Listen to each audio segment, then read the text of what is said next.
That was Callum's best blue steel. Welcome everybody, round 2 of the Michelin MX Nationals powered by Milwaukee at the famous Hawkstone Park. Callum, this is going to be great. Round 1 was epic, round 2, famous Hawkstone. Today's been insane as well, hasn't it? For the people that turned up, awesome. Track was wicked. We didn't have any rain. The rain stayed away from Hawkstone Park because it knows that this place is the dogs' Danglies. Yeah, and it doesn't want to hit here. The rain stays away from Hawkstone. We've had an amazing day. It's been awesome, and you've enjoyed yourself. I've enjoyed myself. So that's it. That's the intro. Sit back and watch constant live stream, free of charge, with us at MX Nationals, powered by Milwaukee on MXN TV. Seamless. Well, we thought it was seamless. Well, exactly like that. Welcome everybody watching all around the globe to this round 2 of the Michelin MX Nationals, powered by Milwaukee, here at the famous Hawkstone Park circuit. Callum, we said there on the intro about we didn't get rain yesterday, but we had plenty overnight. A lot last night. I spoke to Aidan Wigger this morning, woke up and his motorhome was a pond inside. But all those problems aside, it has worked magic on the track. So we needed to water the track quite a lot because of the dry spell that we've had. And Mother Nature has blessed us with an absolute downpour in the night. But that's going to make track conditions really good today. Once lines start cutting in, you can see riders out for practice at the minute. This is currently the Clubman class you're seeing going round. So they're going to cut in good lines. We've got the pros coming out a little bit later. Yeah. So basically, let's go through the schedule of today. Is what we're going to go through on the live stream. As you can see right now, you are watching, I think we've got the Clubman and Amateur out. So they're going to be coming out about 9:30. So this could be actually the amateurs out on track. We've been busy setting up here, so I've actually lost track. But that is, I think, the Clubman out on circuit. You've got the amateur coming up next. Then you've got the expert class. We're then going to go do time practice for the fastest 40. Now, obviously, you know, from people that follow the sport in the UK will know there's been issues with other events and stuff like that. So we've got a good turnout here today. So it's a qualifying process for those guys to ride. Sean Simpson is here. You know, we've got some great riders coming out in the pro class later for your viewing pleasure. And then we get the track prep. Around track prep, that's when we're going to give you guys a little pre-recorded few videos of what we did yesterday.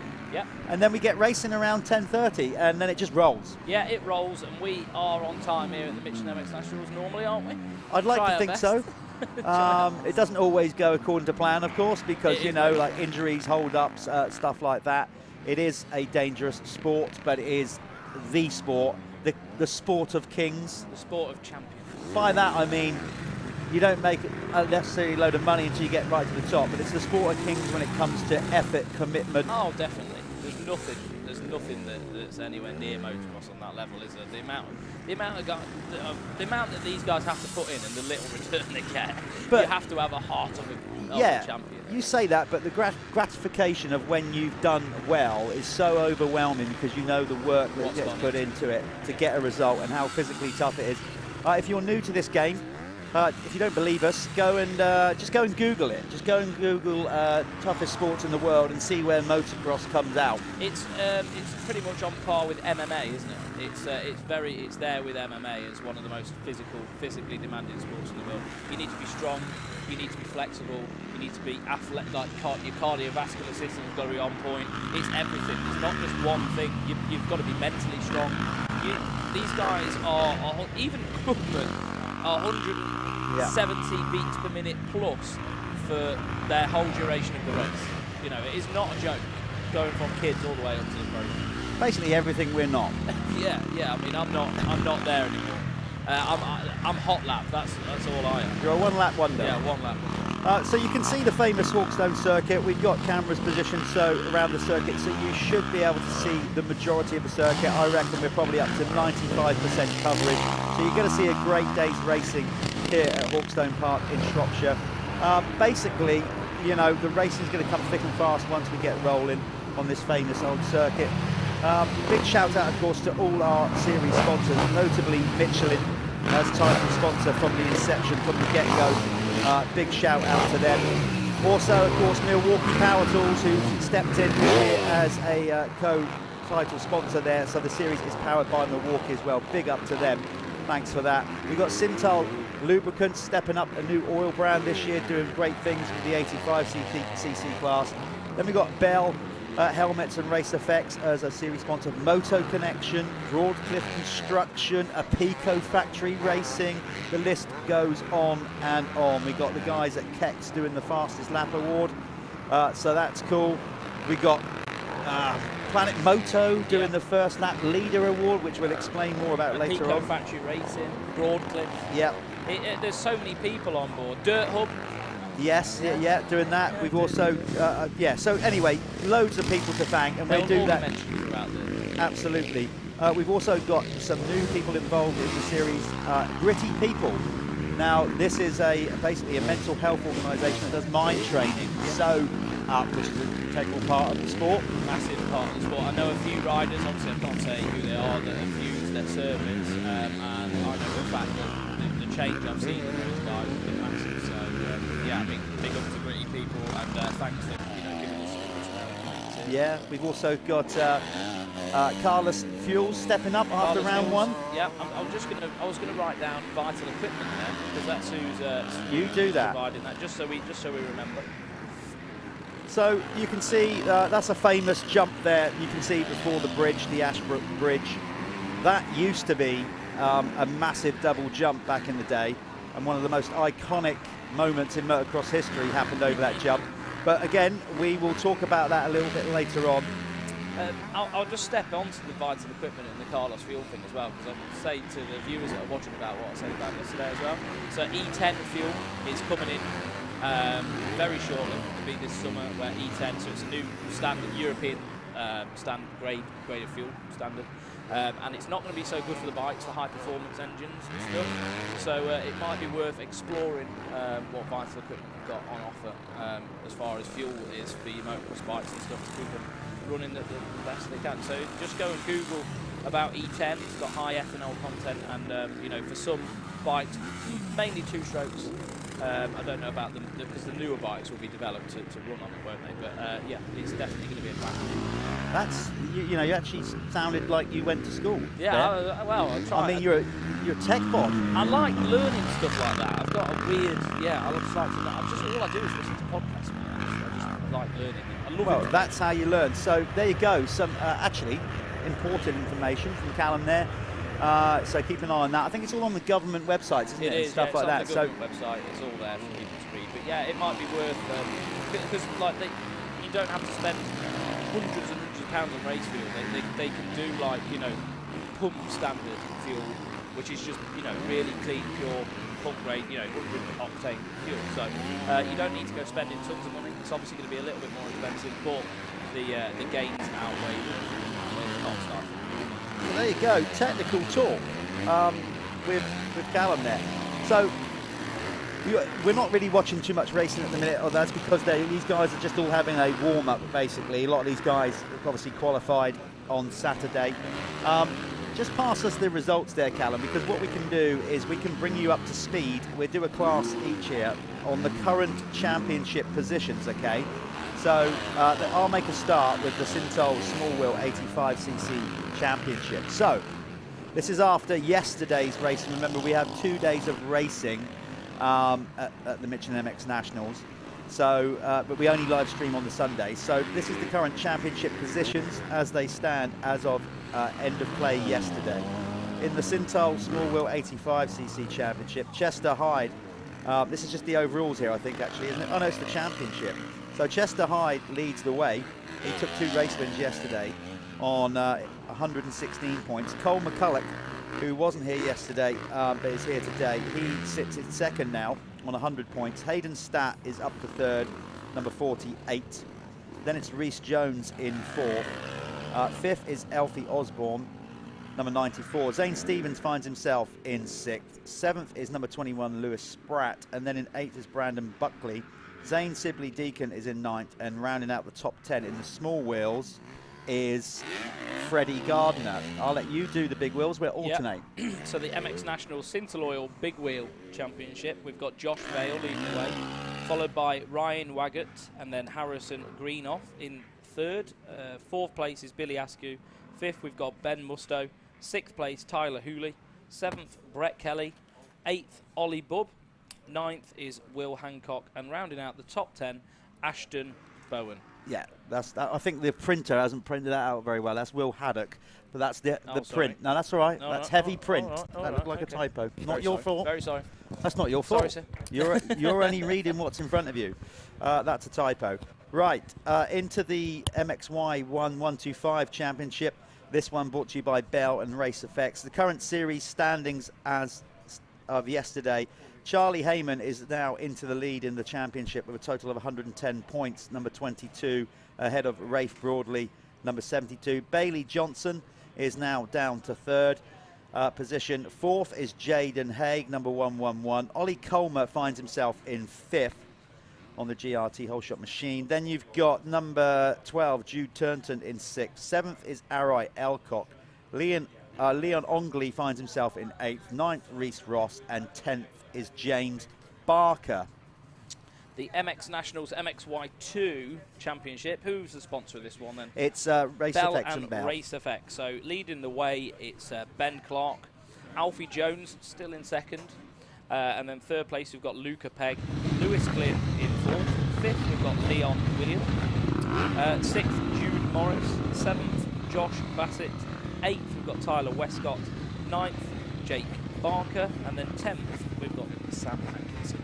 That's a great championship, those. Well, they all are. Be I'm not any of them. They're all amazing. So moving into the Clubman Moto Connection MX1 class. This is obviously just to bring you guys all up to speed before we go racing. This is the Clubman MX1 class championship as of yesterday. Leading the way is number 240, Alex Christopher, ahead of Ivan Kerr. Now, I've got to say, these two, it looks like the championship's going to be between these two because they've shared moto win. Nobody else, other than those two, have won a moto. They're sharing moto wins. We're 6 races in, and there's only 2 points between them. So Ivan Kerr in second. Matt Pocock is in third. Good to see Matty out there of the Pocock Bit dynasty. of a mare yesterday for Matt. Yeah, I saw that. He's hoping for a better day today. Lee Toland is in fourth. Interesting story with Lee. If you don't know about it, Lee is the owner of the Acer United Gas team and rides himself in the Clubman. So he obviously supports riders like Stephen Clark, Bobby Bruce, but Lee gets out there and races as well. In fifth position is Jordan Andrews, number 245. As you can see, these guys practicing their starts off the grid. See how much grip they get. See how much grip they get off these padded starts when they're put the right way round. Yeah, it does help, doesn't it? Yeah, that does help. Ashley Senior is in sixth, number 42. Sam Cornwell is in seventh. Eighth is Roy Watton. Ninth is Charlie Green, and Carl Bennett is in 10th. Right, so the MX Nationals British Clubman MX2 Championship brought to you by Moto Connection. Ben Wainwright leading the way, so we've got one of the Wainwright clan out there. We've got a gaggle of them, haven't we? Nothing gaggle of beasts, but yeah, Ben Wainwright leads the way.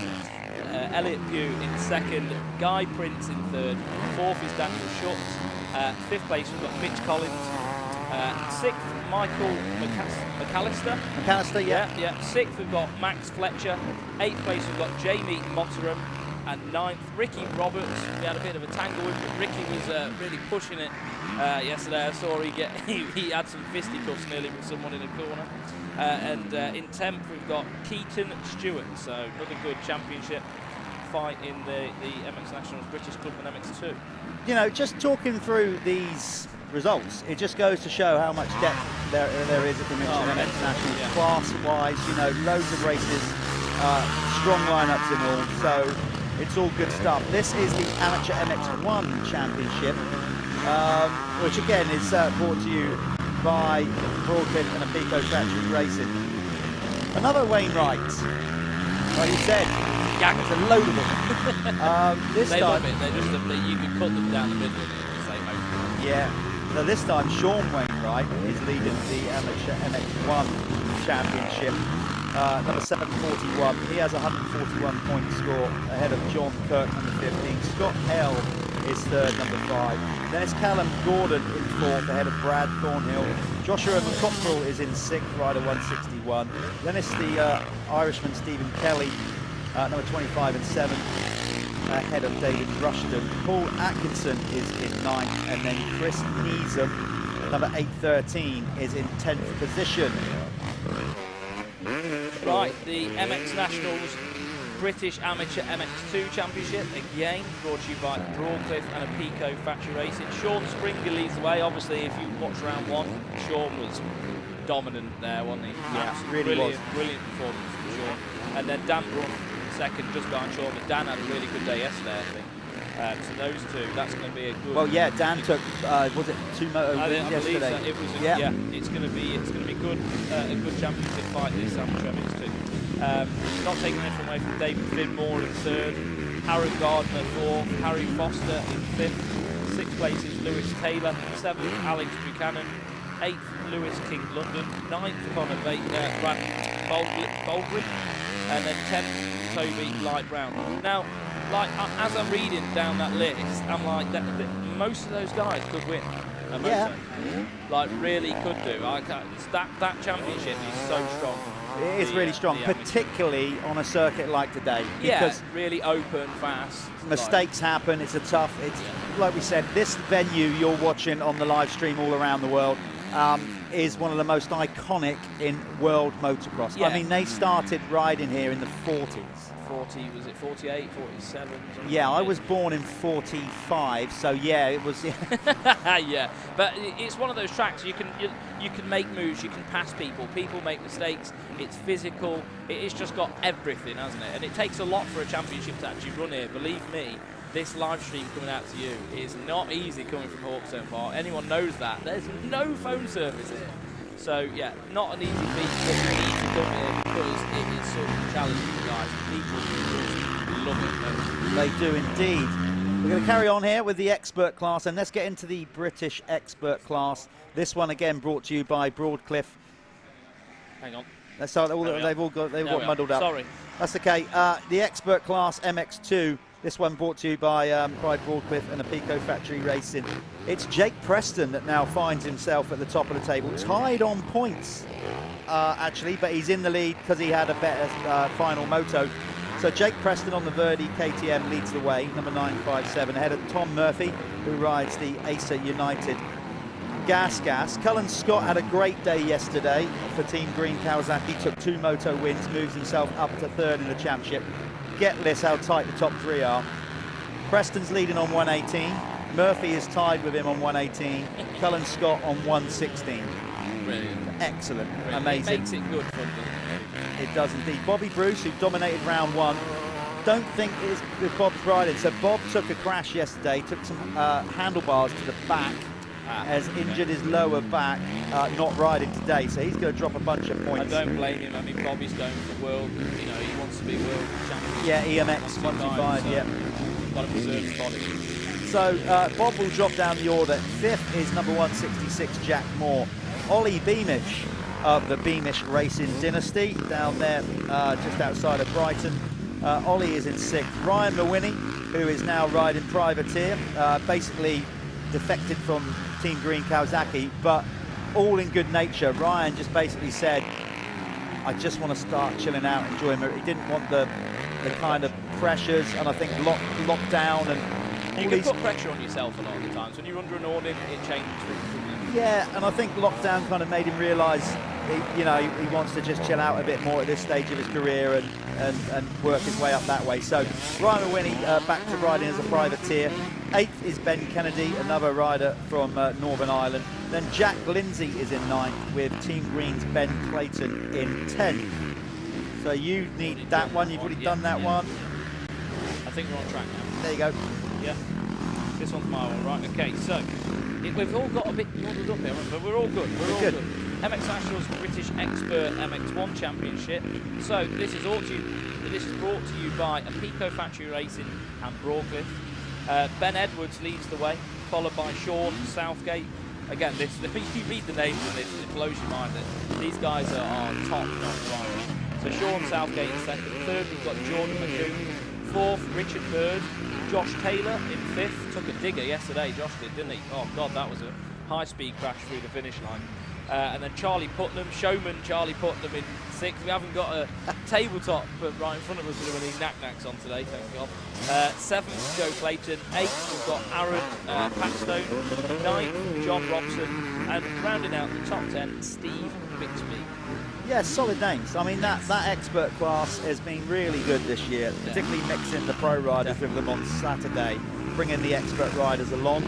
So that's been awesome. Right, let's move into the fastest boys, the big guns, the top riders in the country.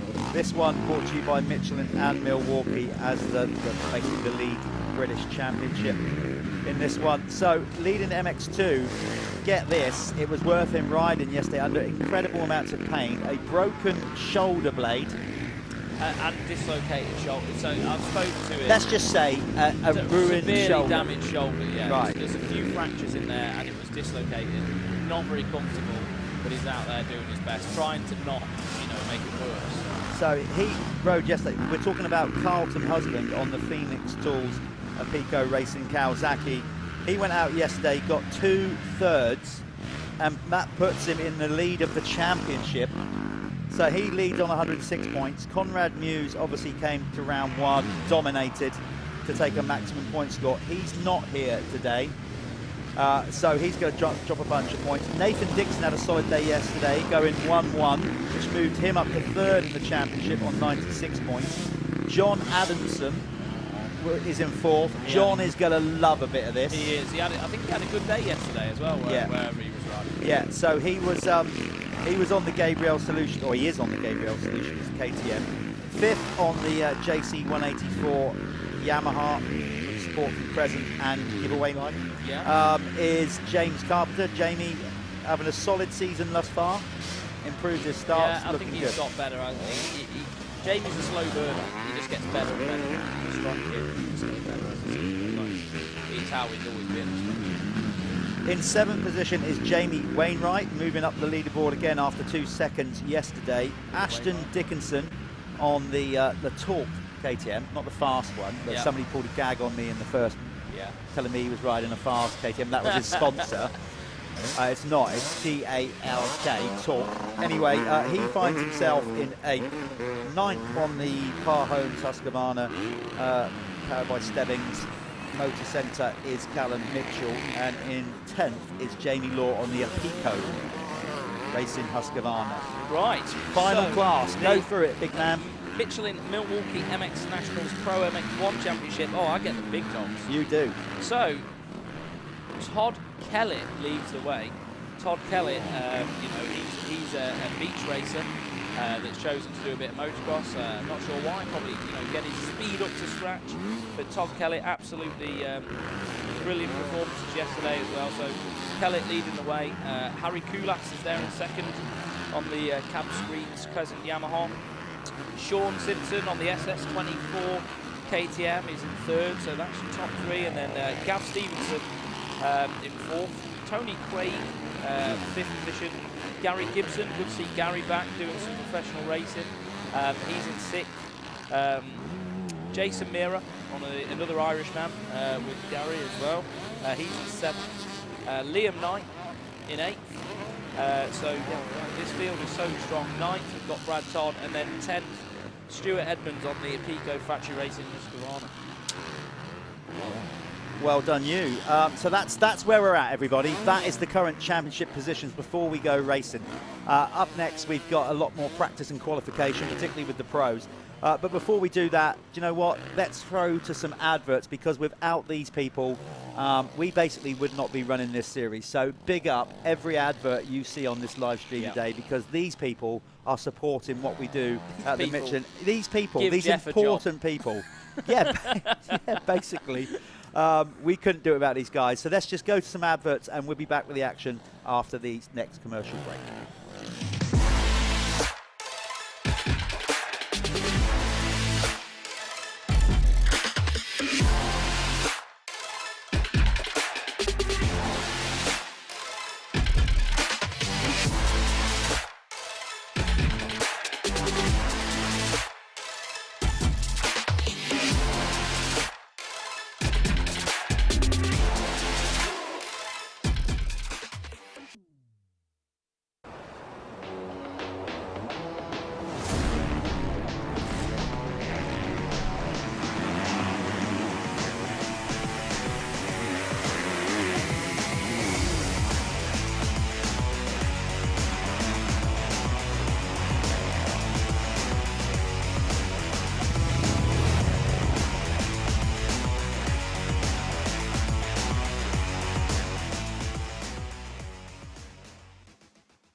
My first solution was just to look around and find a product. Of course, there wasn't one. And the more I looked, the more I couldn't believe that there wasn't a product. That's when I sort of started working on the whole project to develop the neck brace. And so how it works is, if I was to fall off a motorcycle, front wheel stops, you hit something, you go over the handlebars, land on your head. Essentially, it's the weight of your torso that is loading your neck. If you're wearing a neck brace, what happens is that you land on your head. The helmet initially moves out of the path, the impact, so that initial head escape where your head moves is actually very protective to the body. You don't want to constrain the neck completely. Now the flow is ground, helmet, brace, rest of the body, and you bypass the neck in part. In this instance, the change in the threshold is by putting the neck brace on and taking some force out of the equation. So force that would have previously put 4,500 newtons of force down your neck is now loading your neck to 2,500 newtons, and you don't see the injuries.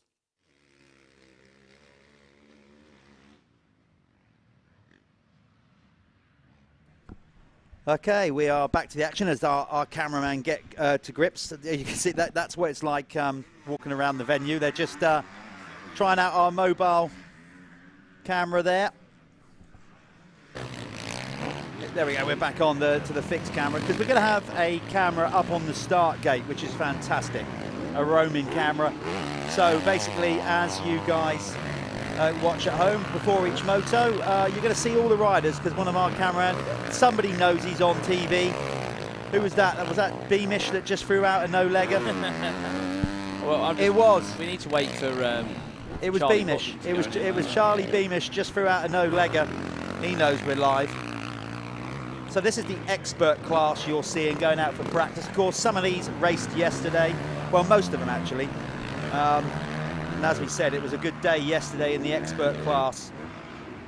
Certainly for a couple of top riders. Ben Edwards extended his championship lead in the expert MX1 class ahead of Southgate. And then in the MX2 category, Jake Preston had 2 seconds. But it was Cullen Scott on the MX2 Team Green machine that took a double moto victory yesterday to move himself up to 3rd in the championship. So you can see quite clearly Ashbrook, who's basically a partner here at the Hawkstone venue of the Salop Club. Give those guys a shout out, big time. Salop Motorcycle Club working with us. Basically, they own the venue and run the venue, and they've been very accommodating to all our ideas, and it's great that we can bring the MX Nationals here to this famous motocross circuit. As I said, not just famous in the UK, famous worldwide. There has been some unbelievably memorable races around this circuit down the years. Yeah, and for everybody, I think, not just memorable. I think anybody who's raced there has had a memorable day. Yeah, good or bad. When I drive down that road to come here, I just get goosebumps. I've had some terrible days racing. I turned up once to come racing here, didn't qualify, ended up riding around in the Guna class, you know, and it peed me off to death. But they're all memories that will stay with me forever, and I just love it. That's right. I got a Hawkstone memory. You'll love this. Basically, I got 2 big Hawkstone memories. First time I came here was 1981 to do a Brian Wade. You won't know this guy. You're way too young. Brian Wade was the top British motocross rider at the time. He was one of the first guys to do sort of motocross training schools, and so I came to one of his training schools in 1981. And as an 8-year-old, I was sort of the physical side of it. One thing, we were practicing starts, and he said, look, and I kept getting beaten by a little kid on a 50 when I was on 85. And he basically said, look, if you keep getting beaten by this kid, you've got to run up the hill in all your kit. But he wanted me to try and start in 2nd gear, and I kept getting beaten by this guy, this kid. So when he wasn't looking, I clunked it down to 1st, obviously got my regular start, beat the kid. And Brian said, see, I told you, you just got to keep sticking with it. I daren't tell him that I knocked it into 1st gear, because there was no way I was running up that hill. And the other memory I had from this place was it was a New Year's Day International they used to have them here, New Year's Day, and it was just bolting. It was snowing, it was so cold. I can remember getting out of bed thinking, this is not how I want to start my year. Why am I here? Yeah. we've all had those. Do you want me to tell the viewers about my the cassette story? No. No, we'll keep that one to Facebook only. Okay, we'll keep that one to Facebook only. That is that's a story that's far too graphic for this time of the morning to be telling our viewers. But that's what I'm saying, is everybody has memories here, whether they be awesome, crude, or or bad. Like, but it still brings those tingles. But that's what this sport does. Yeah. You just make memories. It's such a family-orientated sport. And if people are watching this, it literally looks like you're in the swamps in Florida. It's just such a cool, looking place. Like, it's iconic. It is indeed, and we're going to see plenty of action out on track today, because like we said, we have got a bunch of racing. Remember, we've got 85cc riders up to pro. So our classes are the 85cc Open, brought to you by Sintal Lubricants. Then we've got the MXY 2 and 125 category. They're the kids from around sort of 14 to 17, 18. Then we've got the Clubman, and the Clubman class, brought to you by Moto Connection. Big up the Clubman. The Clubmen are the heroes of this championship. Without the Clubmen and the amateur guys, these are the guys that will go to work tomorrow, whatever they do. In fact, I spoke to Dan Bruff yesterday after taking a race win, because he broke his back 5 years ago racing. He did. He's come back, and I asked him on a brutal track like that, does he feel his back? He said, no, it's plumbing. It's my job on a Monday, fitting radiators that hurts my back. Yeah. It's true, like Dan, I remember all those years ago, I remember watching Dan in the pro class, because he always he was sort of that guy who was borderline could make it, you know what I mean, and he put a lot of effort in. I know his family put a ton of effort in, and I think it all just got a bit too much, and he had to step back, but now he's funding it himself and going, you get that spark back, don't you? You want to do it. That's what I mean. That's how cool the Clubmen and amateurs are. These guys, they're the ones that will go out and buy all the equipment, buy the boots, buy the kit that keep our industry moving. So big up the Clubmen and amateur. The amateur class brought to you by Broadcliffe Construction and Apico Factory Racing. So again, just two brands there that are just unbelievable with their support of this series. As is the expert class, both brought to you by those two sponsors. And then, of course, we've got the pros. So, what we've got here at the Michelin MX Nationals is like a clear route of development. Yeah. To work your way up to the expert class in particular does a great job. Like Cullen Scott is a perfect example of that. He's last year's youth MXY2 champion. He's now gone into adult racing. Going straight into the pros is so difficult. So it can sometimes be demoralising as well for people. Yeah. It kills them off sometimes. It's always amazing. So he's gone into the expert class. The way we construct it here, so the pros ride with the experts on the Saturday. So he gets that learning curve of riding with the pros, but it's being scored as an expert. And it's just, it works really well. So yeah, 100%. I think they can feel that intensity, can't they? And they know where they've got to be there. Yeah. They're not just going out blind. Because chucking a kid who's just come off a 125 and 250 straight into the Pro MX2 race, I mean, it's either going to go one or two ways, and you're either going to get your confidence back, or you're going to drop it. And I think that the MX expert package, it's just a stepping stone. More than anything, it's something different that our series can put out as well. It gives the kids another option. Yeah, it's all confidence, exactly, moving to the top. So hopefully we'll continue to have a real solid fastest 40 championship as this series grows. First and foremost as well, I don't know where you're watching us. We're going out live on multiple platforms. So if you're watching on, I'll name them. Why not? They're here in front of me.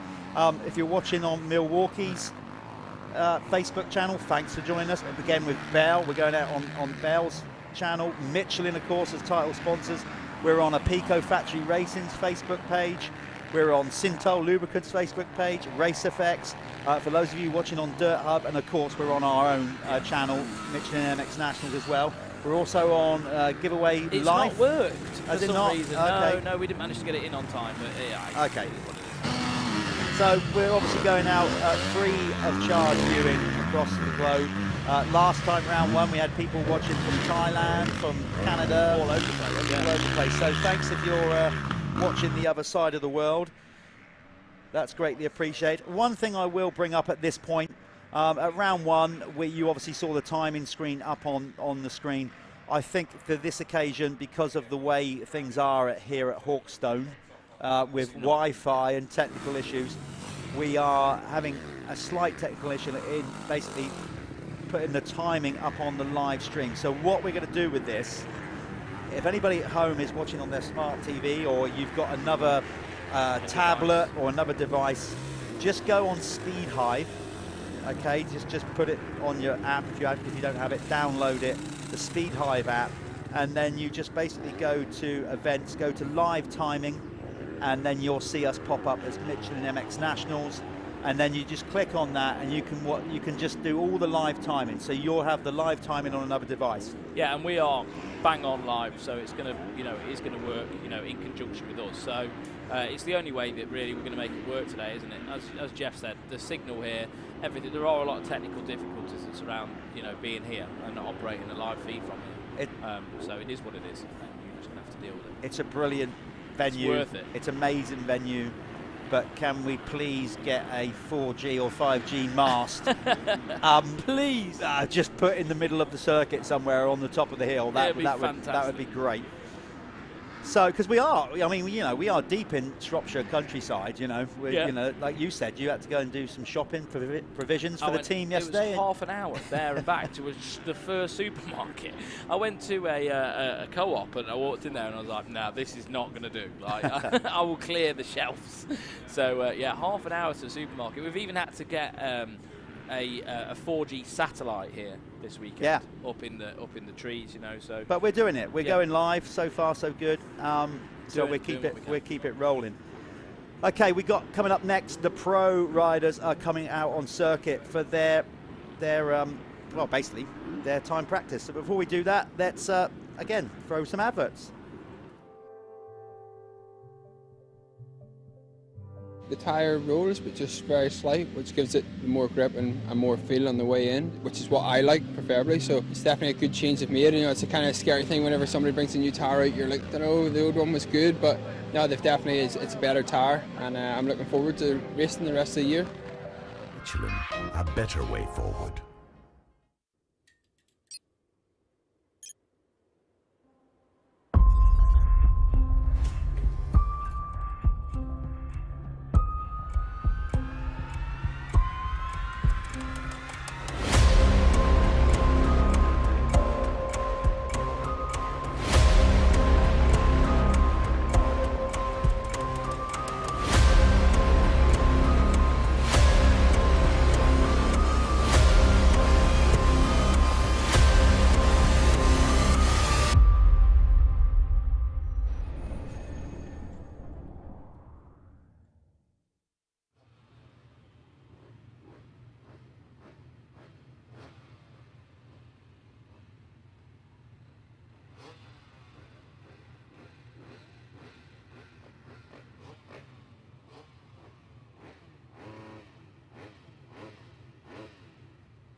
So as you can see, the pros coming off the line, they're going to get start practice off those little mesh pads. These have been around now for what, 5-6 years, introduced by the was it Supercross that did it first, or MXGP? It might have been MX. No, it would have been Supercross, wouldn't it? I'd imagine.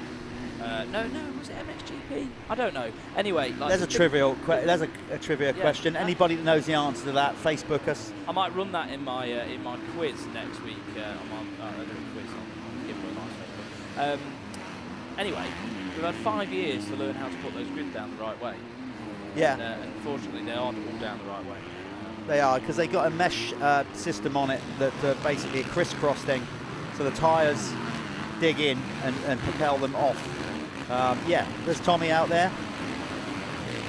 Good to see Tommy Searle here. He obviously, round 1, didn't go his way at all. He was as sick as a dead parrot. Burning the candle at both ends, mate. Is that what it was? That's what he's been saying on his vlogs. Yeah, burning the candle at both ends.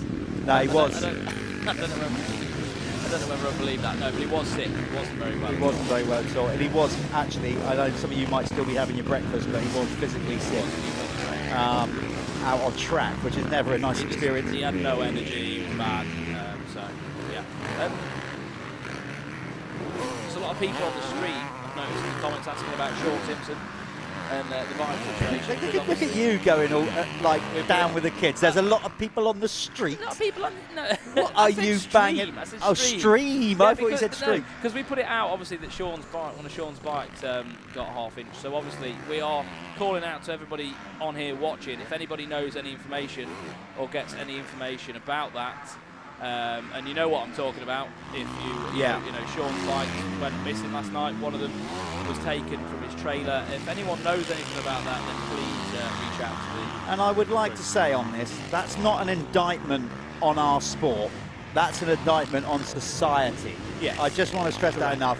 You know, that it's just there's some low-life people on this planet who think they can just go around and do what they do, and that breaks my heart. If you are watching this and you've got that bike, I will let you know that it is not worth selling it.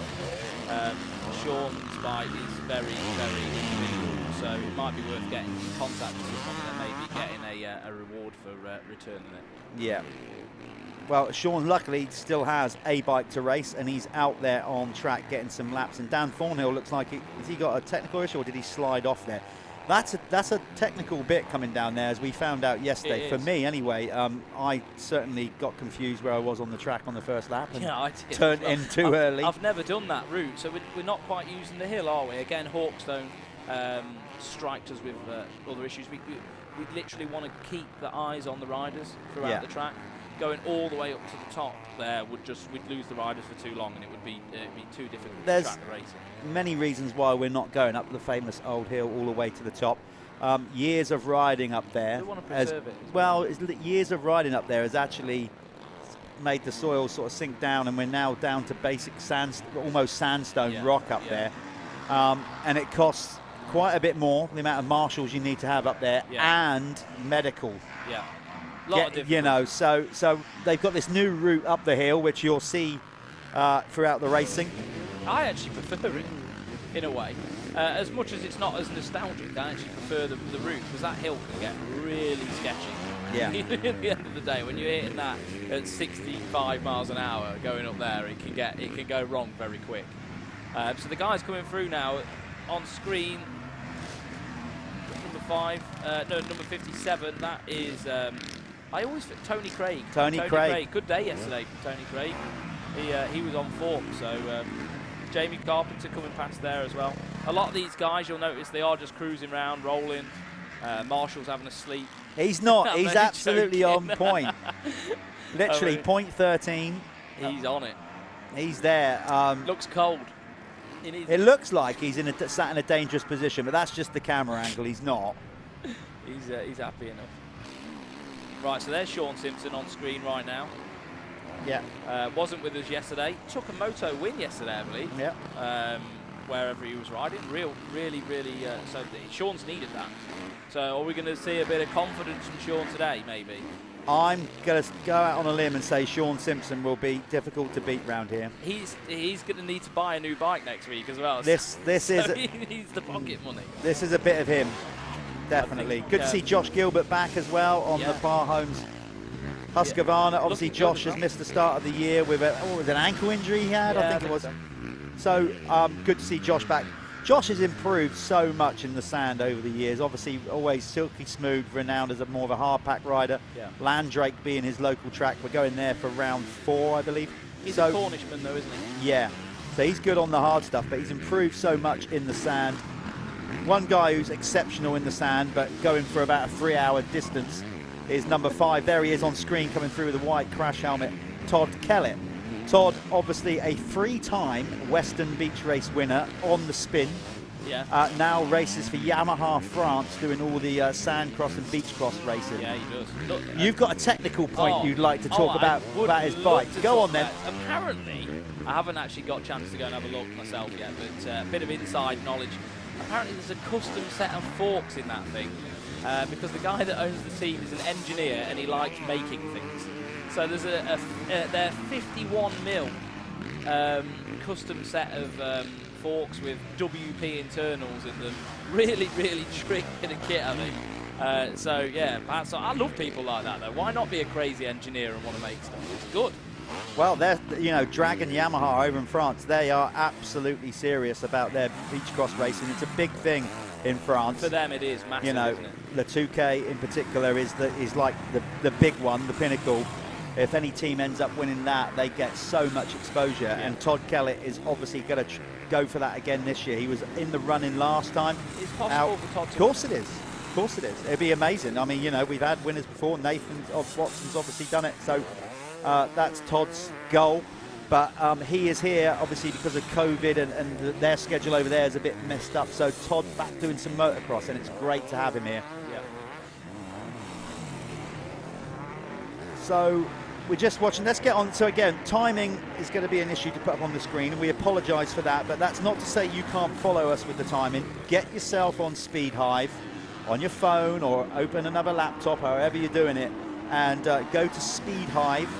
Just punch it in on Google, you'll find it, download it, and then basically you'll go to the live, just at the bottom there's a tab saying live timing, click that, you'll then see the MX Nationals will come up. So as it stands in this morning qualification, Martin Barr, yesterday's winner, is quickest on track with a 1:58.941. Harry Koulas is currently in second. This is MX1 only, okay? Remember, we've got MX1 450 machines and MX2 250 machines mixed together as the fastest 40. So leading the MX1, the 450 category, is Martin Barr on a 1:58.9. That's great for Marty, considering he missed round one with an ankle injury, to come back. Yep. And Yeah, massive. Showing speed. Harry Koulas on the cab screens, Crescent Yamaha in second. Brad Todd in third on the what's he got on the moto? I forget. I'll come back to you on that because I can't remember what my bad, what his team sponsor is. Sean Simpson is currently in fourth. Josh Gilbert is in fifth. Like we said, good to see him back. Todd Kellett in sixth. Gav Stevenson for seventh. Glenn McCormick in eighth. Tommy Sill only down in ninth at the minute, and Stuart Edmonds in 10th. In the Pro MX2 class, it's Jamie Carpenter, quickest on a 2:02.6 on his JC184 Crescent Yamaha. Lewis Hall, number 9, on the Rob Hooper Racing Tiny Tablet Yamaha in second. Then it's Tom Grimshaw for the Chambers Husqvarna team in third. John Adamson on the Gabriel Solutions KTM in fourth. Sam Nunn on the Rob Hooper Tiny Tablet Yamaha in fifth. Then it's Brad Anderson, Verdi KTM in sixth. Seventh, Jamie Law, Pico Racing Husqvarna in seventh. Eighth is Florent Mio. He's on the French rider. Great to have him doing the whole series. He is in eighth on his Par Homes Husqvarna. Ninth is Callum Mitchell, his teammate. And then Carl McNichol on the GRT Whole Shot KTM in 10th. My mind is blown. Is it? It doesn't take a lot for that to happen. I was having a conversation this morning with Ashley Wilde, who's part of the training group. He's one of the motocross trainers for these guys. And I've completely lost where he messaged me, because he did ask me to do some shout-outs for him. And I do like doing that. But yeah, Ashley Wilde, if you are watching the stream, could you just message me again, because my mind is broken and I don't know where he messaged me. I've looked on every single messaging thing on my phone and I can't find you. So you probably deleted it. I've maybe done accidentally, yeah. So yeah, probably sipping on a red wine. I don't know what. It was literally 10 minutes ago, so God knows. That is the end of qualifying though for the pro class, for the fastest 40. Note that Todd Kellett is actually a Michelin supported athlete. So he is. Yeah. That's just some information for people. Going back to Brad Todd's sponsor, sorry about that, of course, it's Motocycle. There we are. Not one word. It's note? here. I've got it all here on my notes. Okay. I just wasn't ready to go. So Motocycle Fountain Builders Racing. That's Brad. Brad is gritty. He is. He's all in. These seats aren't good for the bum, are they? Stop whining. They're just not comfortable. Well, why don't you do it Murray Walker style and stand up throughout? I know. Yeah, I might do that. Yeah. Did he used to do that the whole time? Yeah. Energy. Whoa! There's Mio over the line. Right, so that is the basically all the practice and qualification out of the way. It's going to be some track prep next. So basically, we're just going to shut up talking. Yeah. And we're going to roll some adverts, and we've got some other stuff to show you as we do track prep. So let's go to ads. Stick with us, people. We'll be racing in about 15 to 20 minutes.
What with the demand of impact ratchets and impact guns becoming more popular now, you always want the best socket to go with it, and we seem to find that Milwaukee works so well with the product. They give you a really good set of sockets, varying for all different sizes from 1/4 inch all up to 1 inch drive.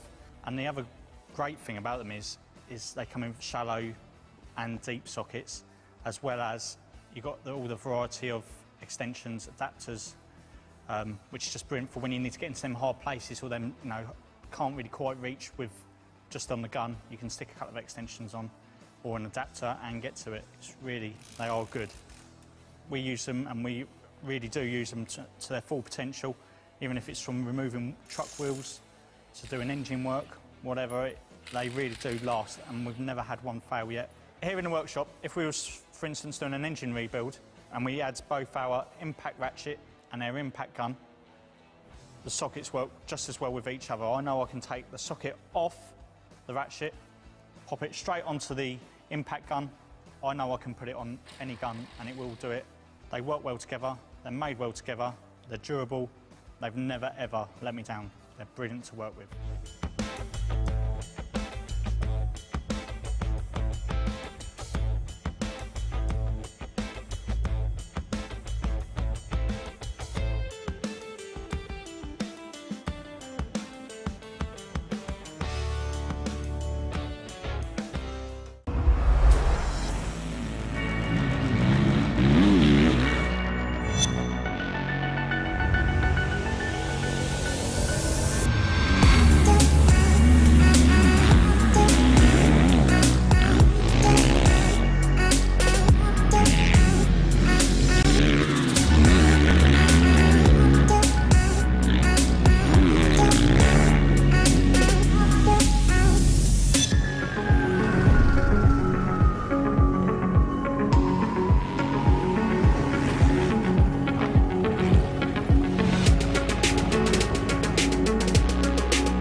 There's a bit of action with Jeffrey Hurlins on the Twin Air advert. He's always pretty tidy around this venue, but he's not here today, obviously. He's getting ready for Matterley GP next weekend. Make sure you're there if you've bought tickets, of course.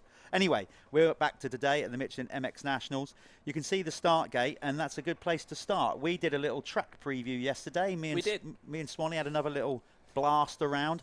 We were joined by Charlie Heyman, who was just basically, we said set the pace. Yeah, Charlie, you go and set the pace. That ended up well, didn't it? I was like, mate, what you just stop? Anyway. What are you doing?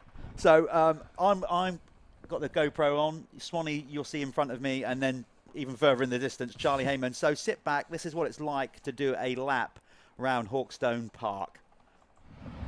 Okay, everybody, this is the track preview here at Hawkstone Park. We're stood on the famous start. Callum, explain to the viewers what makes Hawkstone start so unique. I will explain it in my most amateur rider way possible. Okay, so it's a start that funnels into this first corner. Inside tends to get blocked off a little bit, so that's probably not prime position, where on some tracks it would be. Also, rear brake. It goes off to the right. It's really difficult to get the rear brake on the bike when you're going around a right corner. So it adds an element of difficulty to it, and yeah, it gives it a bit of uniqueness, doesn't it? Enough of us talking about it. Sit back, now you can see the onboard view of what it's like to funnel in to the first corner at Hawkstone and a complete whole lap.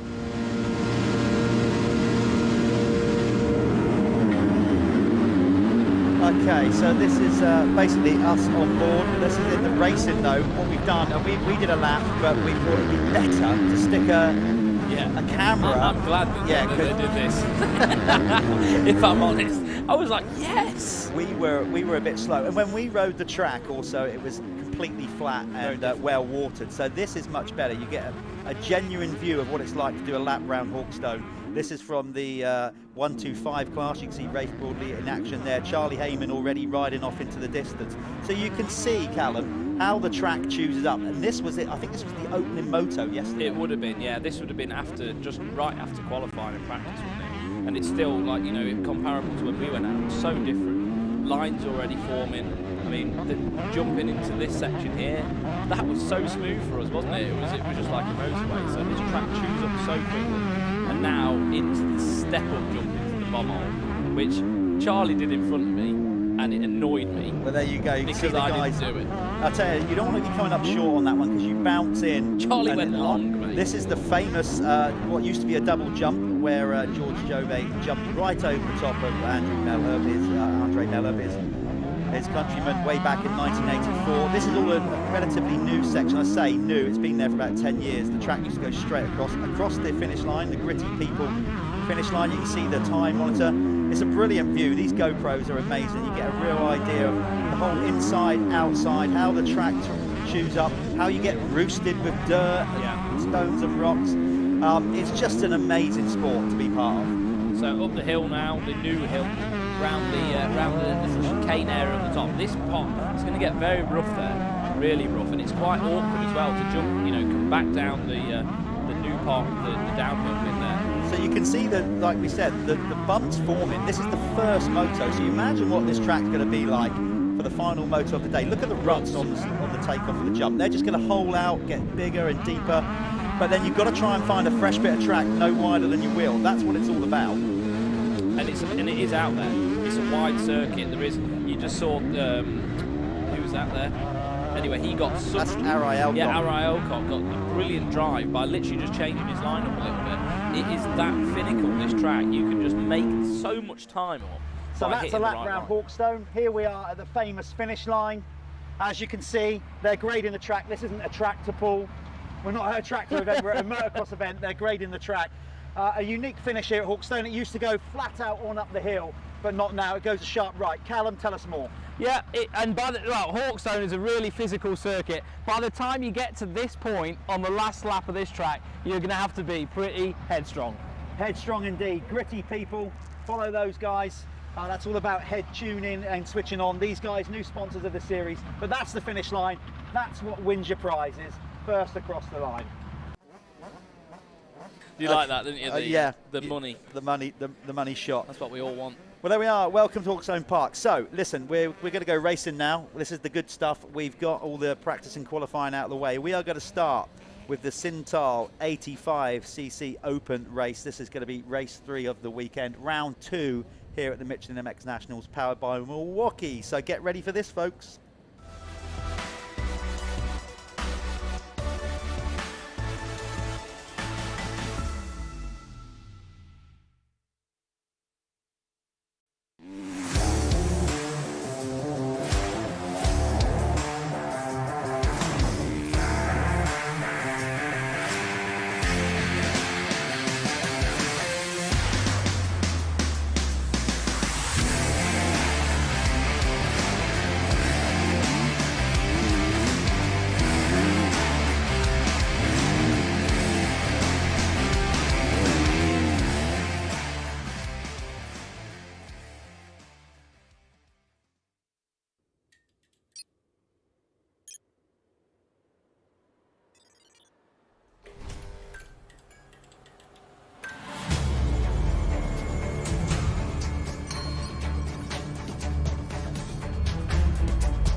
Before we get cracking with this as well, to all you fathers out there, happy Father's Day. Yep, including my father. Happy Father's Day if my dad's listening.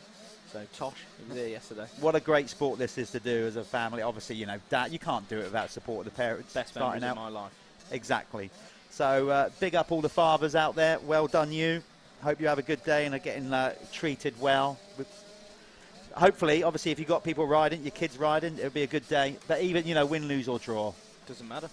Making memories. So here we go. This is the first moto of today. Sunday, round 2 here at the Michelin MX Nationals. Father and son. Yeah, look at that little fist bump. Absolutely love that stuff. So you got the full lineup there. Let's just get these guys up on screen. I said we're not doing the live timing on the screen. Unfortunately, that's just a little technical issue with Wi-Fi and everything out of our control here. So on this occasion, folks, hopefully, obviously, the live stream will be great and continuous. But if you want to know the times, go on Speed Hive. We will bring you up to speed verbally as much as we can with who's where and do our very best with that. But there won't be any actual times on the screen for this round, unfortunately. Round 3, we'll have that licked. Don't worry about that. We'll get it sorted. Right, here we go. Gate drop. Sintel 85cc open. Look at Tyler Hooley. What a cool looking. I love his kit and his setup. Looks wicked. Straight down the pipe. Was that little Hayden Stat? Oh, was that Musto going down on the inside? Or it looked like one of the Matt Gardner riders crashing on the first corner. Try and get eyes onto the leader there, because whoever it was took a really convincing hole shot. Now, obviously, this first race, we had a lot of overnight rain. These guys are going to be, certainly on their front, are going to be heavy with dark Shropshire soil. But we've got the monitor here. We'll be able to basically tell you who's where once they cross the line. Now, remember, we've got this brilliant thing at the Michelin MX Nationals. We have the Planet Moto first lap leader. Carnage, is that Will Haddock, 31 down, I think it is. Few riders, oh, 57, Wade. No, it's Hyde. Chester Hyde took 2 race wins yesterday in the small wheel. It's not got off to a good start in this one. The championship leader in the small wheel is on the deck. The good thing about Hawkstone, though, you can make things happen around this track. It's not one of them tracks where you can't come from the back. You can make moves, so you need to get back on the bike and start picking them off. I'm sure he will. Okay, so they're leading down through the whoops. They go through the famous bomb hole, used to be called the Honda hole. But basically, we're edging round towards going across the stripe, the finish line. Now, that doesn't mean they're going to win the race straight off. It's the first rider over the line on the opening lap will get the Planet Moto First Lap Leader Award. 5 points in the bag goes to Billy Askew. So Billy Askew, there he is. Askew took the whole shot as well. He took the whole shot and he gets 5 points. Now, the Planet Moto First Lap Leader, that's a series that runs throughout the entire championship, every race, with the exception of the pros. Whoever accumulates the most points at the end of the year is going to get a holiday down to Spain, all courtesy of Planet Motor, a ride holiday, basically, where you go to all the top tracks down there. They take all your bikes, sort of organise everything. A brilliant prize. I wouldn't mind that prize. Do we get? No. Is there anything? No? Okay. Well, if you're listening, Planet Moto, if you want more plugs, me and Jeff would love a holiday in Spain. Maybe we've got to go down there in the off-season to cover it. Yeah, I think that's a good. Yeah, that's a good point. Do you need some media down there? I think so. We can make that happen. So Speed Hive, we got the times coming in. Let's just get onto it, and I'll tell you, as I said, because we're not bringing timing screen up on this occasion. Apologies about that, but at least we've got the live stream, and you're getting to see it. First lap leader was Billy Askew. This is in the big wheel class only. I'm going to separate the classes, okay? Big wheel. Billy Askew is leading ahead of Lennox Dickinson, over from Ireland, I understand. First time riding with us. He looks impressive, number 2. Really good. A lot of sand in Ireland. Yeah. They're going to have a lot of sand. You got Walbini in 3rd. Then it's Jack Meara for 4th. Tyler Hooley still nursing that injury from round 1 in 5th. Ollie Bubb for 6th. Jack Fletcher is in 7th. Ben Musto in 8th. Then it's Isaac Ash and Harrison Greenoff. Ryan Waggett, who took a moto win yesterday, down in 11th, as did Josh Vell in 12th. Not good starts for those guys. Max Harris 13th, 14th is Carl Harris, then it's Bradley Johnson, Jake Davis. Kyron Caron is in 17th ahead of Tyler Jones and Deegan Bryars. In the small wheel class, we have leading the way Cole McCulloch, followed by Gus Musto, Hayden Stack rounding out the top 3 there, Drew Stock in 4th, Lewis Spratt 5th, Sixth place is Zane. Oh, well, you would give me this No, one. Zane Sibley Deacon. There we are. Zane Sibley Deacon in sixth. Seventh, we've got Reese Wyman. Eighth is Alfie Osborne. Ninth, George Parkin.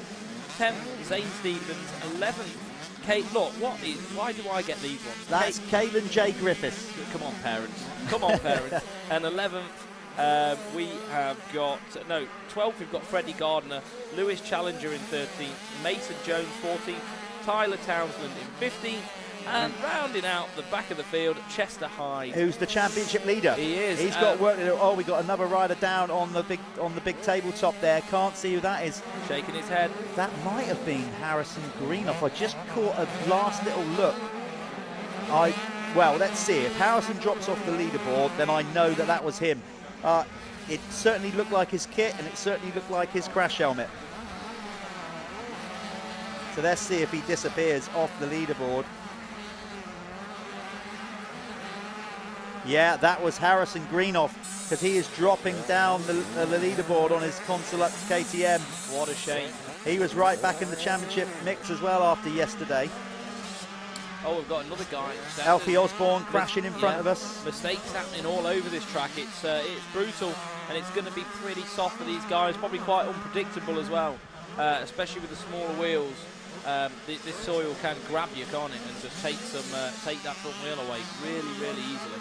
It can indeed. We're giving everybody a fair shout with this live stream as well. We don't want to get into the habit of just following the leaders all the time. No. There's not, obviously, to the victory, to the winner goes the spoils, but every rider makes up this championship, and we want to try and give everybody some decent airtime. Yeah, 100%. So Billy Askew leading the way. Chester Hyde looks like he's in some trouble. There's bars are bent as he rides past our commentary tower. He's got a lot of work to do, number 57. The championship leader in the small wheel. He looks bruised and damaged at the minute. Just going to get my speed hive up. It might not be as reliable as yours, but I still want it on my phone just in case. And anyone can do this. If you want to follow the racing, make sure you just get on your Speed Hive app. It's available. I believe it's free on the App Store. Absolutely, yep. You can get it on Apple Store or Android. And you can follow the right racing, just following the live timing, and you don't have to rely on me and Jeffo screaming out the running orders to you. Well, at the front of the field, which we'll come back to the leaders in a minute, Billy Askew on the SJP Moto Husqvarna is checking out. He's gone. 10 seconds over Walbeanie. Walbeanie in second, and Tyler Hooley having a storming ride in third. Remember, he is not 100% fit. Smashed himself up in the final moto of round one.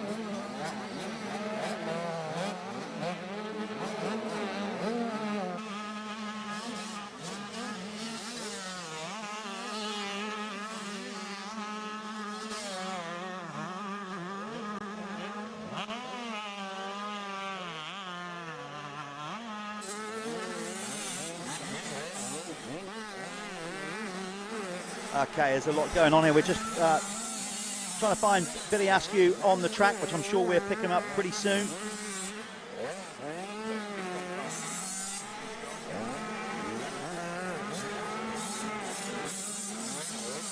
He's down in the back section of the circuit, going to be going into the bomb hole pretty soon.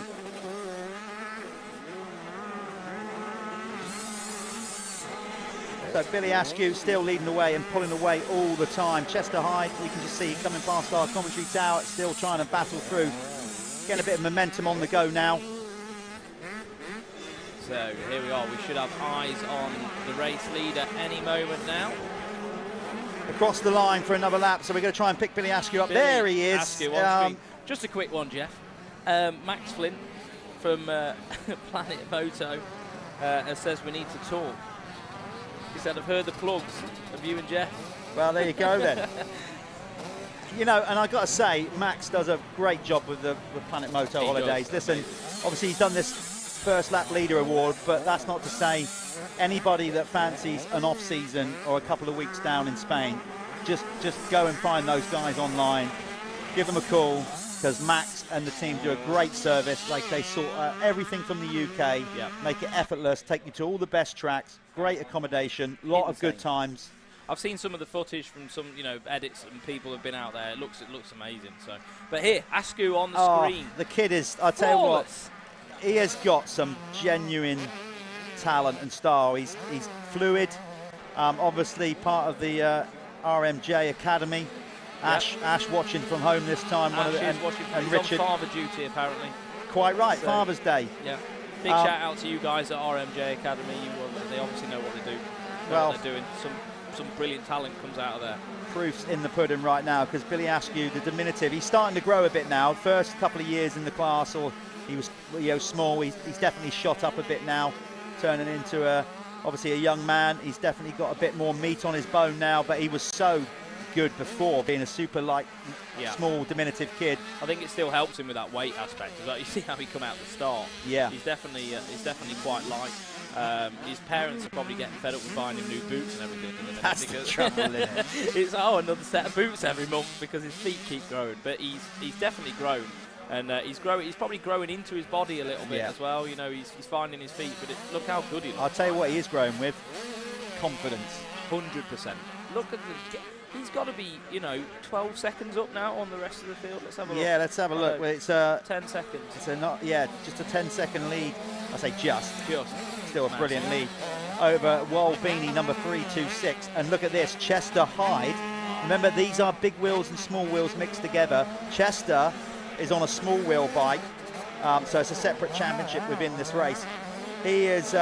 He's the championship leader. He's about to get lapped, but he did hit the deck on the opening lap. It looked like he had a bit of quite a big crash, didn't he? So good to see him back up. There's a few of them on the ground. Hopefully he's not, got any injuries or anything, and he can get going. Sometimes once you lead the lead pack has gone, you're sort of racing your own lap times then, aren't you? So Chester High's just got to do some damage limitation, and I'm sure he'll be okay. We've seen some good things though from him yesterday. Hopefully he can rebound in race 4 for the weekend. So we are, sorry, unfortunate time to get a cough. We are on 11:22 on a 15-minute plus 1 lap race. There's your race leader on the SJP Moto KTM out in front. So basically we have got about 3.5 minutes plus 1 lap to go in this one. We are going to grab the winner from every race down in the winner's circle. Me and Callum alternate and go into interview the riders to see what their take was on it. So if it stays like this, without putting the classic commentator's curse on Billy Askew, we'll be speaking to him after this race. Definitely. And who's leading the small wheels right now? Small wheel, let's go back to that. Cole McCulloch. So Cole, at round 1, romped all 4 victories. Yeah, he did. Even pulled some hole shots. He was up there with big wheels, wasn't he? Yeah. So he's leading the way comfortably over Drew Scott. He's got a nice gap over him. Drew Scott, number 18, in second. Hayden Stapp is in third. I think Hayden got the whole shot in this race, from what I can remember. Gus Musto, he finds himself in 4th in the small wheel. Then it's Reese Wyman, Lewis Spratt, Zane Sibley Deacon, Freddie Gardner in 8th. Then it's Jorge Park in 9th, and then Zane Stevens down there near Newquay in Cornwall in 10th. You had the small wheels names then. Yeah, they're very creative names now, aren't they, coming through? What happened to Phil and Bob and Derek? Imagine having a kid called Derek now. Crazy. Right, anyway, let's get back onto the subject of racing. Derek's a great name. It's a bit of a wild name though for a kid, isn't it? Like we need bring back Derek's. Times, Is that what we're gonna, Bring back Derek's. Okay, let's just do that. Let's get that rolling. Okay, yeah. We could do a hashtag bring back Derek. Anyway, obviously, go slightly off cue. It's because I'm standing up. The blood's rushing to my feet. I think the sugar away from the brain. I think they're getting a sugar rush. Yeah, maybe. Quite possibly.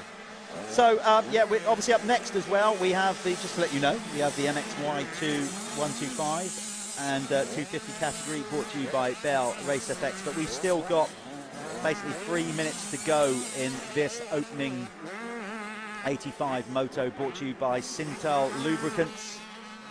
And so far, so good for the race leader. Have we got any info on these guys, Jeff? We have, yeah, absolutely. I've got some, not all of them. So any people watching this, when you watch it back, you riders out there, if you haven't sent in your information, which we asked you to do on a little jot form, give us all the information. We got some of them. We got 25 riders that have given us information about themselves, their age, where they're from, etc., etc. So we need a bit more information from you guys. Like I can tell you that Cole McCulloch, the leading small wheel rider, he lives basically in Ballymena in Northern Ireland. His height is 150 centimetres. Very precise. Yeah, yeah. He's 48 kilos. 48. Okay. All those things. That's so, like my leg. And also, Lewis, I've noticed this kid's on a Yamaha. Yeah, Lewis Spratt. It's good to see a blue bike out there. But it's good for us to know that. He's 5'2", 50 kilograms. And he's, exactly. He's on the All Moto IE Yamaha. So we got a rider down. Who's that? I didn't just Can't see. No, we were looking at that. We didn't see it. 7:10, I think that is coming off the track, was it? I couldn't quite see that. Yes, Louis Challenger. So Louis goes down. But going back to our race leader then, let's talk about him, Billy Askew. Why not? He's 13 years of age, and his hometown is he lives in Lincoln. And of course, we know he's 7 stone, so we're going to get varying stone, and kilograms. You know, yeah, some people work on European, don't they?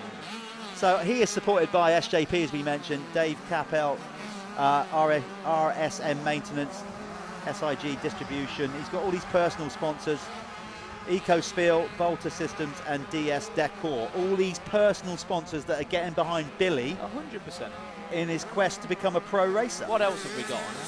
What else have we got on him? We know what he likes for his dinner. Well, this is the good thing. This is why we want them to say he's up there. Let's keep scrolling over. His favourite track is Hawkstone Park. I think he's showing that, isn't he? Yeah. His favourite rider is Tommy Searle.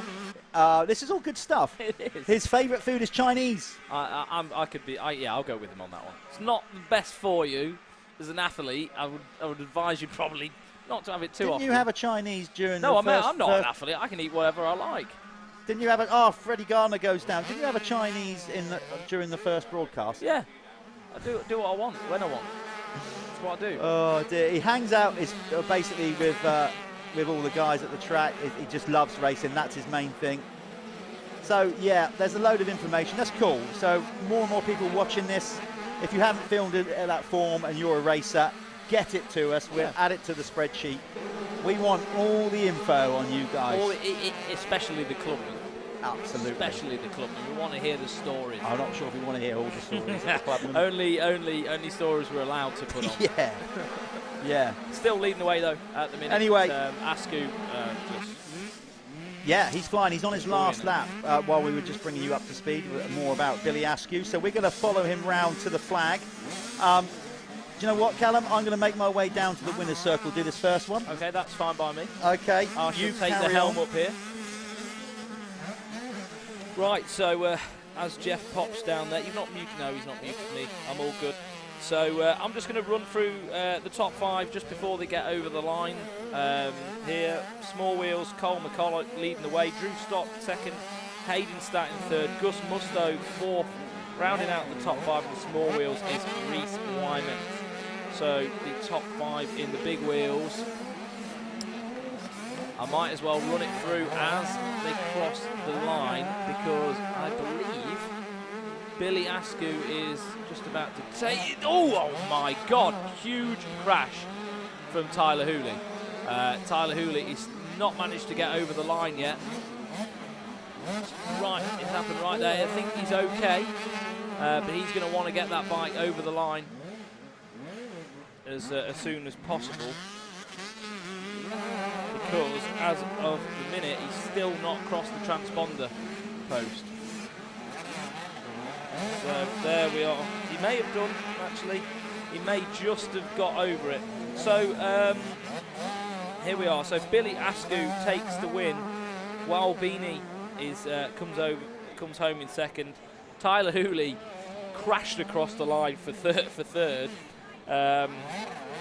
Jack Fletcher in fourth. Ben Musto rounds out the top 5.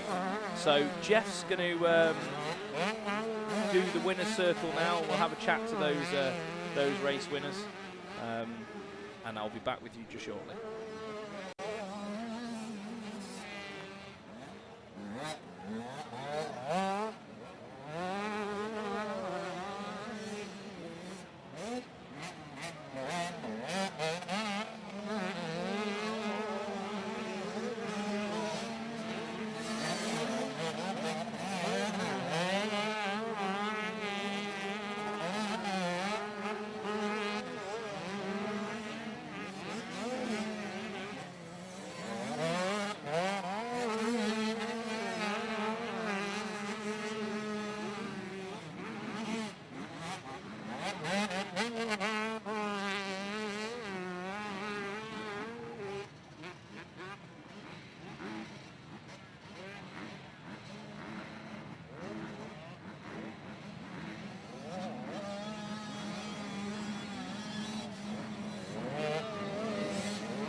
Okay, here we are down at the winner's circle with the 85 Moto winner, Big Will.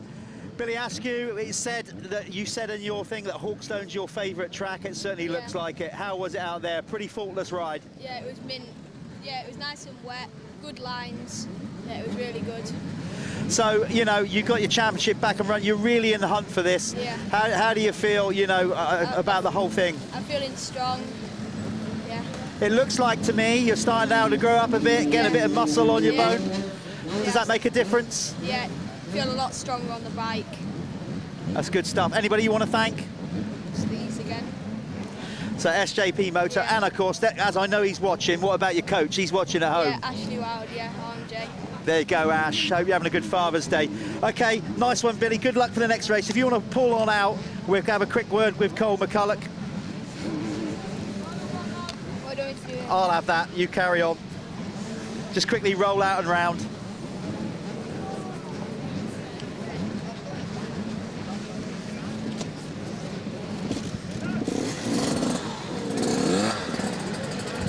There you go. Just try and spin it round the front there.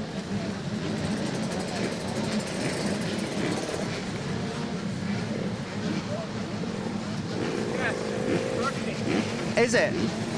Okay. Are we still rolling with this?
Right, so here we are.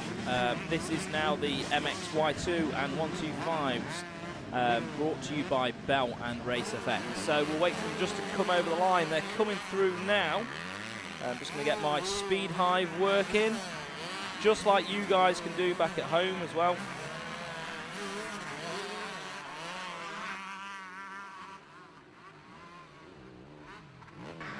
And I want to just say to you that the Planet Moto first lap award is relevant in this one too. I'm just trying to get my Speed Hive app working, so you can do this at home as well. Make sure that you're up to date on the racing. Obviously, we don't have the racing on the screen today.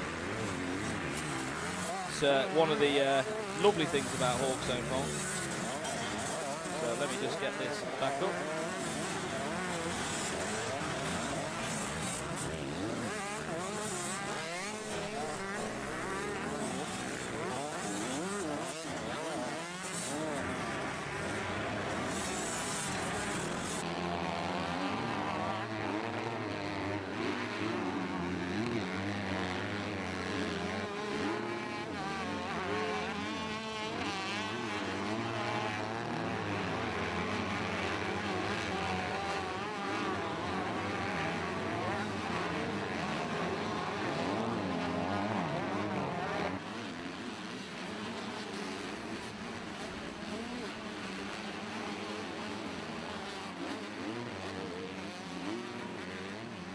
So right, there we are. It was Jude Morris that crossed the line first.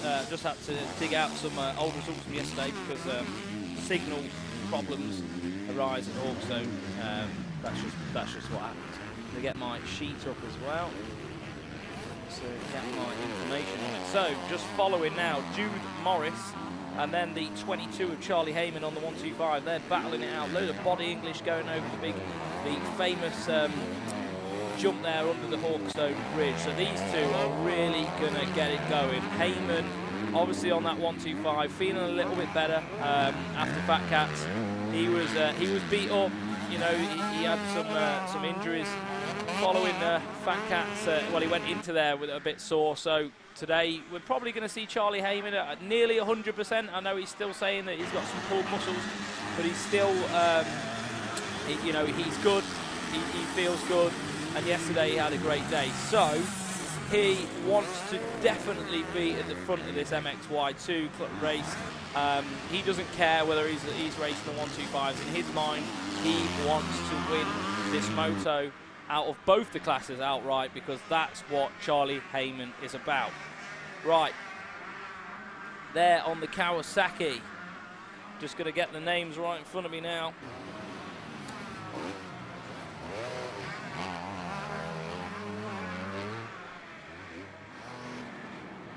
So I think that's Ben Clark there on the Kawasaki, on the Phoenix Tools Kawasaki.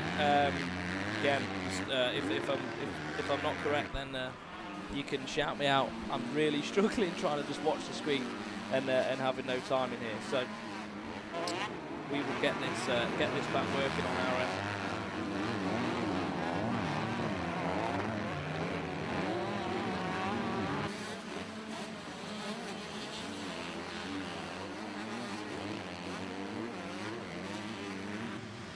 But at the minute, Jude Morris, oh, big, nearly a big crash, but just managed to come out of that slightly unscathed then on the Kawasaki there.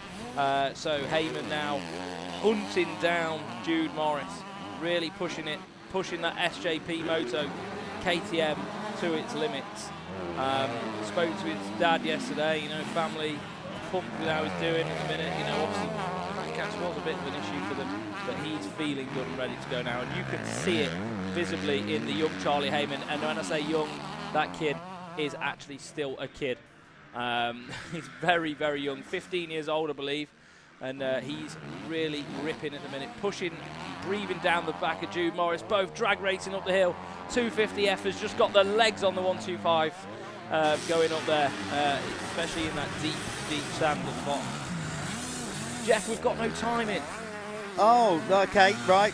I'll tell you what, anybody, please, British Telecom, OpenReach, anybody. Somebody, if you work EE, there, anybody, come and get a mast. Yeah. Or a cable, a big cable, you know, whatever. Yeah, absolute nightmare.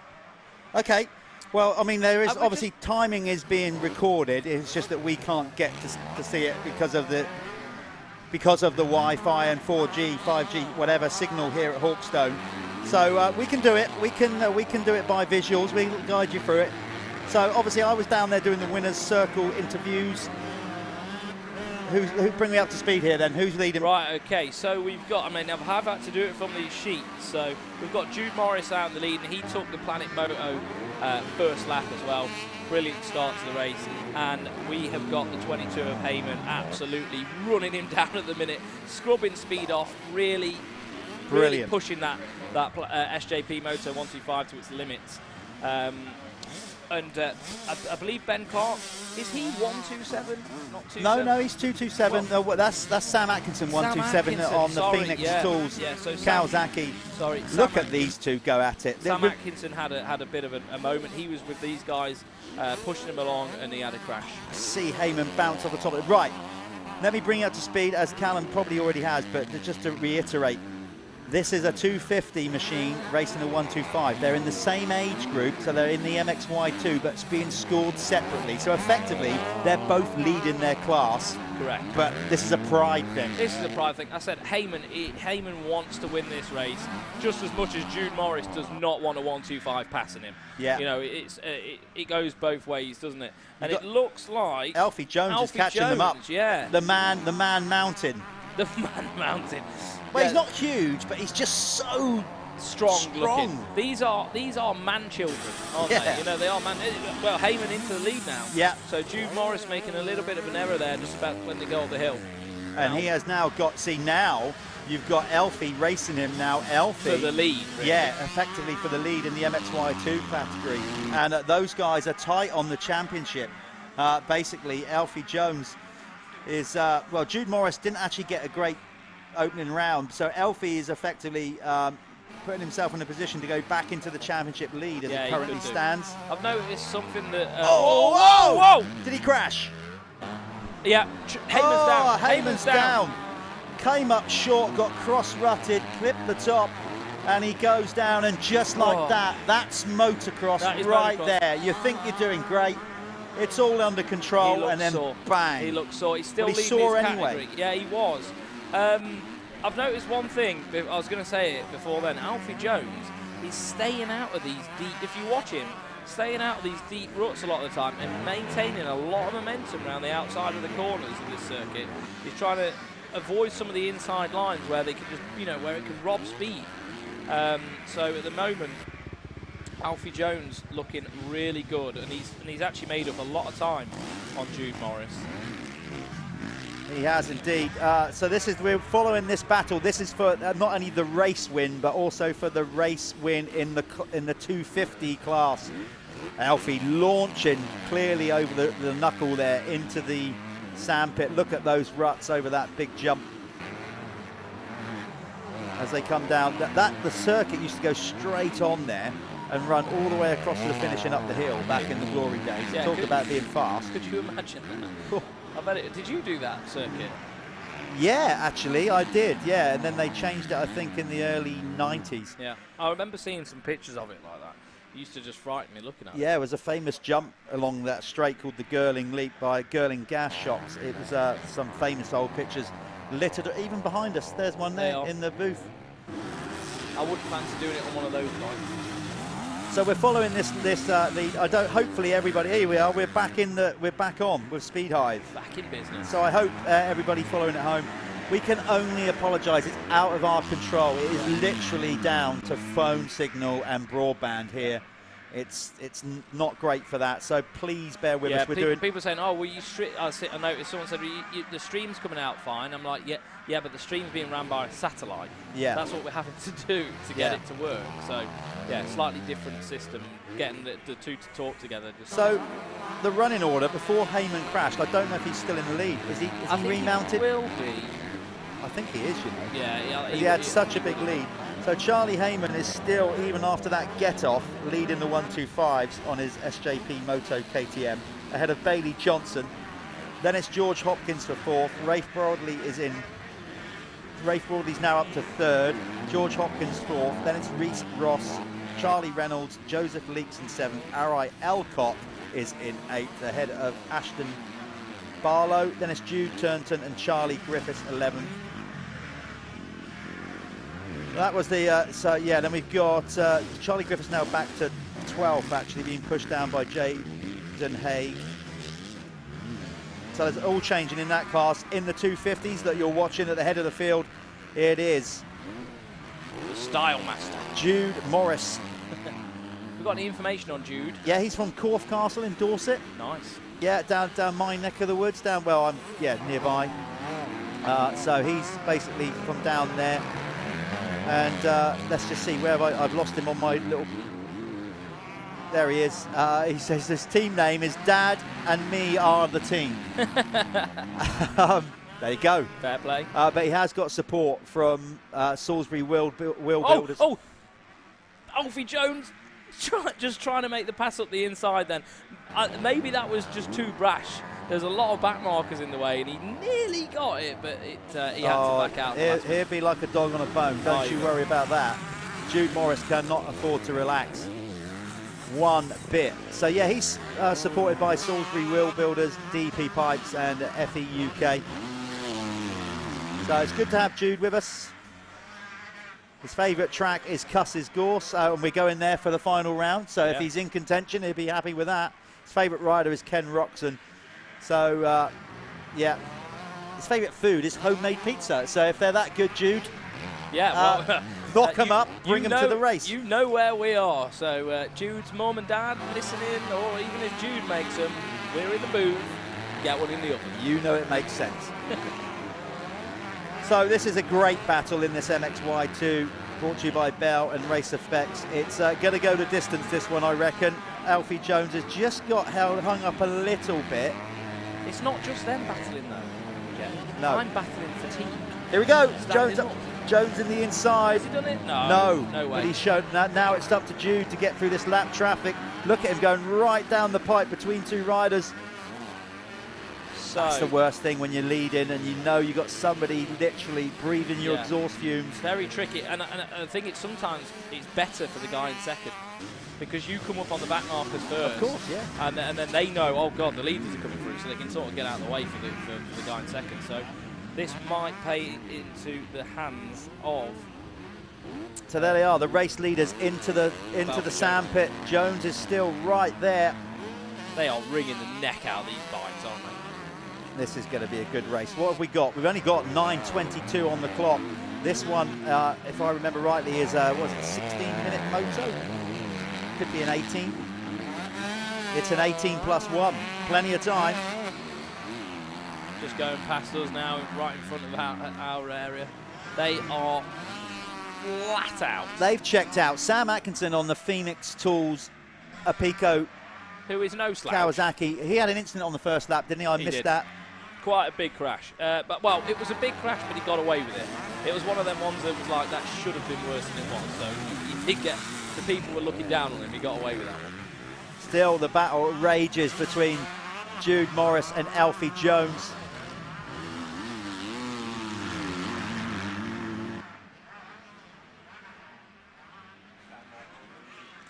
Bailey Johnson takes the lead in the 125 as well, so pushing Charlie Heyman back. Heyman's 4 seconds behind Johnson now, so Charlie has lost a position. And Bailey Johnson capitalising on Charlie making a mistake. Yeah, well, that could have been worse for Charlie. I mean, he could have gone high-sided. Yeah. Oh dear, Alfie Jones is starting to get a bit loose and impatient now. The man-child coming in strong. It's a great race. These two, well, I said shame Sam Atkinson crashed because I'm sure he would have been in the mix because he's a very good sand rider as well. We're having to keep the cameras on this though because you know we know fireworks could spark between these two. Yeah, it's fair play to Jude Morris at the minute. He is withstanding the pressure exceptionally well. He would have been told on his pit board, no doubt by his dad, that Alfie is right there. They get all the information. Remember, in motocross, there's no communication directly to rider. There's no fancy, head comms or anything like that. They get all their information from each lap from a pit board, which is just past the finish area. You may even see it. It'll be good to see if we can see what's written on the pit board let's read some of them out. We could probably get some info on them from where So we are. when they come over the finish line, they go round the pit signalling area, and you can maybe see, here we go. So there's Jude. lines. They're saying lines. Lines. There we go. You just missed it. So Alfie Jones got said. There you are. Look, 2:30. Last push. Clinton Putnam is there. 2:30 to go. Last push. Come on. Look at Clint. He absolutely looked it. Think traffic. Yeah. Going to Atkinson. All these things. Yeah. You see. There you go. There's all varying it's pit little signals. reminders, isn't it? The one that drove me mental is breathe. Oh, it looks like Charlie Heyman is now back in the lead. Yeah. And pushed the number 9 of Bailey Johnson back into second. So Heyman doing what he's got to do. He's doing his job right now, and he's got to win this moto. Yeah, this is just a great race we're watching here between these two. Like I said, Alfie Jones will not let go, but he is running out of time. It's going to be 1 lap to go next time around. He's looking a little bit more untidy as well, Alfie Jones. Maybe he's getting a little bit of fatigue, you know. So Alfie Jones starting to not look as neat as he did in the opening laps of this one. And Jude Morris may now have just put that cushion in between the both of them that he needed. So, I mean, well, it looks like Charlie's going to hold on in the 125s. We'll try and pick them up in a minute, but we just don't want to take the cameras off this battle. It's that good. I was just saying then, though, Jones just starting to look a little bit untidy now from watching, from observation from where we are.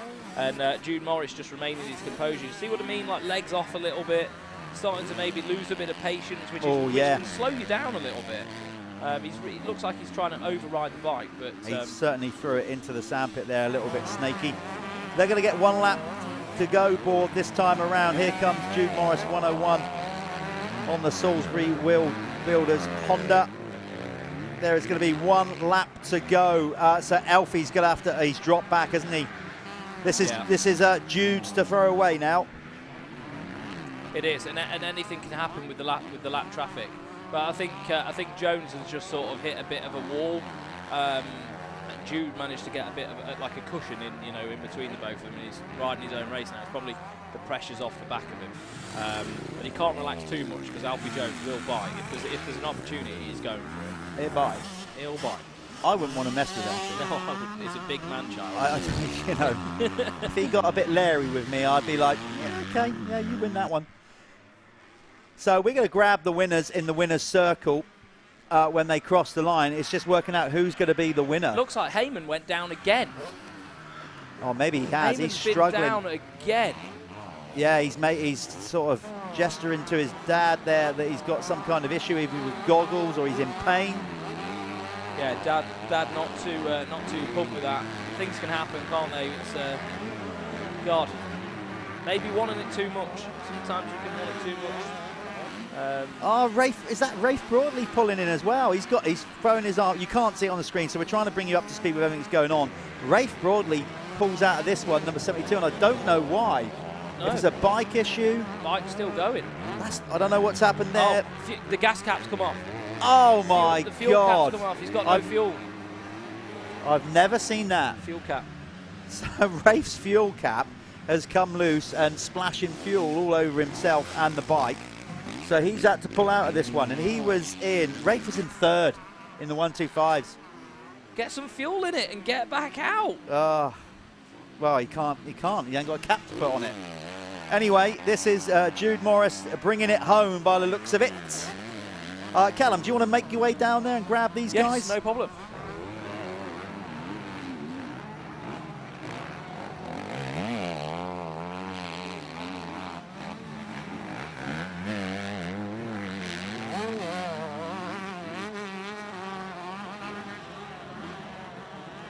So there it is, a moto win for Jude Morris in the 250 class, 101. Callum's going to go down there and grab him, get some words.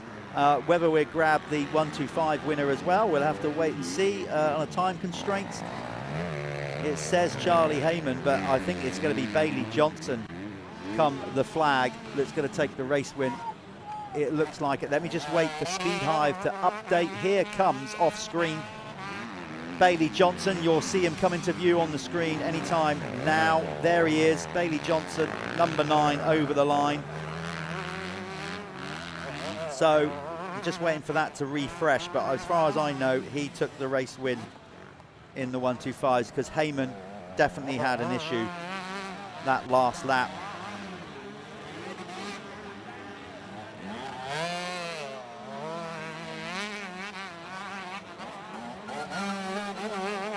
So that one was brought to you by Bell and Race Effects. We are now going to pass down to Callum anytime soon with the race winner, Jude Morris. In the meantime, there's our incredibly dedicated checkered flag man, Barry Ward.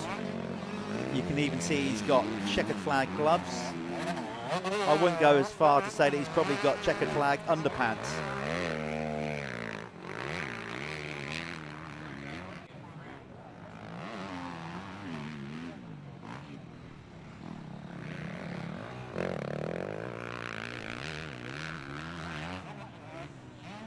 How was that one then? Yeah, it was good. I got off to a good start, got a whole shot, and led for about the first 3 laps. I had Charlie on my back wheel, made a slight mistake coming out of pit lane, and he got by, so I followed his lines for a lap and kept pushing him until he ended up making a mistake. Got back into the lead. Then I had Alfie Jones on my back wheel and just sort of rode my own race, kept it controlled and did what I had to do. Yeah, Alfie got pretty close, didn't he? But yeah. I think, was it physical out there? It looked pretty... yeah, it's not too rough, but where it's so slick on the bottom, you just got to really hold the bike tight. Fighting the core yeah. all the time. Have you got any sponsors you want to thank? Yeah, I'd like to thank Salisbury Wheel Builders, Sam Ongley from 723, Bell Helmets, Oakley Goggles, and just anyone else that helps me. Cool. Cat Pipes. Thanks very much. Cheers. The race winner of the first moto on the Sunday. Well done. Nice pose there, Callum. Nice pose. Okay, so there you go. That was the race winner in the MXY2 category, Jude Morris. So we're going to go back to the race now. We're getting them stacked and racked for the next race, which is the Clubman Moto Connection class.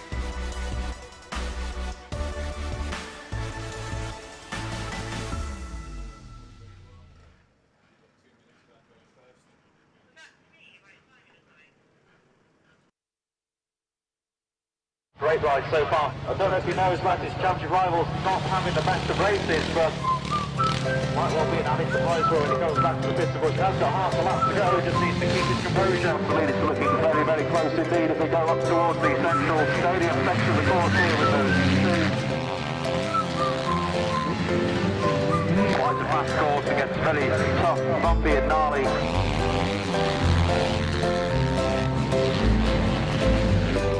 So now closing stages, and the Developmental closing on victory.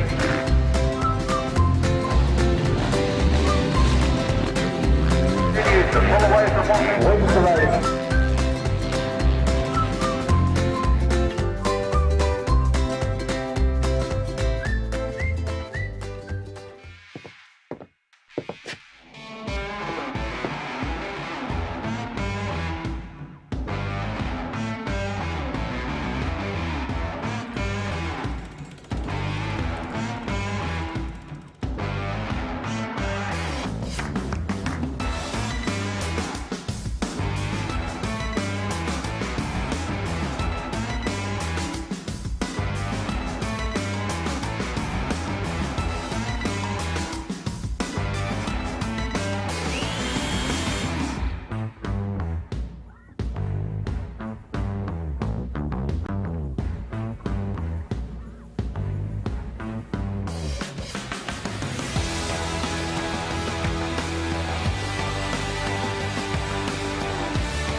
Okay, here we go. This is the Clubman Moto Connection. Opening moto of today. Who's going to get the all-important Hawkstone? Remember that? Well, no, I don't. So you just made Canadian nationals. Hawkstone. No, I don't recall that. Dusty Clark, John Sebastian Ward. Okay, I remember all them, but could you please stop doing that? Okay, yeah, I'll stop. Thank you. I think we need that though. So we're up and running. Again, apologise for any issues that you're having at home trying to log into Speed Hide. We're doing our very best with that. We keep trying to bring you up to speed with who's, what and where in this opening Clubman MX1, MX2 combined, brought to you by Moto Connection. Who is going to get across that line first then? Yes, for the Planet Moto First Lap Leader Award. Now these guys, we've said it in the broadcast, we'll say it many times throughout the broadcast and the rest of the year. The heroes, the people that make our sport tick over, the clubmen. All these guys will be going to work, well, unless they can call a sickie, will be going to work tomorrow, aching but loving their weekend, talking about it with their colleagues at work if they're into it. Or calling their clients and going, oh, can we reschedule? Because something massive come up. And they're not telling them that they're actually physically half dead from racing at the weekend. The genuine weekend warriors. There we go, a degree of carnage straight away. Through the whoops, the famous whoops. They're not as big as they used to be and they're shorter in distance, but they claimed notable victims. Many. Including our three-time world champion Dave Thorpe. So who was first across the line? I couldn't quite see that, and again we got to hope with the timing on the first lap leader. We kind of missed who that was. That was a 167. Okay. We will find out who that is. Jeff, you carry on and I will find out who that is. That was Jamie Mottram. You got there before. Yeah, I did. Yeah, Jamie Mottram from Ballyclare, Northern Ireland. So he wins 5 points for the Planet Moto First Lap Leader Award. Do you know what? I can't wait to go to Spain. He seems pretty keen. Seems pretty keen on it, Jeff. Okay, this is them as they're over the line on the opening lap by category. Now remember, we try to make this as simple as we can for the viewer. You have got Clubman riders all in, because that's their level of riding, but they're riding two different CC machines. MX1 is 450cc, MX2 is 250. Leading the MX1, the 450 category, over the line was Charlie Green, followed by Alex Christopher, Dean Rogers, number 458, Sam Cornwall in fourth. Ivan Kerr was in fifth. Now remember, Alex Christopher and Ivan Kerr, they're the only two riders to win races so far this year in the MX1 category. Ashley Senior was sixth, Colby Walker for seventh, Matt Pocock eighth, and ninth was Jordan Ambler. In the MX2 class, it was Jamie Mottram, not only with the first lap leader award by Planet Moto, but leading the race, ahead of Ben Wainwright, number 41. Just on screen now? Yep, there's Wainwright in that rather cool 7 kit. Yep, is it the Ethica one, isn't it? Yeah. Really, really cool. Guy Prince, who was in third, 141, ahead of Elliot Pugh. Fifth was Ricky Roberts, 111. Then it was Mitch Collins for sixth. Seventh, Adam Pearce, and Charlie West was in eighth. That's the only riders currently showing on Speed Hive at the minute. So that will update soon enough. There's Alex Christopher in shot, trying to chase down Ben Wainwright. Of course, Wainwright has taken a couple of moto wins from round one and is leading the championship, if I remember, from round one in the MX2 category.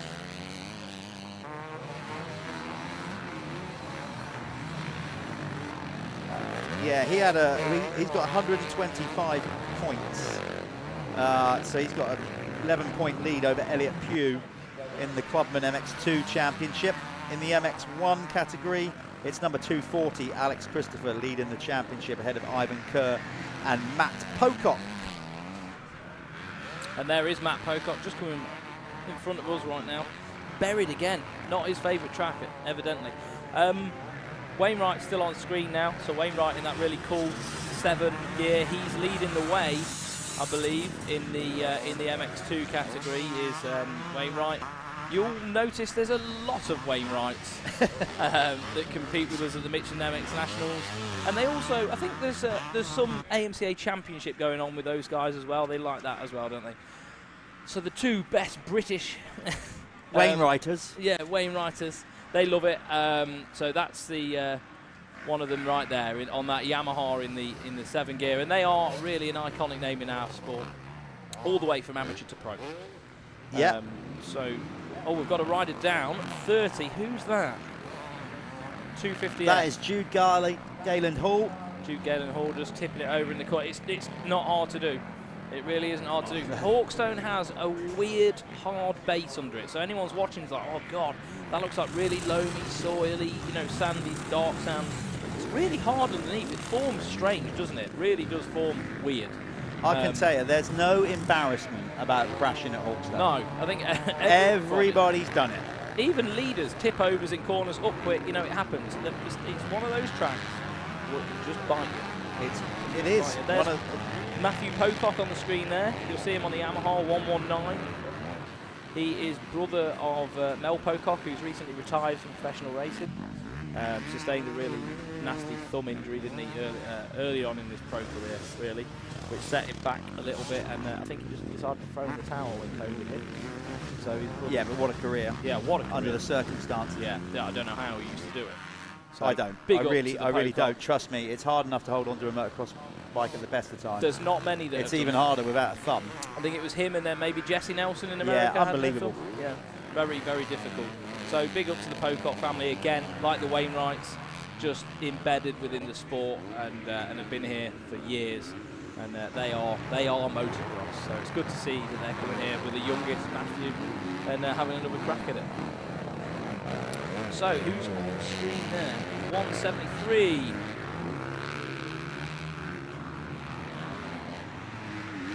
This track is starting to rut up nicely now. It's really starting to chew up. That was Mitch Collins on screen right now, 173, in that real fluorescent. Is that Kenny gear? I think Kenny so. gear. Very French looking. Oh. So the 173 there. Of Mitch Collins just going up the hill. But just to give you an update, people watching at home and, well, everybody here at the venue as well, it's Charlie Green leading the way in the Clubman MX1 category, number 232. Alex Christopher is now up to second. Remember, he has never finished outside the top 2 after 6 races. Dean Rogers is in third, number 458. This is in the MX1 450 category. Matt Pocock is in fourth, ahead of Sam Cornwall. Then in sixth is Jordan Andrews, number 245. Colby Walker is in seventh, ahead of Ashley Senior. Ivan Kerr down in ninth. Now, he's another rider that's never finished outside the top 2, so he needs to get a rattle on if he wants to keep that record going. And then rounding out the top 10 is Jordan Ambler. In the MX2 category, let's just go to that and hopefully this thing will load. In the MX2 category, it's still Jamie Mottram leading the way ahead of Guy Prince. Ben Wainwright, number 41, now up to third ahead of Elliot Pugh.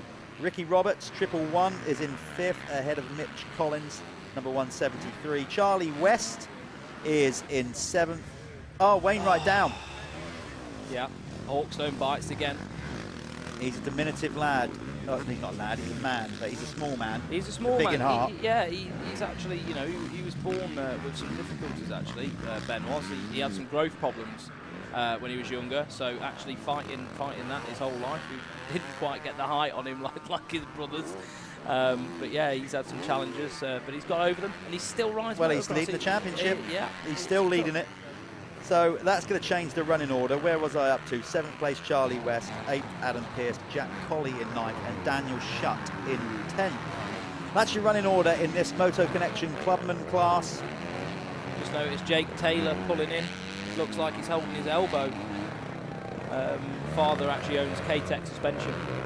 Now, remember as well, folks, we'll do this throughout the day. This will probably come into fruition at the end of the day. We have Kex clothing and underwear as a sponsor as well for the fastest lap award. We do. So every class throughout this weekend, whoever sets the fastest lap will get a Kex voucher for a clothing bundle. They can have a couple of pairs of socks, boxer shorts, whatever they want with that voucher. It's down to them. They can log on the website and see what they've got. available to them. But it's good stuff, isn't it? Yeah, so it's hard for us to say what the fastest lap's going to be until all the racing's complete. So but we keep an eye on that. If you're watching on Speed Hive as well, keeping a lap on the times, keeping on top of the times. I've got fully addicted to the socks. Have you? Yeah, yeah. I don't think I'm a bit worried about where you're going to go with this. No, there's some there's some issues in my household now because they've got the Kex logos on the outside, haven't they? Now my pairs have got muddled up, so I'm like wearing the Kex logo both on the one side of the leg. Really annoying, actually. Really annoying. And so I'm just going to have to buy more. There's a little insight into Callum's world. I've got a thing with socks. I'm a bit OCD with them, and they are very nice. The way they fit, everything. Ed's done a mint job of designing this clothing. Do you want more socks? Is that what you're after? Ed has done a fantastic job of designing this clothing. Absolutely terrific. It couldn't be any better. There is no physical way that that sock could perform.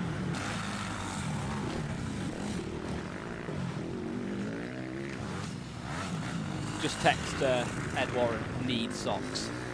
So I know he's watching the feed. You know the score, Ed. No, he's been generous enough to as well. Absolutely, I'll yes, happily a buy series this sponsor, yeah. So you can see from this track, it's brutal. It's Hawkstone Park after all. The rain has actually done it good. I mean, for those tuning in for the first time, if you are to the world of motocross, good on you. Hope you're enjoying what you see. This is a brilliant family sport. Great to see you get involved, come out as a spectator. We're actually about to encounter a Wainwright-Pocock battle on track. So Pocock just in front of Ben at the minute. So two huge motocross families going at it. Look, there we are. Pocock passing the screen now. It's a dynasty battle. It's a dynasty battle between two big families. So that's what's going on in that one. Remember the schedule. You're watching the Clubman at the minute. Up next, we got the amateur class brought to you by Broadcliffe and Apico Factory Racing. Then it's the expert class, again brought to you by Apico Factory Racing and Broadcliffe Construction. And then it will be the fastest 40, the pro riders, that brought to you by Michelin and Milwaukee. Very excited for that, actually. Really excited for that class. I mean, obviously, I love watching it all. But, yeah, it's going to be good. A pro race round Hawkstone is always a good thing to watch. We've got a rider stopped just up there. Bike's steaming away. I think mechanics told him to retire. And that is another thing that happens around. Look, she's smoking away. Yeah, so that's gone. Yeah, look at that. That's what's happened there. Let's try and get that up on screen. Basically, his radiators has probably just caked up with sand. It's overheated. He's lost all his coolant. And then it's gone onto the oil. Yeah. So, yeah. So we can't zoom in on that one because we've actually got a gazebo in the way. But just trust us, there's a bike in the pit lane looking like it's on fire. It's not. It's just steam. It's oil. He's burning oil. Burning coal. So we're sticking with Ben Wainwright. He is getting plenty of TV time in this one. He is, but he was leading the race, wasn't he? So he's trying to fight his way back up in MX2. Where is he actually sitting now? Here's a good note to riders. It seems like if you wear funky kit, you get bright coloured kit, you're going to get plenty of airtime because you're easy to spot. So is this working, Jeff? Get this loaded up and see where everybody is.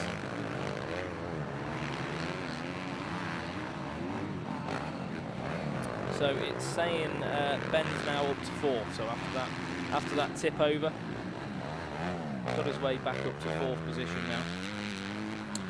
So far, so good with leader in MX1. So far, so good with the weather here at Hawkstone. We have a lot of rain overnight, but looking out the booth window here, it's sort of starting to just get a little bit brighter. Carnage, Clubman dear. Carnage, and a little bit of fisticuffs with good measure. Got no idea. That's 7-4-1.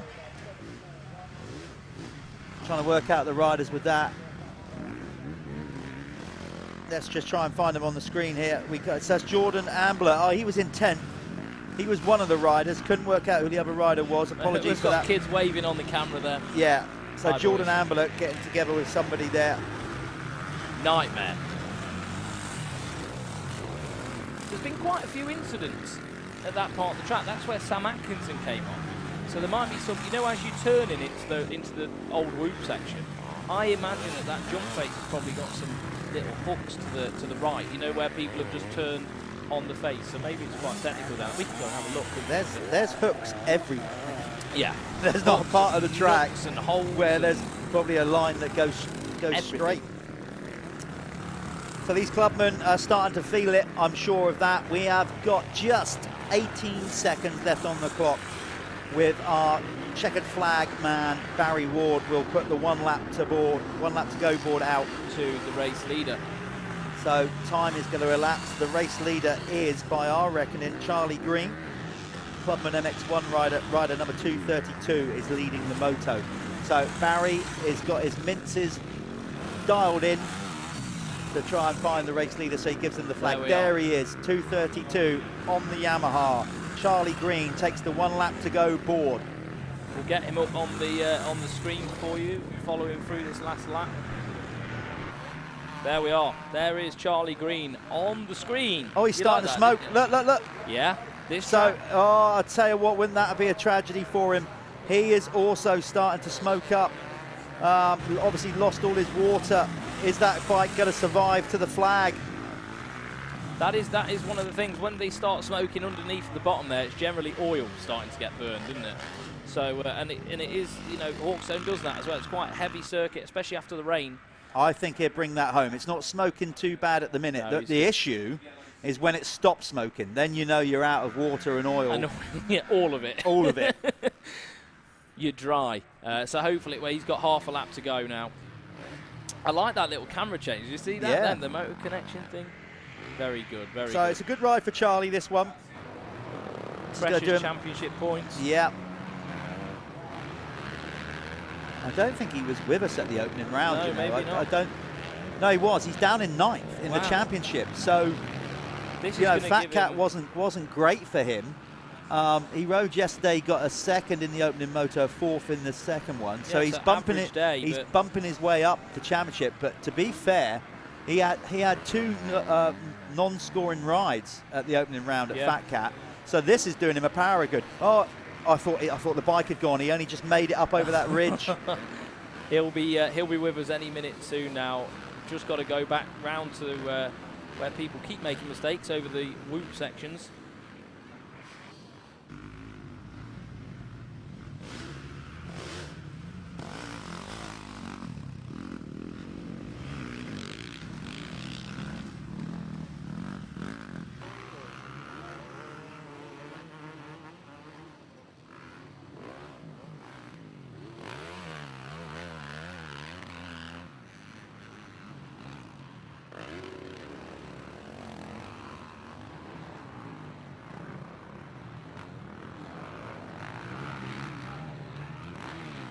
He is just throwing it round. Right, I'm going to go and grab Charlie in the winner's circle. Over to you, Callum. Bring him in. So Charlie Green just about to cross the line now. There we are, Charlie. Well done. Give yourself a fist pump. The 2-3-2. Charlie Green takes the moto win convincingly in the MX1 class. Big thumbs up from his dad. Alex Christopher coming over the line 2nd, and should be Matt Pocock in 3rd in the MX1 class. So that's that. So let me have a little look at the MX2 as they come through. I believe it's Guy Prince, followed by Elliot Pugh and James and Jamie Mottram. So going to go down to Jeff now, and he's going to do the interviews with the race leaders.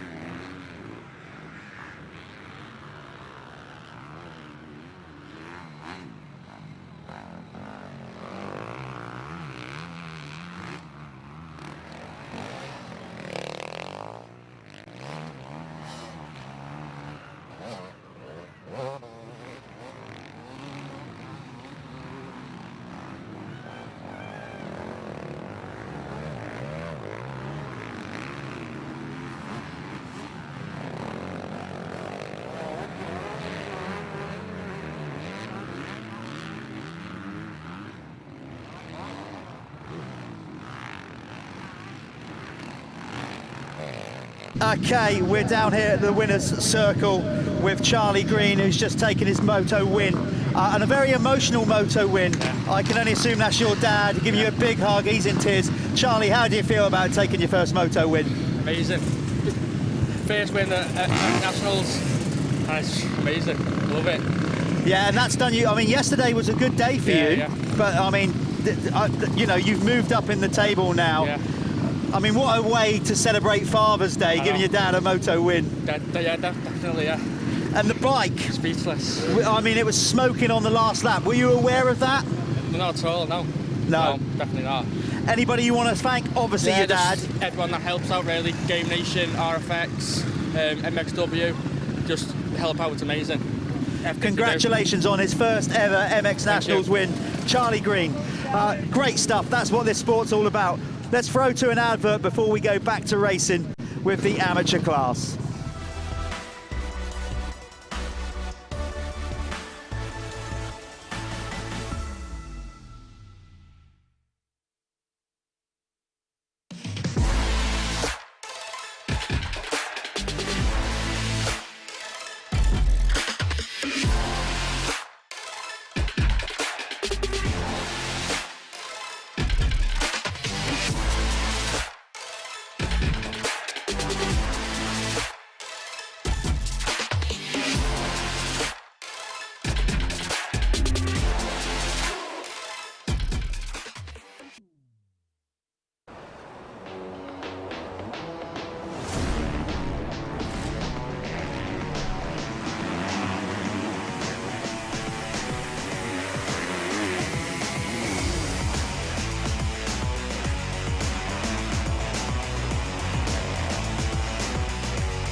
Welcome back to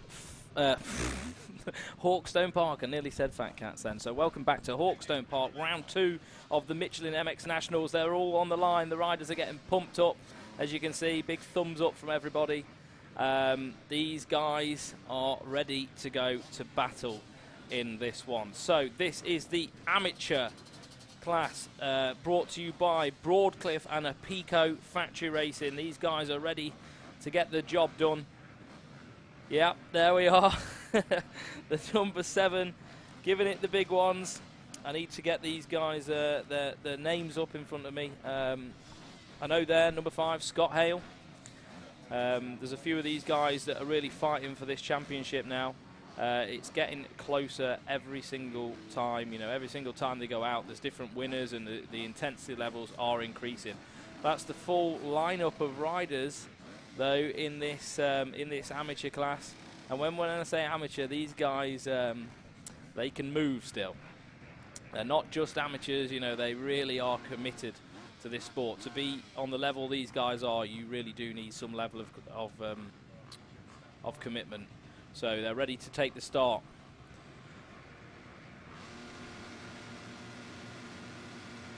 And gate drop any moment now. There we are. Who's going to get the whole shot? Eyes on Scott Hale. Scott Hale takes the whole shot there on the Yamaha, number 5 in the Wolf Sport gear. That was Scott Hale from the northeast. Oh, and a big pile-up, huge pile-up. Loads of riders getting involved in that. That definitely wasn't ideal for a lot of people. That's not the 95. Is that Brad Thornhill? So possibly Brad Thornhill getting torn up in that one. So the riders are going to steam through here, through the back of the circuit. Some guys trying to take that inside line there. Just notice really slippy when you get out of the rut and onto the hard packed sand. So they're going to come around the back, and then we'll see who is going to take the Planet Moto First Lap Award and get 5 points towards their Spanish motocross holiday. Jeff's back in the room now, doing a bit of research on the riders. Well, you know, obviously we know a lot of them. Yeah. By their riding style kit. It's hard to see today because they're getting roosted with dirt. I get so blinded with all the different numbers. And as soon as they come over the line, I can start associating numbers with riders. It makes my life 10 times easier. But we've, again, if you haven't filled in your form as a rider, and you're watching this live stream back, please do so. Give us we need all the information on you guys as possible. At the minute, Scott Hale crosses the line in first, takes those 5 points towards his Spanish holiday, and we've got Sean Wainwright behind him as well as they come through. So some big hitters right at the front of this one straight away. Let's get the live time. So what you're going to see here, people, if you're new to the Michelin MX Nationals powered by Milwaukee, you're going to see an increase in speed as we kind of go through these adult classes. We've had the Clubmen. They are what they are. They're Clubmen. They're very much part-time riders. This is the amateur class, so they're that next level up from a Clubman, that little bit quicker, that little bit more committed. First across the line in the MX2 was Aaron Gardner, so 5 points as well. Yeah. For him. So you're going to see an increase in speed. The next class coming up, the experts after this race, will be quicker still. Yep. And then, of course, we get into the fastest 40. The fastest 40 riders in the world. No, in Not the country. Quite, but we're getting there. Yeah, there's obviously some of the guys that are competing in that class actually do race at World Championship level, and they choose to come and race at the Michelin MX Nationals for their British Championship. So I can't wait for it. Yeah, I'm itching. Are you? Yeah, I'm uncomfortably itching. That's nothing to do with your Kex clothing. I just want to point out. Absolutely nothing to do with the Kex clothing. Absolutely nothing. Might be the cheap replacement clothing that I'm wearing. So this is the amateur class brought to you by Broadcliffe Construction, Steel Construction and Engineering, and also a Pico Factory Racing. A Pico, one of the, just do so many brands, don't they? Answer, Liat, to name but two. There's a load more. Arai. Arai. Only Arai. That's what they say, isn't it? We won't go through them all because I can't really. Oh God, so many. Yeah. Basically, they're a distribution company that provides all your shops that these guys go and spend their money on. Yeah. Go and check them out. Pico Factory Racing. You'll find everything you need on their site. Lots of motocross brands covering everything from bike parts to clothing to basically everything you need. They do a lot of hard parts. Yeah, they do their own hardware parts. So go and check them out. You can see the alternative lines on that famous jump there in the middle. That outside line as it sweeps in. Now Hawkstone is one. It's you've got to keep your momentum rolling on a track like this. That's where you've got to keep constant throttle control. The minute you start to shut off, that bike is going to want to bounce and dance around and then come out of a rut or pitch you off, like this gentleman here, right on cue. You couldn't time that better. You gave him the commentator's curse then, didn't you? And Brad Fornell, right at the back of this pack at the minute, Jeff. Just about to cross the finish line now. Absolute nightmare for him. Came off on the first lap, so. It's amazing as well, Callum, isn't it? I haven't ridden the circuit. How TV does this thing where it flattens everything out. That there doesn't even look like it's going downhill. No. It's quite steep. That's steep. That little straight coming out of that right-hander to this left drops away from you quite dramatically. It does. And it's amazing, TV, it makes tracks look flat, people look fat. I mean, I am. Are you trying to justify our appearance? It makes me look a lot chubbier. It's not going to wash. No. Maybe it doesn't. Maybe it's just actual fact. I need to actually look at myself. We're enjoying life. Leave it. 12 minutes to go now, and then they'll get their the one-lap board. So slightly shorter time for the amateur army. 16-minute races. Amateur get 18. Yeah. We torment them. Yeah, that is painful. That is painful around here. No, they're amateur. They're good. You know, it's that little extra bit. And because either way you look at it, fitness is an integral part of motocross. You know, you've got to be fit, and that, you know, you can't just rock up and expect to be fast. And if you're not fit, you need to be mentally strong. You really do, and that's where gritty people get involved. So if you can't be bothered to go to the gym, give gritty people a call and say, look, I'm fat, I need to go faster, I need to be headstrong. Can you do something? By gritty people, Callum doesn't just mean somebody, you know, literally they are a new sponsor of the series. Go and check them out online. Gritty people, it's like a mental health organisation thing that help you with mind coaching and whatever. So go and do that, see what they're all about. They're a new sponsor of the series. Yeah, they are. The Gritty People finish line. Yeah. Oosh. Love it. Absolutely love it, Jeff.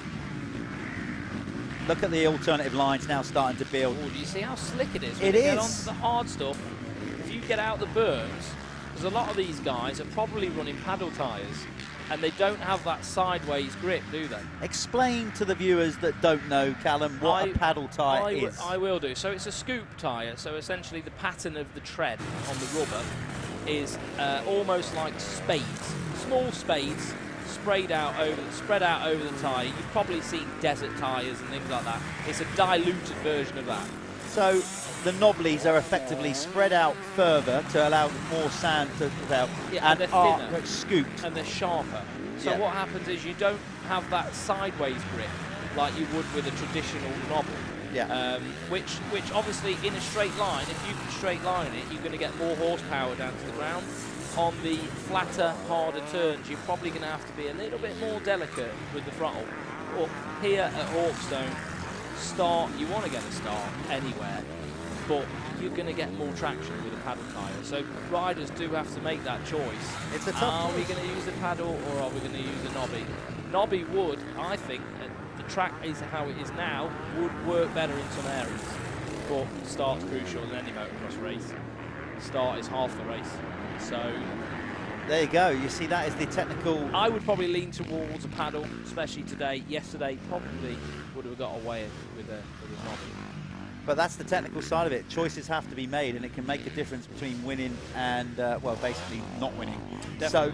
So, yeah, tough decisions to make. This is a difficult track to read as it dries out, no doubt, And on the of course, racing line. all of those tyres are available from Michelin. Obviously. Michelin do a vast range of tyres. You can have knobbies, you can have scoop. They do a brilliant scoop tyre, hard pack tyres. They even do, you know, road legal enduro tyres. So head over to Michelin and see what they've got available. We've got someone down. Yeah, right in front of the Planet Moto bend. He looks exhausted. Can't zoom in on the rider. Don't recognise the rider. It's Pete Bully, isn't it? 22. Yeah. It's a bit of Bully. Ah, oh, Pete. He was in. Did he have a good first round? You know, last year he was a front runner all the time. Was he? Pete Bully. He's currently in 16th, so not having his greatest time out there anyway. But a bit of Bully. Pete Bully hits the deck. I don't think he lost the position with that. Running order. Wainwright still leading MX1 amateur 450 class. Scott Hale in second. John Kirk, number 15, in third. Fourth is Paul Atkinson. Fifth, Carl Hayward. Then it's Luke Oldfield. Joshua McCormick, number 161, is in seventh, ahead of David Rushton. Callum Gordon, another 611 in ninth. 10th, Brad Thornhill. In the Amateur MX2, it's Dan Bruff, number 33, leading the way. He took 2 moto wins yesterday, so he's having a good weekend. Harry Foster in second, number 52, ahead of Aaron Gardner, number 7. Then it's Charlie Heyman, number 3, for fourth. Alfie Calvert, number 142, in fifth. Lewis King London, number 74, is in sixth, ahead of Harry Barker. Sean Springer, not such a good weekend. Romped to victory at FatCat. I just saw that. He's lost his goggles as well. Yeah, so he's out there suffering. In ninth is number 123, Matt Hockenhull, and then Lewis Taylor is in 10th. That's the running order across the 2 categories in this Broadcliff Pico Factory Racing supported amateur class.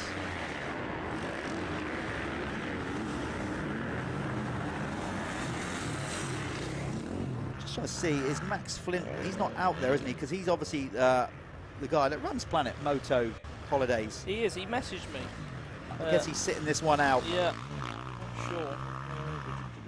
No. But he's registered as a rider in this amateur class, but not out there. Who have we got on screen at the minute?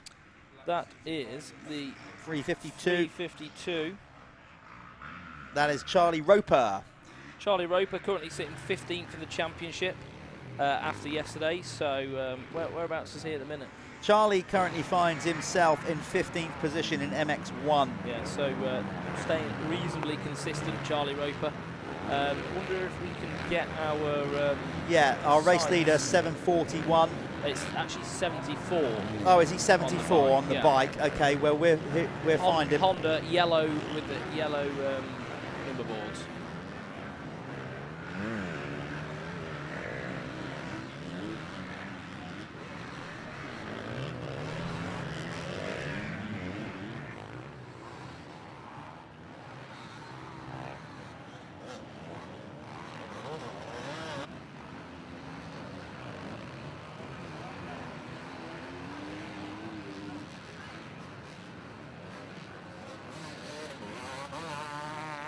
Man down, man down. Who's that?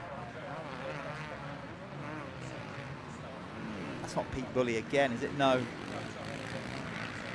Okay, can't quite identify that rider. It's 1, 2, 3. That is on the plate.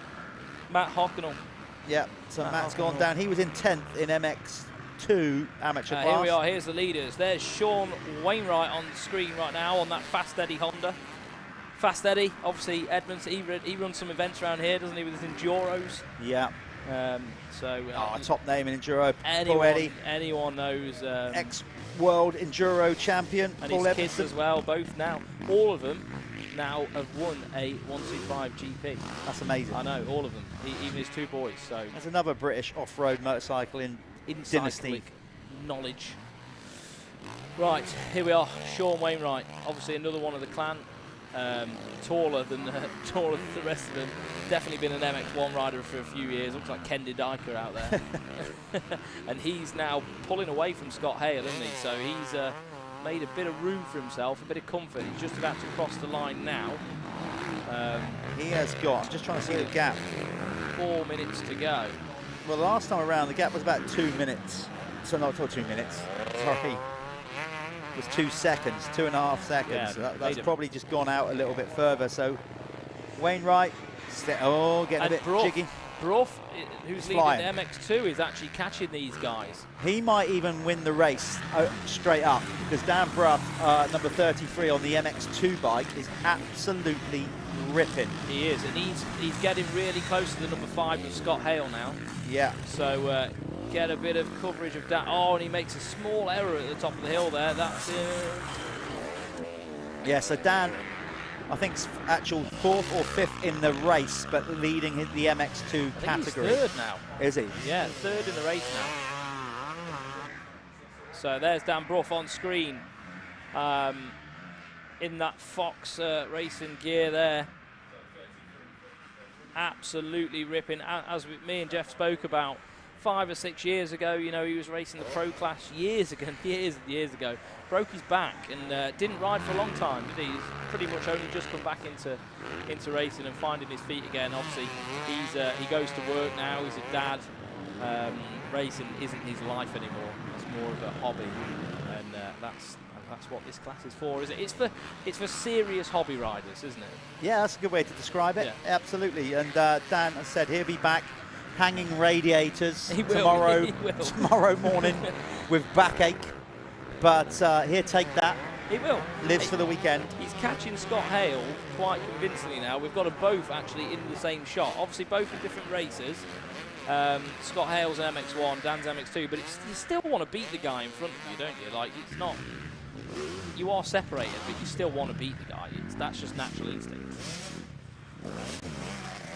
So, not flying through the whoops like the pros will be. The pro riders will be skipping and doubling over the top of them, as will some of the expert riders, actually. Yes. They're coming up next, of course. So we've got the expert race combined MX1 and MX2, and then after that will be the pro fastest 40, brought to you by Michelin and Milwaukee.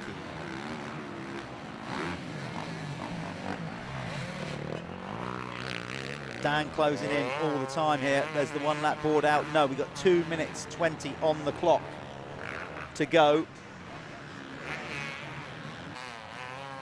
There's Brough on the gas. He is Brough on the gas. He is definitely closing in now. He doesn't need to overtake the rider in front of him, because remember, he's leading the MX2 class. But he's closing in on John Kirk, and you don't want to be sat there. Even though he doesn't have to overtake John Kirk, he's going to be getting all his roost off the... Scott Hale? Yeah. Number 5, Scott Hale. Oh, it's Scott Hale, not John Kirk, sorry. Yeah, I don't know what's going on there. Okay, so that is, again, just trying to update this speed hive. Unless he is maybe John Kirk is ahead of Scott Hale. I don't know what's gone on there. Anyway, that is number 5 that he's closing in on. So Brough is about, I think, this lap, the momentum that he's carrying, it's just a matter of time before he makes a move. Definitely. On Scott Hale, number 5. Scott's lovely and clean. How's he managed to stay so clean? I think Sean's just had that perfect gap on him, hasn't he? And that Wolf Sport gear is like a canvas, isn't it? Maybe the dirt just bounces off it. Industrial strength. Industrial, mate. If you ever had any of that stuff, washes like new. Yeah. Washes like new, no matter how dirty it gets. It's actually really well made stuff. There goes Dan up the inside. Takes the line away. Yeah. Yeah, he's got the job done. So Dan is clearly leading the MX2 category here, ahead of Charlie Hamlet. He has a 26-second lead over his nearest competitor. Is that it? Is that it? It's not a lot, is it? No, he needs to push on, doesn't he? No, yeah, that's huge. Charlie Hamlet, though, that's a good ride for Charlie, second. I think he's going to be happy with that. He's been steadily getting better, hasn't he, throughout. You know, and I saw him at the start of the season. He just got back into riding. He actually had. I was talking about Charlie Hamlet. I was at VIP one day, and I went up to see him, and he was really emotional. And this is a true story, really emotional. And I said, Charlie, what's the matter? And he just said, I love this sport.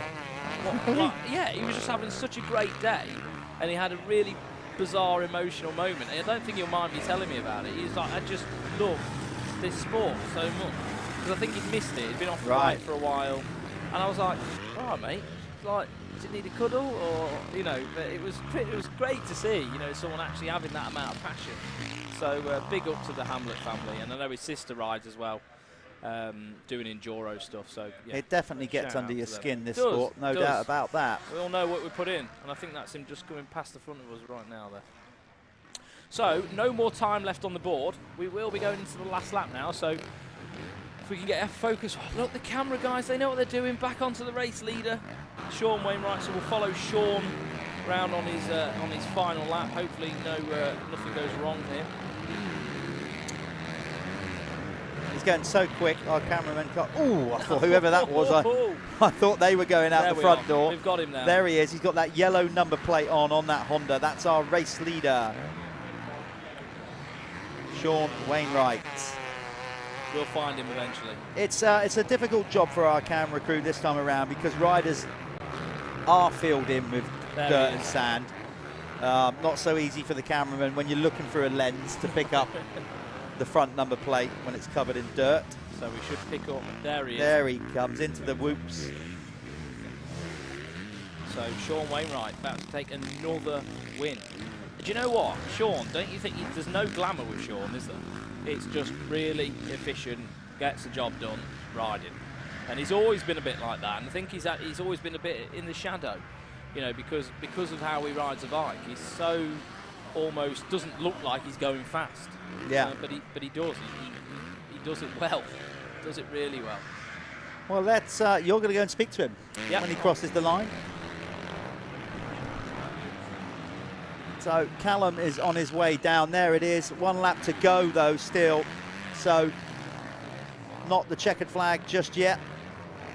Callum's gone down there to get fully prepared, as Wainwright goes around on another whole lap, his final lap of the race. Goes halfway up that famous hill. This is a new section of circuit. For those of you wondering why we don't go to the very top of Hawkstone Hill anymore, and you missed it earlier on in the broadcast, just years of riding up there is we're kind of down to sort of basic bedrock sandstone, which makes it a bit treacherous to prepare the circuit up there, coupled with that and first aid medics having concerns about it being a bit treacherous. So a new route has been made up the hill, a little bit shorter, but that's for those kind of reasons, safety really for the riders. They could all still comfortably make it all the way to the top, but we have to consider safety of our riders and the success and running of the race meeting. So that's why the race circuit has changed the route up the hill. A couple of these amateur riders going offline, getting out in the deep stuff. That's what will happen. You're going to have a bit of a racing line start to form, but with the heavy rain that we've had, this sport, the track evolves every lap. It's not like car racing or racing on asphalt or tarmac, Obviously rubber gets laid down on that and the track changes, but nothing like a motocross circuit. Riders push the soil around every lap, lines changes all the time. Holes get deeper, ruts get deeper, bumps get bigger. You've got to constantly read the circuit. And what might be the best line in the morning will be the worst line by the end of the day. It's that simple. It just cuts up, and you've always got to be reading the track. Throttle control, gear changes, balance. It's literally so many things you've got to process as a motocross rider when you're racing. Your brain never switches off, and that's why you can't really think of anything else. So here we go. Wainwright is going to come over the line. There he is, crosses the line. It's a moto win for Sean Wainwright. He's going to go and chat to Callum, so we'll throw down to him. Whether we've got time to speak to Dan Brough as well. Dan Brough, we'll soon find out.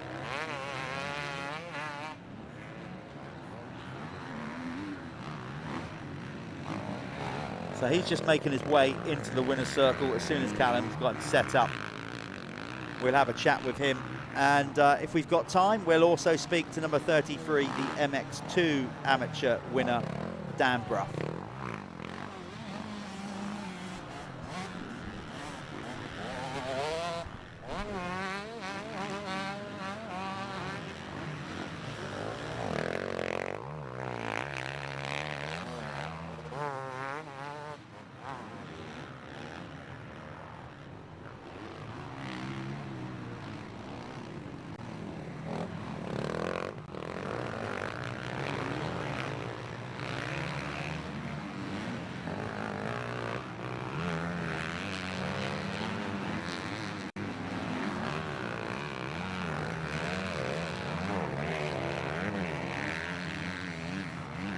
Sean, how was that? It looks pretty savage out there at the minute. Yeah, it's mega savage.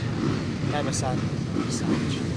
Do you want to thank any sponsors? Yeah, same again. Just Fast Eddie, Gear Tech, Ashby Motoparc, Rock Oil, First MX, all on the bike. I think you need to go and get a breather, don't you? So yeah. Sean Wainwright takes the win in Moto #1 in the MX1 class. Yeah. Go and get yourself cleaned up. Thank you very much. Well done.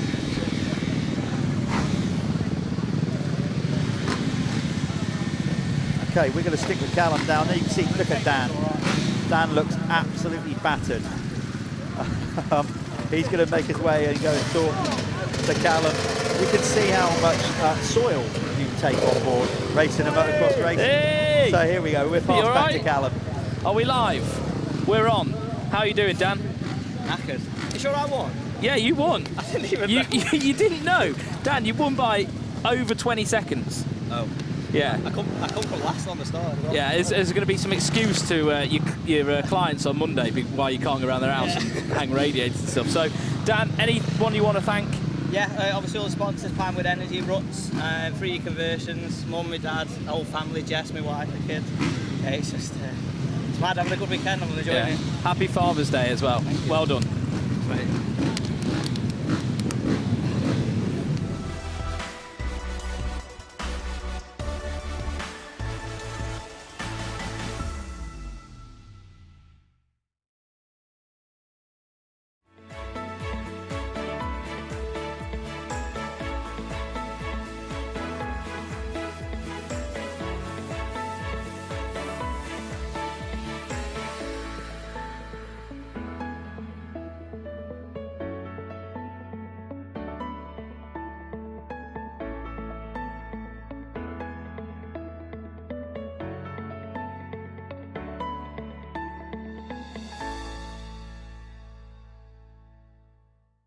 My first solution was just to look around and find a product. Of course, there wasn't one. And the more I looked, the more I couldn't believe that there wasn't a product. That's when I sort of started working on the whole project to develop the neck brace. And so how it works is, if I was to fall off a motorcycle, front wheel stops, you hit something, you go over the handlebars, land on your head.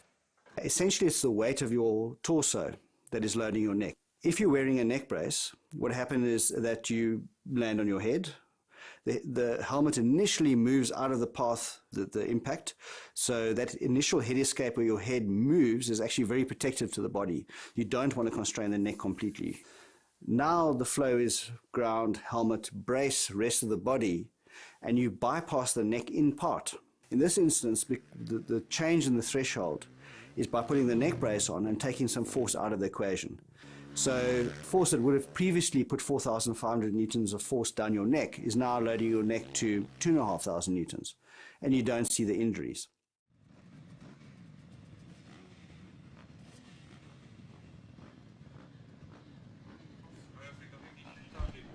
Right, here we go then. We are lining up for the experts class, brought to you by Broadcliff and Apico Factory Racing.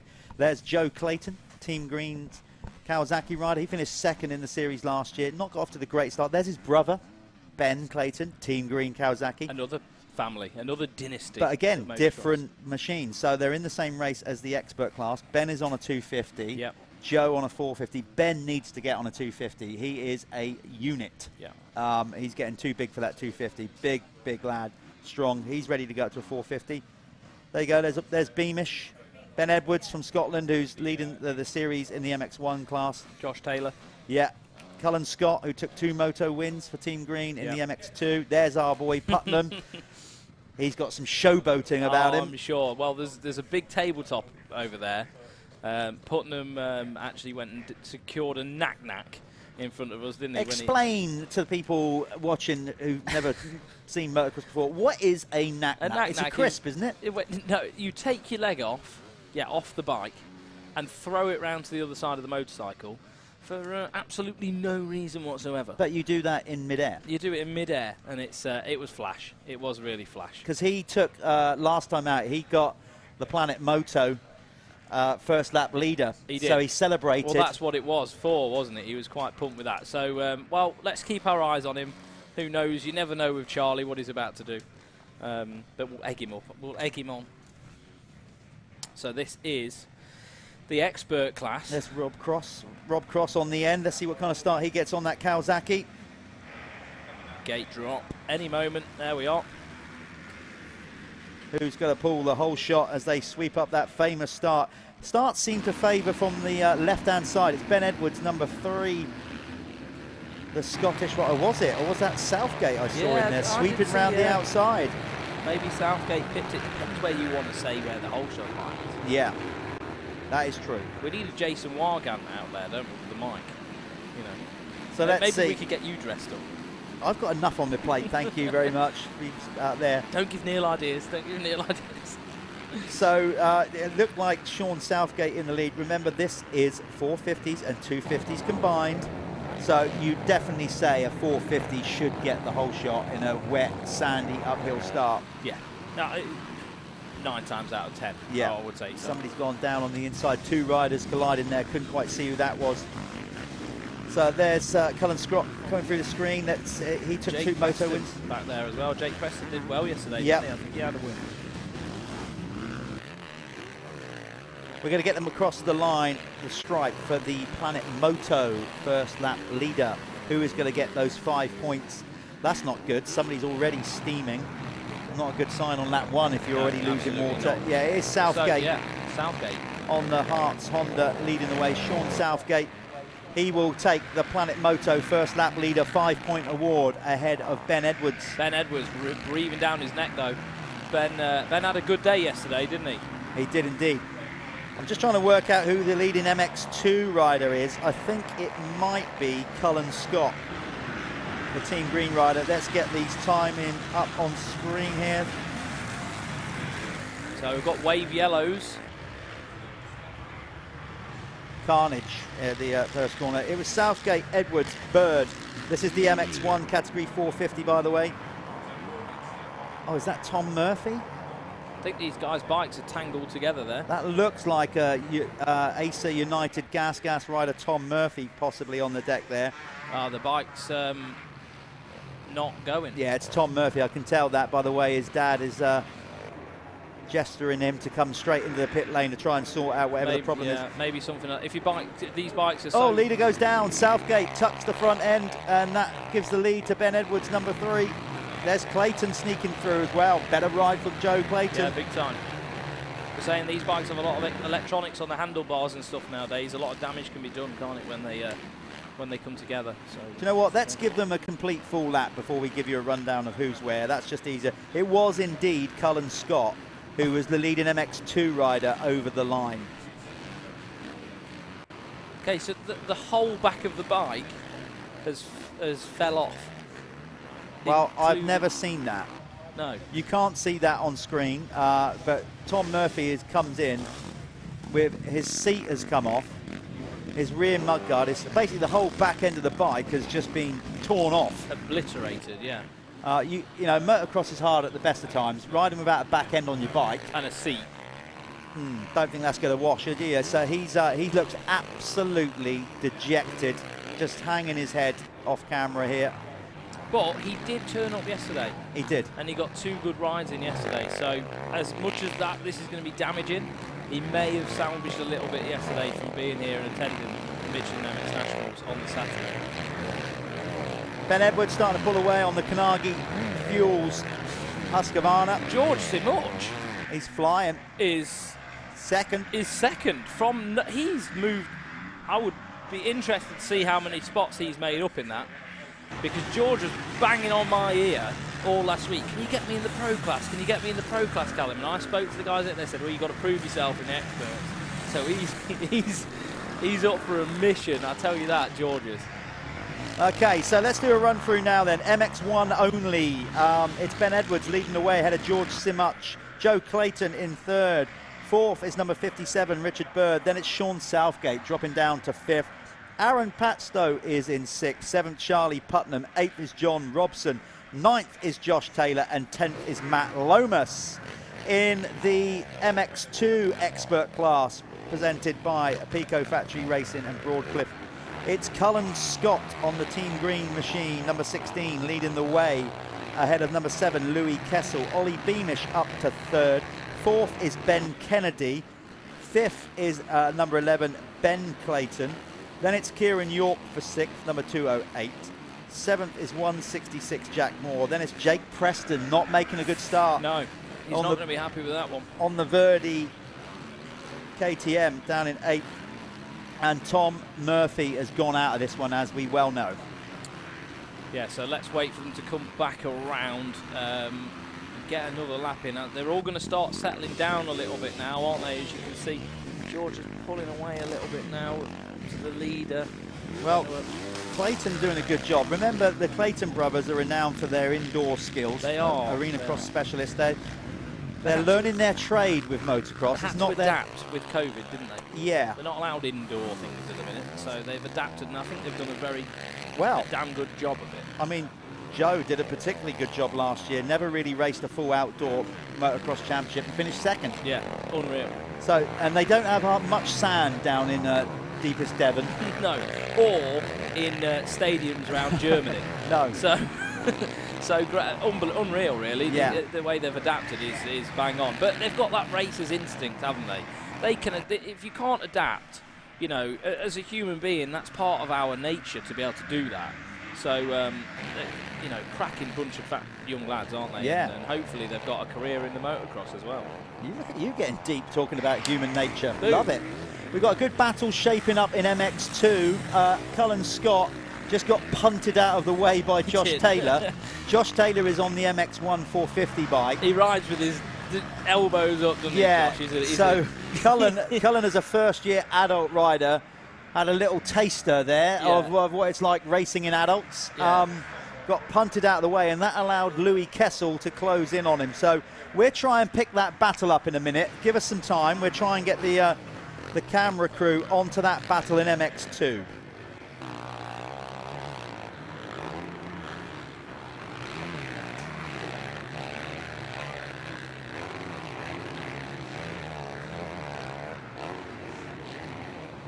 Yeah, we're just going to try and get you onto the leaders of MX2, trying to give everybody a bit of screen time.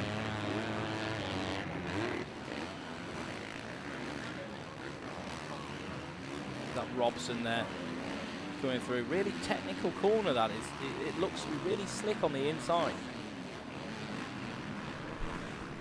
Okay, so we're going to try and pick up on this race battle between Cullen Scott on the Team Green machine and Louis Kessel on the KTM. There's Scott in the view, there's Kessel. there you go. They are your leading MX2 expert riders. Cullen Scott took both moto wins yesterday. Louis Kessel wasn't here yesterday, but let's see where they're at in the championship, because obviously Cullen Scott has moved himself up to 3rd in the championship after his 2 moto wins yesterday.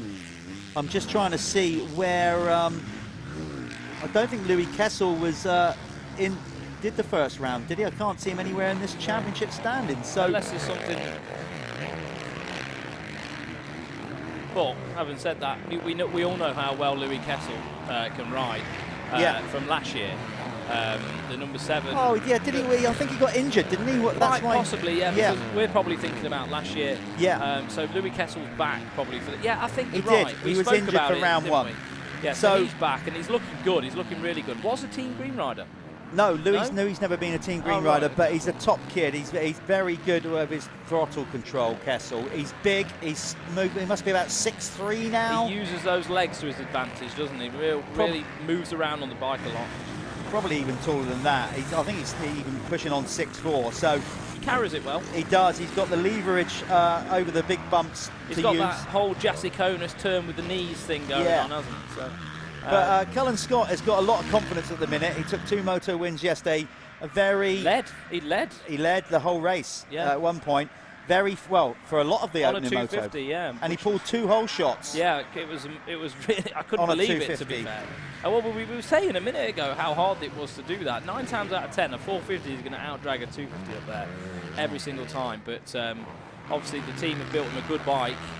Seems to be. Well, I can tell you right now, that bike, a lot of people wouldn't believe me when I say it. There's been nothing done to that bike other than a pipe and a bit of map. They're a lot better than they used to be, though. The new Kawasaki is a much better package, isn't it, than it used to be. Now with electric start as well. Yeah, I love that. Engine. Look, he's trying to make his way back past Josh Taylor because he knows that Kessel is breathing down his That's going to pipe. be a good buffer. If he can find his way around Taylor and do it without getting collected.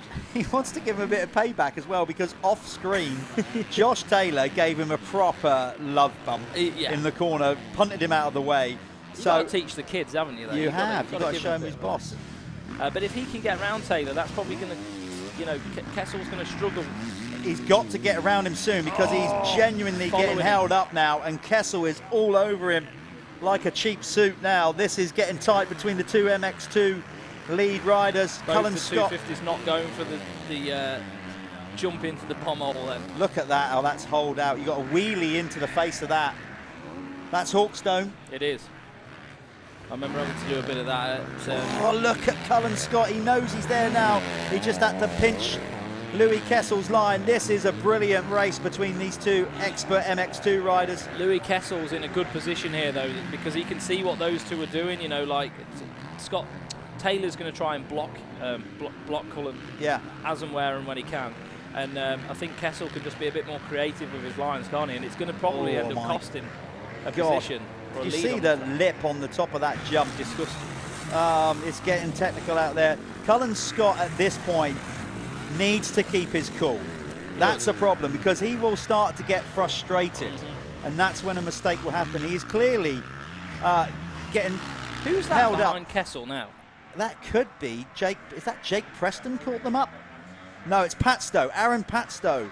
So Aaron Patstow, he's in the MX1 category. So that's going to cause a mix-up as well. If he, this is really good. This is a good battle, isn't it, at the minute on track? It really is. There's Scott still on screen. So he's got to try and find a way. He's just pulled away a bit from Kessel that lap, but he's trying alternative lines. Remember, he's got virtually half the horsepower than the rider in front. Yeah, every time he goes for it, Taylor's just able to just rip a handful of throttle, isn't he, and just counteract it straight away. So he's just going to have to keep his momentum up and just hopefully he can find the gap. Here he goes. Here's the gap. Can he make it happen? Come on, you need to be a bit more braver than that. Don't know, because that corner pinches up. Yeah. He is all over him now. Remember, there he goes. Has he got it done? Gets in the soft stuff. Right, Cullen Scott finally makes the move. So he hasn't moved up a position in his class, but what he's done is he's put a buffer between him and Louis Kessel. And a good buffer as well. Yeah. Because Taylor's not an easy guy to pass. We've just watched that for the last 3 laps. He's been trying to pass him, and Whoa! Whoa, Taylor didn't do the jump into the bomb hole, and Kessel did. That nearly ended up being a bit of a sketchy moment then. So Kessel now got nobody in front of him because Taylor made a bit of a mistake. So again, the battle is on in MX2 as they come through. Meanwhile, back at the top of the Expert MX1 class, Ben Edwards on the Kanagi Fuels machine, still leading the way by 1.5 seconds over George Simach. So we've got a great battle going on. Front of MX1. So I think if we try and revert back to the race leader, number 3, Ben Edwards.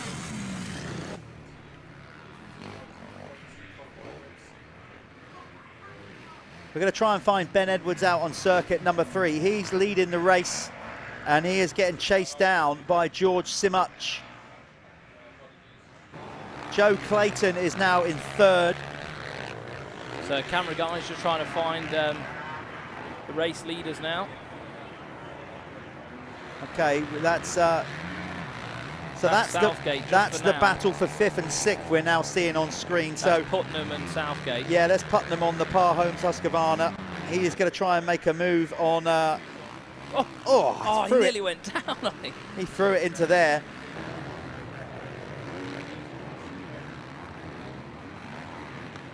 So Putnam really breathing down the neck of Southgate now. Obviously, Southgate not in an ideal position for his championship. He's probably going to want to be a bit further up than where he is. But Putnam's going to be able to capitalise on this one. And first and second across the line. It's tightening up. Right, we found them on track. So hopefully we're going to get our camera crew on them ASAP. They're going up the hill. It's getting tight. George Simach all over the back. Here we are. We're on it. They're going to come through now. Of the race leader, Ben Edwards. And then we've still got that battle going on in the MX2 class between Callum Scott and Louis Kessel. So here's Ben Edwards now, leading the way, and George Simach not too far behind, proving to us that he could race in that fastest 40 category, and he would like to hear that. And he looks good right now in that fly racing gear, obviously RFX product, RaceFX product. Yeah, he's looking good on that Yamaha YZF 450. Yeah, made a switch just recently from Suzuki. I think he was riding for Meredith Suzuki in the AMCA Championship. I don't know what's happened there, but he's chosen to. It looks good. Whatever he's done, he's really riding well, because this expert class is tremendously fast, isn't it? We know that. There's some top guys in here, Southgate being one of them, and proving that he can race at British Championship speed. Just getting it, he's pushing, because you can tell he keeps just standing it up a little bit in the corners. He's just trying a bit too hard at the minute. You want to try and be nice and fluid through the corners. Every time you go in too hard and it kills the momentum and the bike stands up, you're losing time. That's it. If you look at Ben Edwards, a lot smoother, a lot more precise. Looks like he's using a lot less energy, but George, oh God, he's just going fast, isn't he? Look. He's just muscling it. He is really giving it his all. He rides a lot in Scotland, does George? A lot of the time, he spends a lot of the time up there in Duns and all that sort of stuff. Oh, he jumped into the hole. Ben Edwards didn't. He's going to come into the screen alongside him any minute, I think. Or did he crash? No, he's there. But he's gained more time.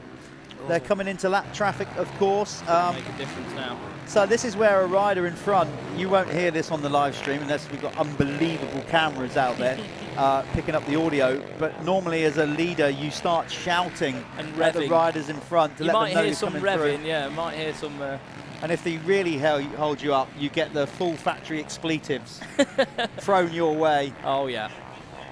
Get out of the flipping way. I think we've all been there and done something like that gets cast across. Yeah. Joe Clayton having a good ride in third, as we said, as he's still really adapting to motocross and finding his way with it. A brilliant indoor rider, arena cross champion. Is George now? Have we got enough free track to put another charge on? Because he looks really aggressive right now.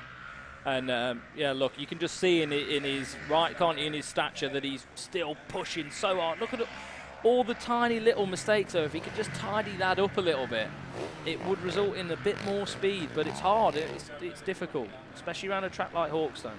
It's really difficult. He's pushing on, though. You can see how quite hard it is underneath the seat, pushing too much, made a mistake, threw it into, there's another second gone. Just an observation as well, I think George is riding a completely stock bike, because I know they haven't had that bike for long, and I would say, if Dad's listening, that suspension looks way too soft for George, because it's falling in all the holes, and it's just not, the bike doesn't look to be working very well at all. Just on my, on my observation, a stock bike is not set up to go the speed that these guys are going.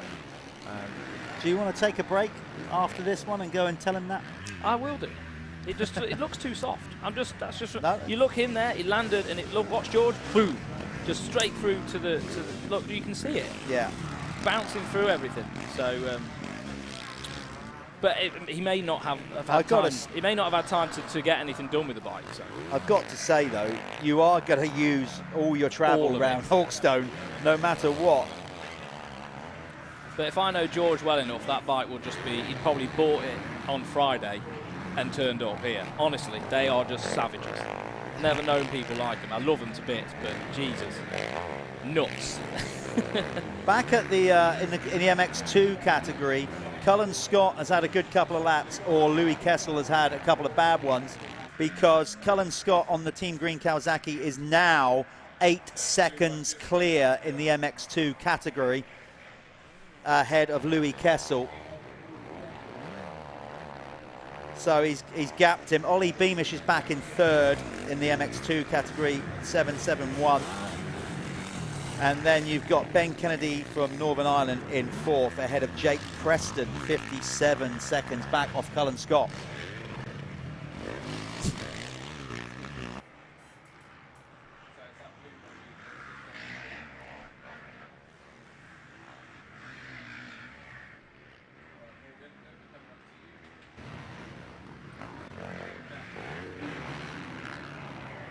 So cameras now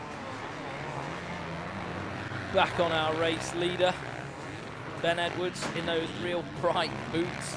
Are they Alpine Star or Gurn? What boots are we rocking there?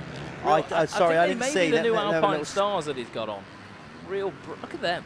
I think they're Fox, aren't Blinding. they? He's wearing Fox boots, I think. Quite possibly. Anyway, they're Larry. They're very Larry, yeah. Oh yeah, they will be Fox. He's got, he's a Fox. He's a Fox athlete. So yeah, Ben Edwards controlling this race. And if you watch him as well and think, how George looks like the faster guy, mate. If you're looking fast, you're probably going slower. And that's what Hawkstone does to you. There's so many little nooks and holes and hard parts of the circuit that really do, just take energy away from you. Look how much so smooth. Look how much you got to work just through that section when you watched him through the whoops. The movement on the bike, the amount of energy you've got to move. Look at him moving around. Yeah. Just through this section. Don't watch the bike. Just watch him. Watch his movement on the bike and how much you've got to constantly move around. Control the core and hold yourself straight. He really has put on a really good show, hasn't he, Ben Edwards? So smooth. That was beautiful down there. Really nice. Keeping the front wheel light. Get the 1 lap to go board. There it is, 1 lap for Ben in this one. He took 2 moto wins yesterday. It looks like he's on for another one this morning. He's got to keep it on 2 wheels, but at this point, he hasn't put a foot wrong. Any of his fans watching it will be at this point saying, please shut up. You're clearly going to curse him. Do not say another word. Please focus on George.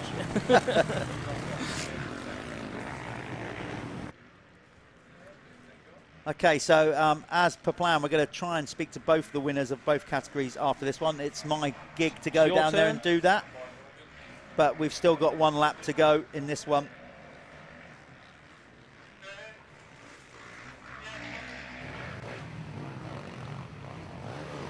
Lauren Collywood's message, George is absolutely on fire. Thank you very much, Lauren. Lauren, of course, racing the girls' British Championship.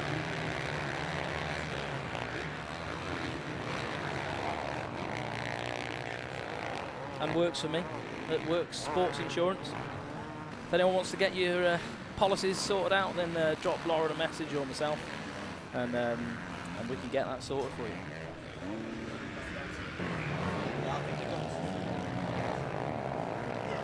So Jeff is going to go down and grab our leaders. So Cullen Scott leads the way, 25 seconds over Louis Kessel. So massive. This is going to be a huge win for Cullen Scott if he can manage to stay on 2 wheels as he goes over the line. But cameras at the moment on Ben Edwards and George Simuch. George Simuch is actually reeling Ben Edwards in. Could we have a different winner than we was expecting? So they're coming close to the line now. George putting absolutely everything into this last lap on that YZF 450. Absolutely pulled the pin out, but I don't think it's going to be quite enough. I've got my eyes on him now. Jesus, Mary and Joseph. That was an unbelievable ride from both of them two. So Ben Edwards and George Simuch, give yourselves a round of applause. That was insane and awesome for people to watch. Well done, both of you. I know how much George wanted that. Big win for Ben Edwards. Pushed the entire way there. Just waiting for our MX2 leader to come across the line. Just so we will await Cullen Scott, and I'm just going to get the provisional results, just the top 3. And of course the live thing isn't working on my phone. So I think Cullen Scott took the win in the MX2, or is currently in the motion of taking the win in MX2.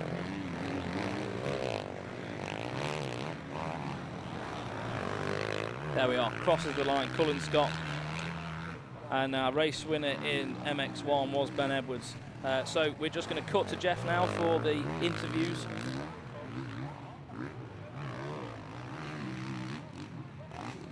Here we are back at the winner's circle. Another race win for Ben Edwards on the Kanagi Fuels bike.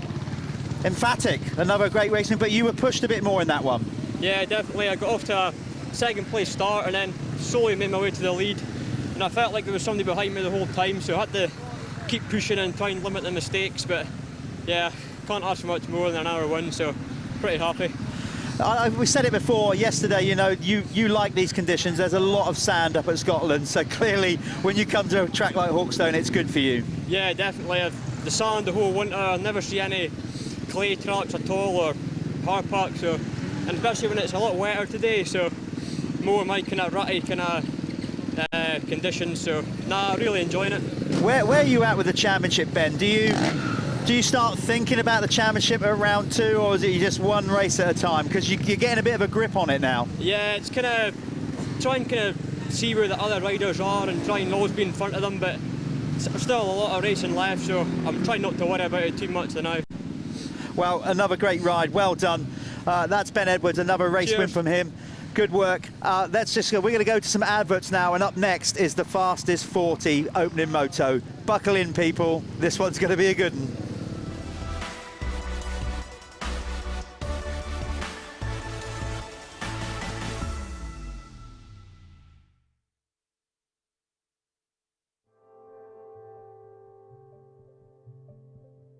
The tyre rolls, but just very slight, which gives it more grip and more feel on the way in, which is what I like preferably. So it's definitely a good change they've made. You know, it's a kind of scary thing whenever somebody brings a new tyre out. You're like, I don't know, the old one was good, but no, they've definitely it's a better tyre, and I'm looking forward to racing the rest of the year. Michelin, a better way forward.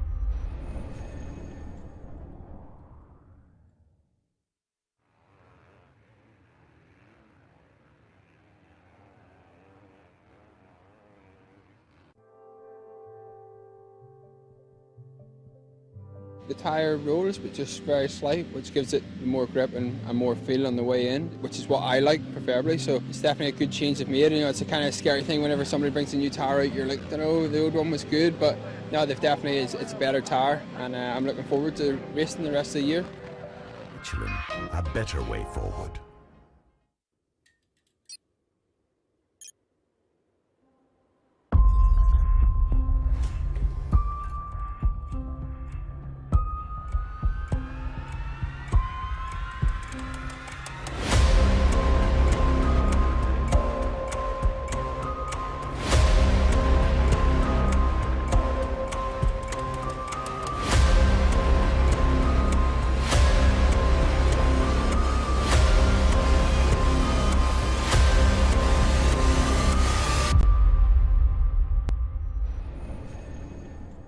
Okay, back down at the winner's circle with the MX2 expert winner.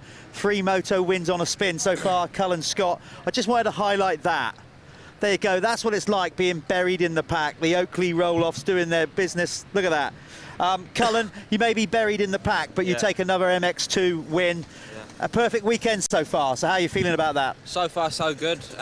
That one was a bit hard on the start with all the 450 boys, but no, we made it work, made some quick passes, and just try to find a good flow, because it's so deep out there, and I mean, you've got to be so switched on. So, but now I'm happy to get 3 so far. You had some pressure in that one though from Louis Kessel, pushing you all the way. Was you aware of that? Yeah, I was aware. I was getting a bit held up, and then I managed to make 2 passes, and I think then I had a bit of a gap to breathe, and then I've kind of found a better flow, and I was a couple of laps I wasn't able to jump that step up, and I think he was behind me, so I think that's where he was catching me, and I managed to do it, and then from there it was just pacing, so it was good. It was a good race.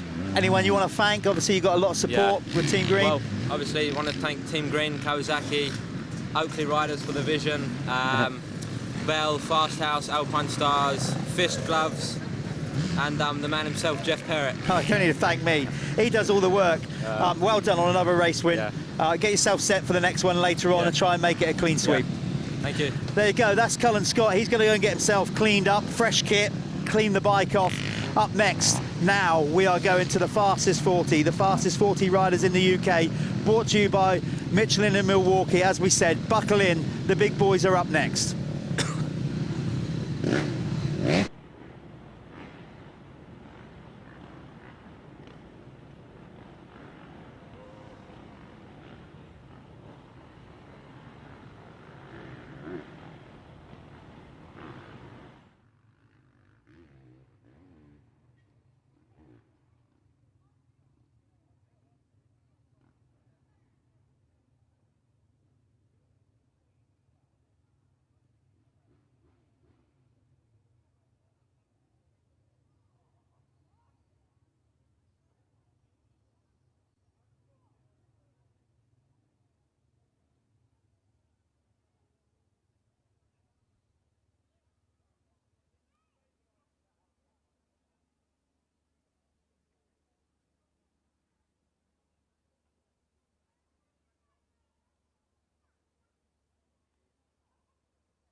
Okay, that was good chatting to those guys. You could see Callum Scott there taking another race win, but completely filled in. Les Lewis Hall, number 9, just been for the pre-race toilet break. A lot of nerves at this stage. No matter how many times you do it, adrenaline starts to build.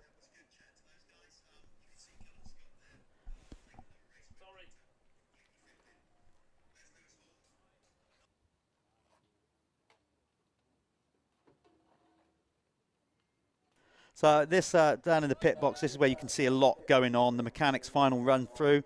Even the mechanics, you know, I'd hate to be a mechanic because you know, final checks, if something goes wrong, rider.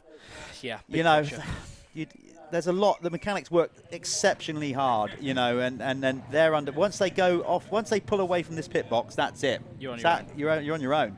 and you've got to worry about the bike and make sure you've done all your final checks. You can see here Jamie Law having his start device put on. Now, again, if you're new to the sport, what that is a little button on the fork guard. You pull the forks down, it compresses and it holds the forks down. What that does is it stops the front end lifting as they come off the start. But the minute you hit a bump on the track, it sort of automatically disengage. Yeah, probably on this track, probably not till the first corner when you get on the brakes. Yeah. It just makes sure the weight is more over the front end. If you're shorter of stature, you're probably going to need that a little bit lower. People seem to crank them all the way down nowadays. They don't lower the better. So Martin Barr was here racing yesterday, so he's looking good for the overall. Obviously, for those of you that follow British motocross, you'll know that there was a date clash, varying issues with that. I'm not going to go into all the politics of that right here and now. But either way, Martin Barr took 2 race wins yesterday and is good position to win the overall. But we've got all the other riders here. See Searle. So this is going to be interesting. You've got Sean Simpson joining the mix. Searle, all these other guys. Lewis Hall there on screen, 24 of Sean Simpson. Harry Kulas, championship leader on the cab screens. Crescent Yamaha. Nathan Dixon, is that? Yep. Sam Nunn. There's that Ando, now 40 years of age. Yeah. It's a big number, but he's got a big heart, hasn't he? And he can still ride. Just as good as ever. I mean, he's probably past his best, but he's fantastic. There's Todd Kelly. If you're wondering what he's bringing up there, the industrial, that's not to clobber another rider around the head. That is their starting blocks, because now a lot of them basically make it easier if you just raise your feet off the ground. Especially with the grids, because there's no rut. Yeah. They used to, well, back when we would have been racing, not here because of the concrete start, but most places you'd have a rut to slot your wheel into. You'd be able to get your feet down on the floor. On these grids, it's a bit difficult to do that. So a lot of them opting for, there's, you know, Sean Simpson with his nicely prepared with his rubber band together. But they've all got the neatness, our Sean does. Yeah, there's the immaculate Kulas, is Oakley roll-offs ready to go in the bag. So you can see all the prep that goes into just even getting a good start. It's so vitally important in any motocross race. These guys in particular, the margins, you cannot afford to get a good start at this level and try and work your way through. No, you know, it's very difficult.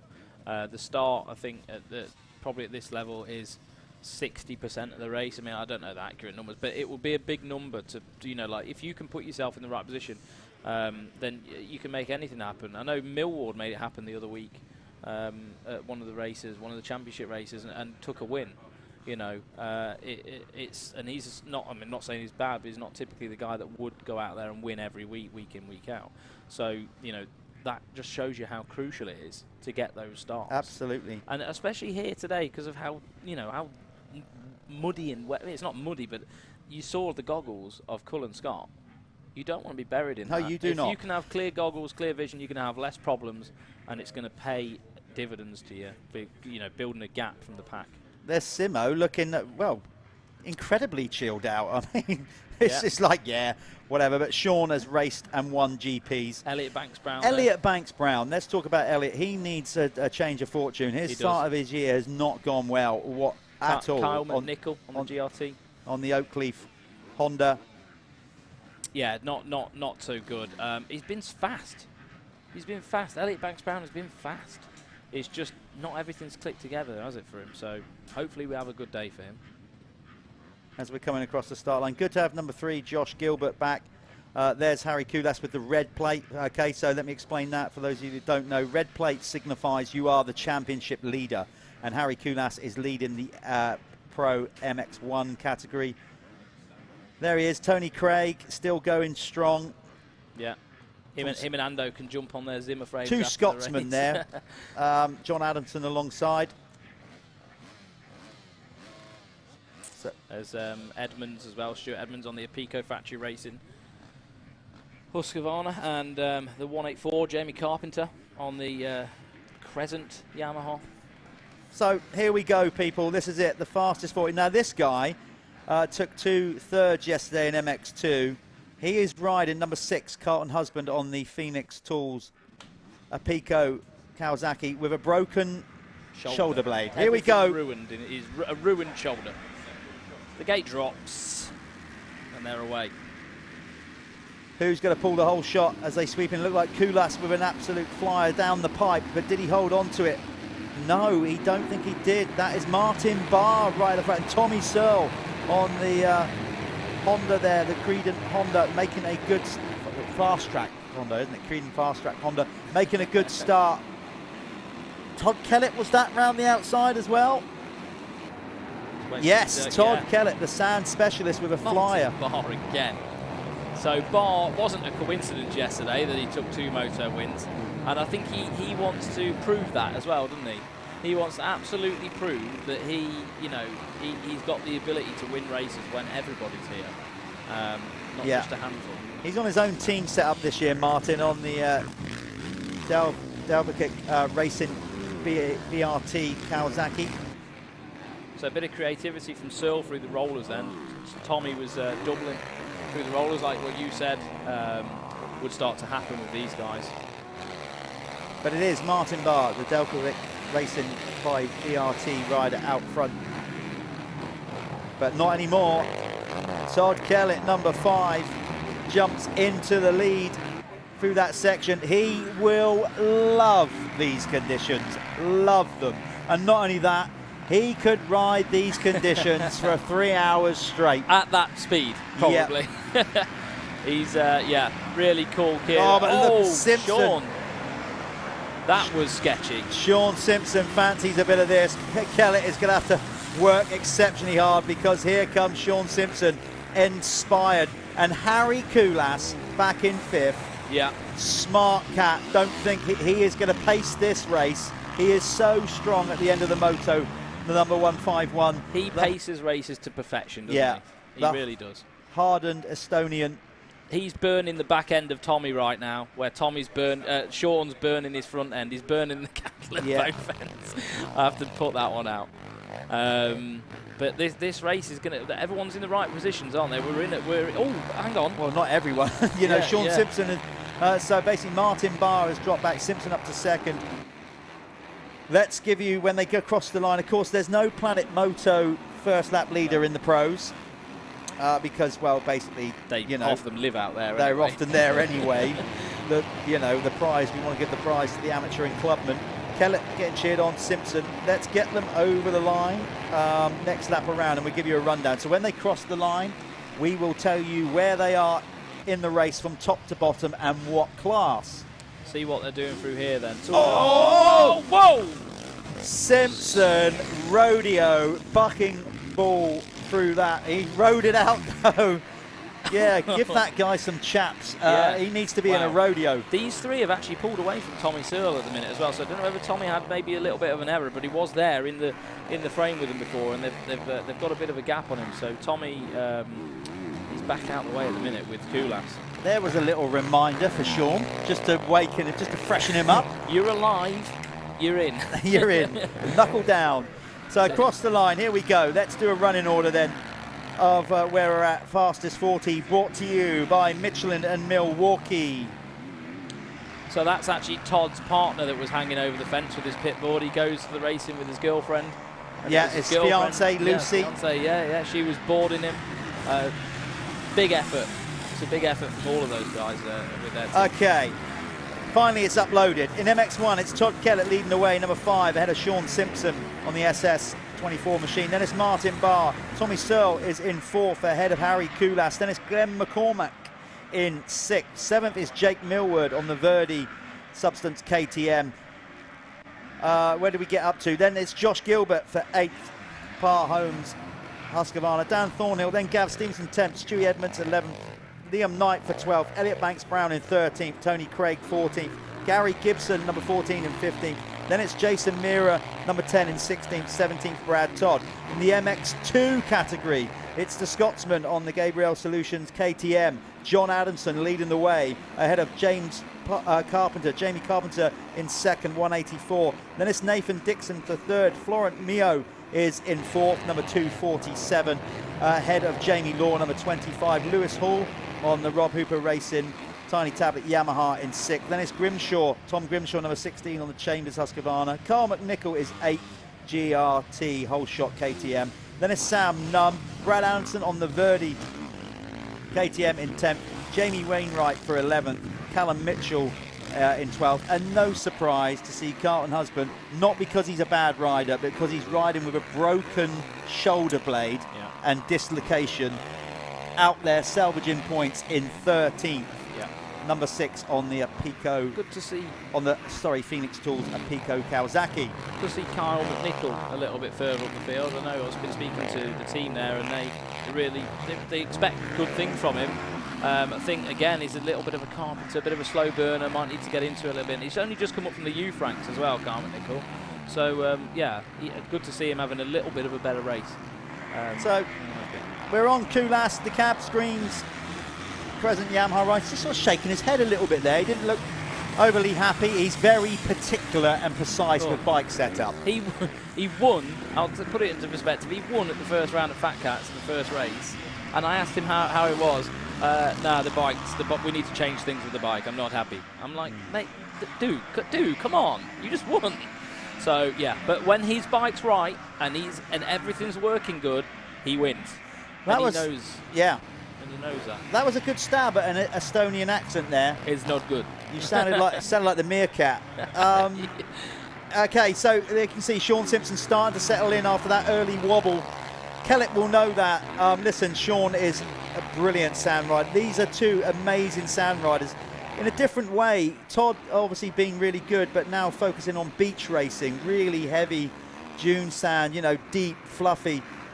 Sean Simpson has won GPs, and done great at places like Lommel and stuff like that. So different kind of styles. Todd is obviously used to going longer distances on more wide open tracks, but he's going to be loving this, and he's getting some brilliant, Florent Mio on the Par Homes. Husqvarna goes out, well, he doesn't go out, he's just taken a digger, the French rider. Sam Nunn just pulling off as well. Yeah. Sam Nunn pointing at his shoulder like he's done something to that. Peaks all down and everything. Look, he looks like he's had a bit of a crash. Yeah, maybe. 365 on the Rob Hooper Racing tiny tablet machine off the track, with support from Gear Tech as well. So here we are, back to the famous whoops section. Like I said, these used to be much bigger and a longer section, but they're still treacherous. Don't kid yourself.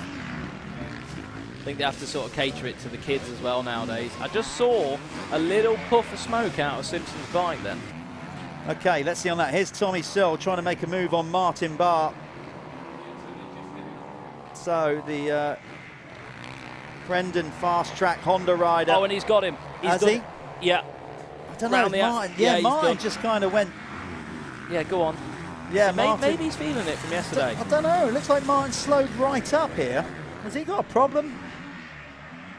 He suddenly just kind of backed it off a bit. Yeah. Anyway, we'll try and keep an eye on that. So waiting to pick the leaders up as they come round behind the start. Who's that one? Simpson! Simo, the down bike as well. Okay, so Sean Simpson, I think that's just overheated because it's been on the ground, but Sean Simpson, he's having an indifferent start of the year. He gains momentum, then he has little problems, so he will not be happy about that at all. I thought Sean had turned it around with his result from yesterday as well. I thought he'd just figured something out.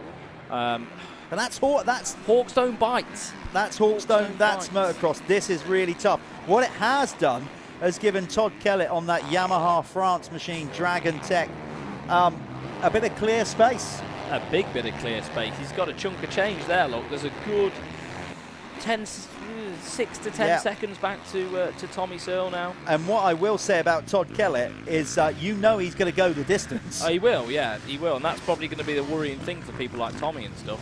If he's out there and if he knows the pace, as in like he's set the pace of this race, he's going to be able to handle that. Well, you'd like to think anyway. So he's going to manage that.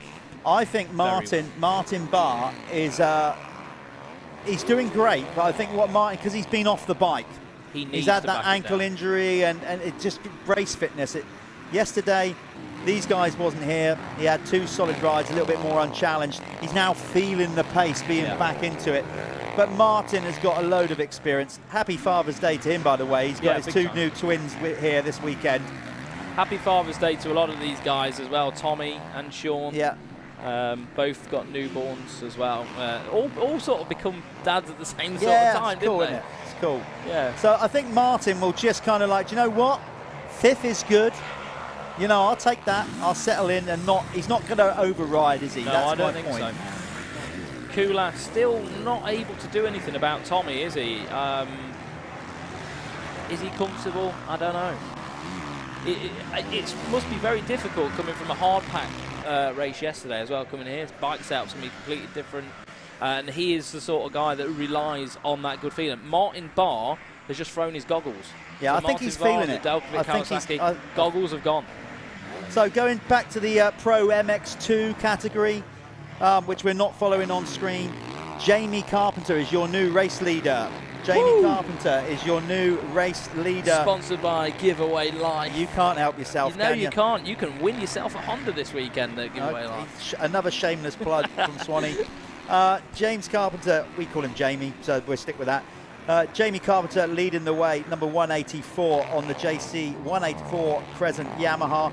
Jamie Law on the Apico Factory Racing Husqvarna in second. Lewis Hall making moves up to third on the Rob Hooper Racing Tiny Tablet sponsored machine Yamaha in third. Tom Grimshaw, Chambers Husqvarna in fourth. Dennis Nathan Dixon on the RFX White's Transport KTM. Callum Mitchell, number 32, is into sixth.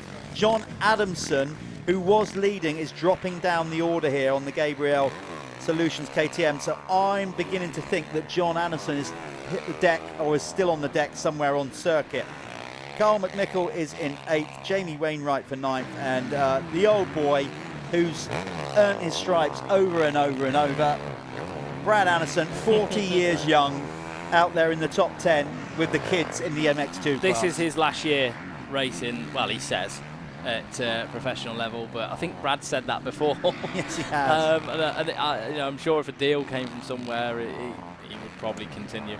Carlton really struggling now, really struggling. If anyone doesn't know, the number 6 on the Kawasaki there has got a severely damaged shoulder. Not just broken, dislocated, all sorts of complicated issues.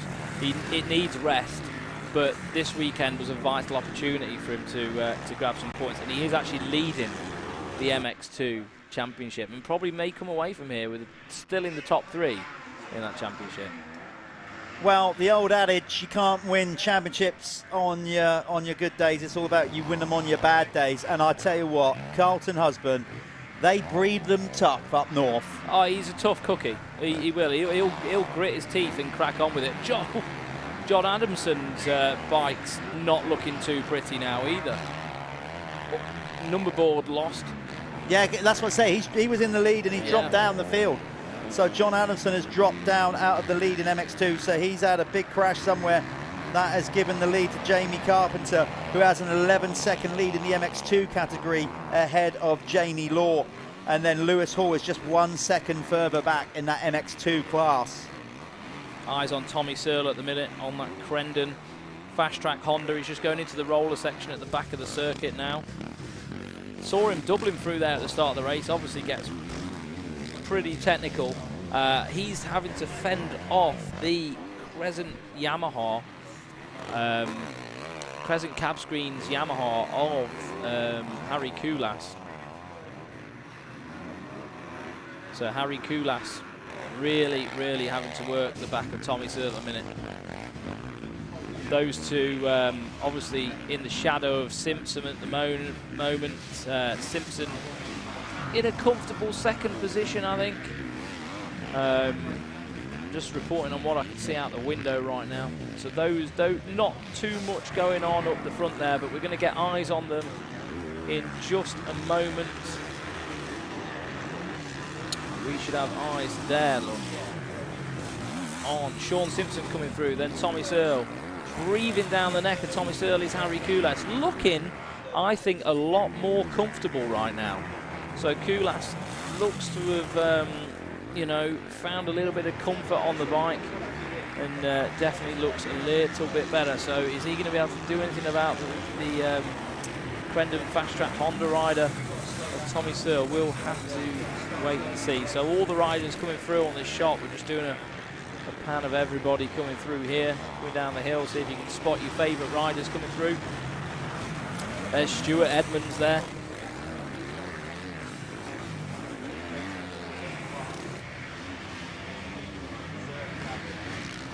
There's Stuart Edmonds on the Apico Factory Racing Husqvarna again coming through. Looked like Carpenter in that shot as well. There is the MX2 leader, Jamie Carpenter, on the Crescent Yamaha. So Jamie has a system that anybody can get involved in that team.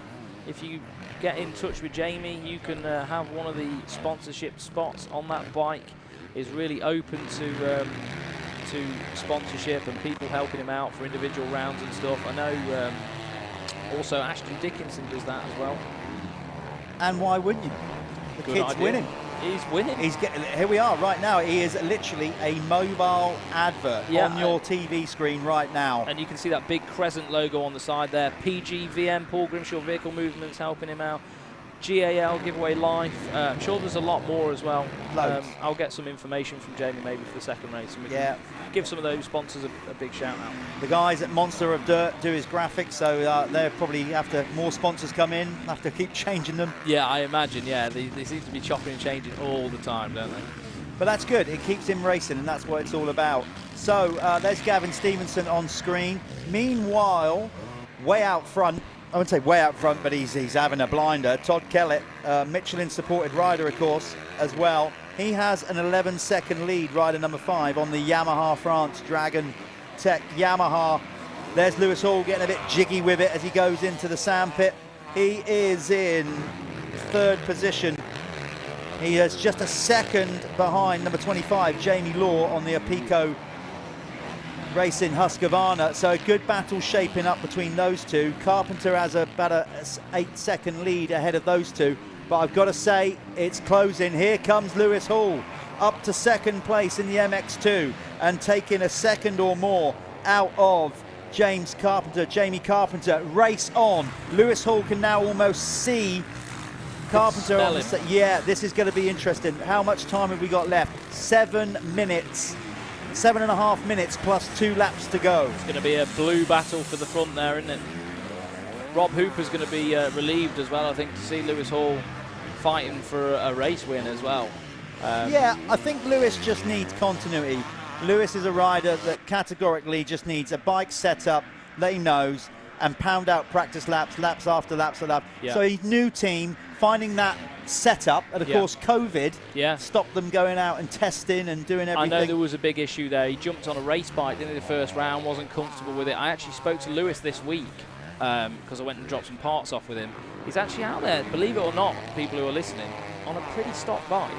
He wants to ride a bike, race a bike that's exactly like his practice bike. Yeah. So Lewis has requested to the team, can I ride a stock bike? It's got an ignition pipe. Yeah. That's it. There's nothing. There's no wizardry going on with that 250F. It's continuity. It's a rider needs to know how a bike's going to do it. So that when he hits a bump, he knows how it's going to react. When he hits the gas, he knows how it's going to react. Some riders can adapt. Bottom line is some riders can just jump on a race bike and okay. Some other riders, like Lewis, just needs to have that just regularity, continuity, so they know where they're at and they can build momentum. Yeah. And of course, as I said, it's a new team for Lewis, and he never got really the proper chance to test or get fully to grips with the Yamaha in the off-season. Yeah. Now he is. And I imagine that a team like that, they haven't got budget to be running 50 horsepower race bikes on practice days constantly. So for him, this is probably the better option, and it's showing, isn't it? It is showing. So well done to Rob Hooper and the team and everybody around Lewis Hall that's built that and got him to, hopefully, for them, take a race win. Well, you've got to say, right now at this point, with 5 minutes 47 on the clock and 2 to go, it's a good day for the Blue Crew. It is a really good day for the Blue Crew. Carpenter and Hall well up there, and Kellett, and also Kellett and leading the race. So yes, it's great. Maybe the Yamaha is working really well around this auction circuit. Todd Kellett has a 10-second lead over Sean Simpson. By the way, Sean Simpson, number 24, on his own team, SS24 KTM, still doing GPs as a almost privateer, his own setup. Tommy Searle is 5 seconds back from Sean. Harry Koulas back in 4th, maybe feeling the effects of riding a hard pack track yesterday, coming to sand today. But I was expecting a bit more from Kulas at this stage of the race. I thought he'd move up and challenge Tommy and Sean a bit more. It's not happened just yet. Martin Barr still finds himself the Ulsterman in third. On the Delkovic Racing by BRT Kawasaki. New team, new name for Martin this year, his own setup.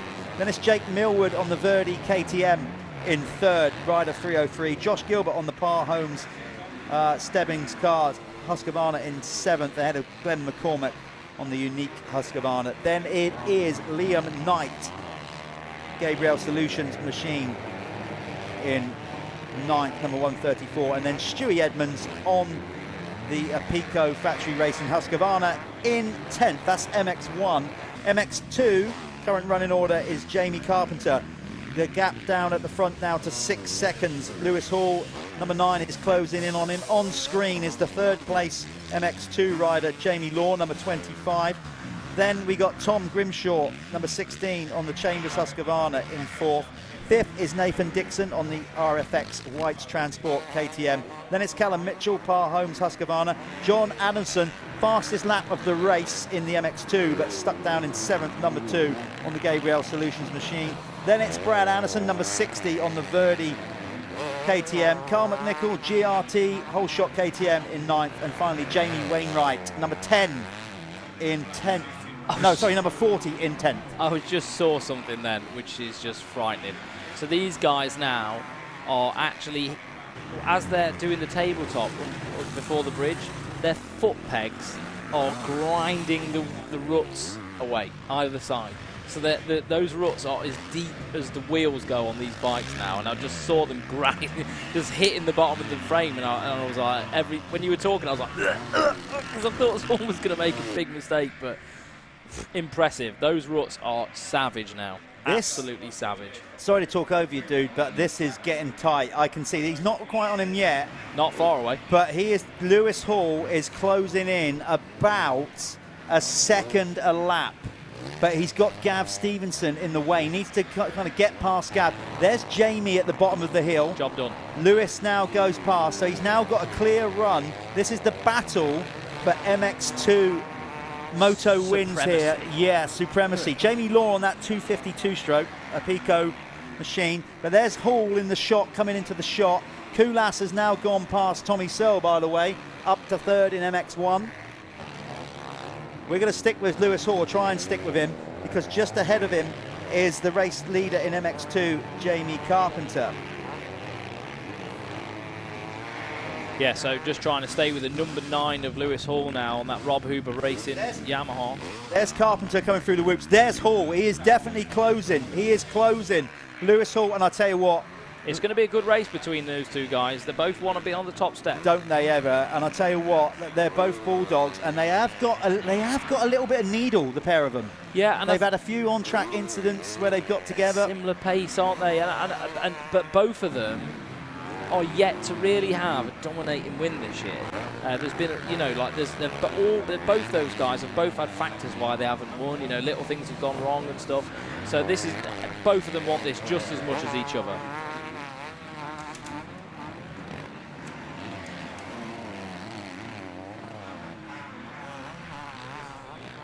So, and also Law is not too far behind Lewis Hall.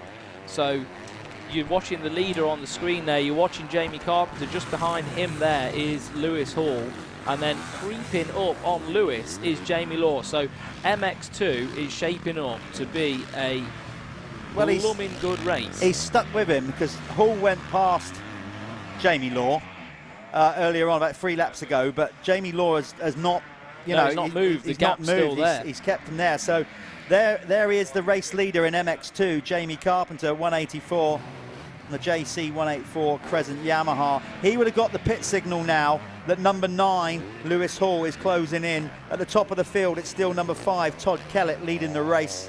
This will be Jamie's first pro win, if he can hang on. Right, well, let's see if he can. Lewis has had a win around FatCats, if I believe, last year. So this is going to be Jamie's first pro win, if he can hang on and keep Lewis Hall at bay. We've got his trainer messaging me, Ashley Wild from the RMJ Academy is probably screaming at his laptop screen right now. As me and Jeff have said, these riders are on their own. There's no one can help them now. They're on the track. All they've got to do is fight their own battles. That's it. There's no pit lane strategy. There's no just adjust the thing on your steering wheel. Let's give you some more power. None of that. It's once you're out there, you're out there. Jamie making a mistake through the whoops. Do you know what? No doubt, probably starting to feel the pressure at this race. This point in the race, when you know you're getting close to your first ever race win at any level, but at pro level, you're going to start. It's inevitable. You're going to think about it. You can't. Adrenaline. Yeah, adrenaline. You're going to start thinking everything's all right with the bike, hearing noises that aren't there. Yeah. He just needs to focus, really concentrate now. Jamie Carpenter. Todd Kellett is riding a stormer. He is still 7.6 seconds ahead at the front of the field in the MX1 category. Jamie Law still in third in the MX2, as still no sign of that 2-lap to go board, and Hall is closing, and we've got 3 laps from here. Hall makes a mistake though. That's getting really dodgy around this finish area. It's tightening up though. They're pushing. They got 3 laps to go then. Jamie Law top of the hill. Lewis Hall halfway up it. There's Jamie Law on the screen. Carpenter. There's Lewis Hall. There's Jamie Law. That's your top 3. Tight. And Law probably hasn't had a race win for a long time. He's the elder statesman of this class, along with Brad Anderson. Law is a veteran of this class. Like, still comes out. You know, he's a working man. And he loves he loves this. This is why he comes out and races out all the time with that Pico Factory Racing team. But it would be important for him to get a race win as well. That would be, that might be another contract for another year. Absolutely. It's important to the manufacturers. It is indeed. And like we said, right now, this is a good opening moto for the Yamaha crew, the Blue Crew, as they call themselves, because they are leading both categories. Todd Kellett just coming through there. Absolutely blind to override Todd Kellett. Yeah, he's still got a 7-second lead. There's Simpson coming into shot. So some of the riders further down the field. Carnage, absolute carnage. There was Nathan Dixon. That's John Adamson, I think, with all the front end of his bike still smoking. Battered. If it's still smoking, guys, that's not a bad thing. It means there's still coolant in it.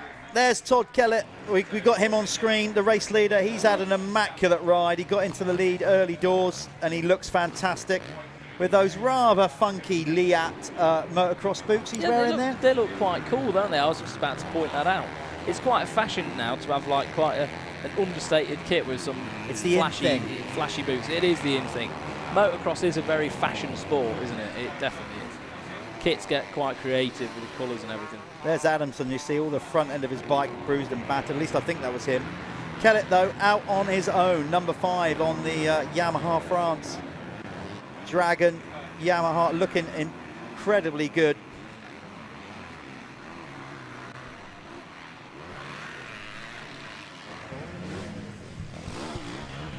Oh.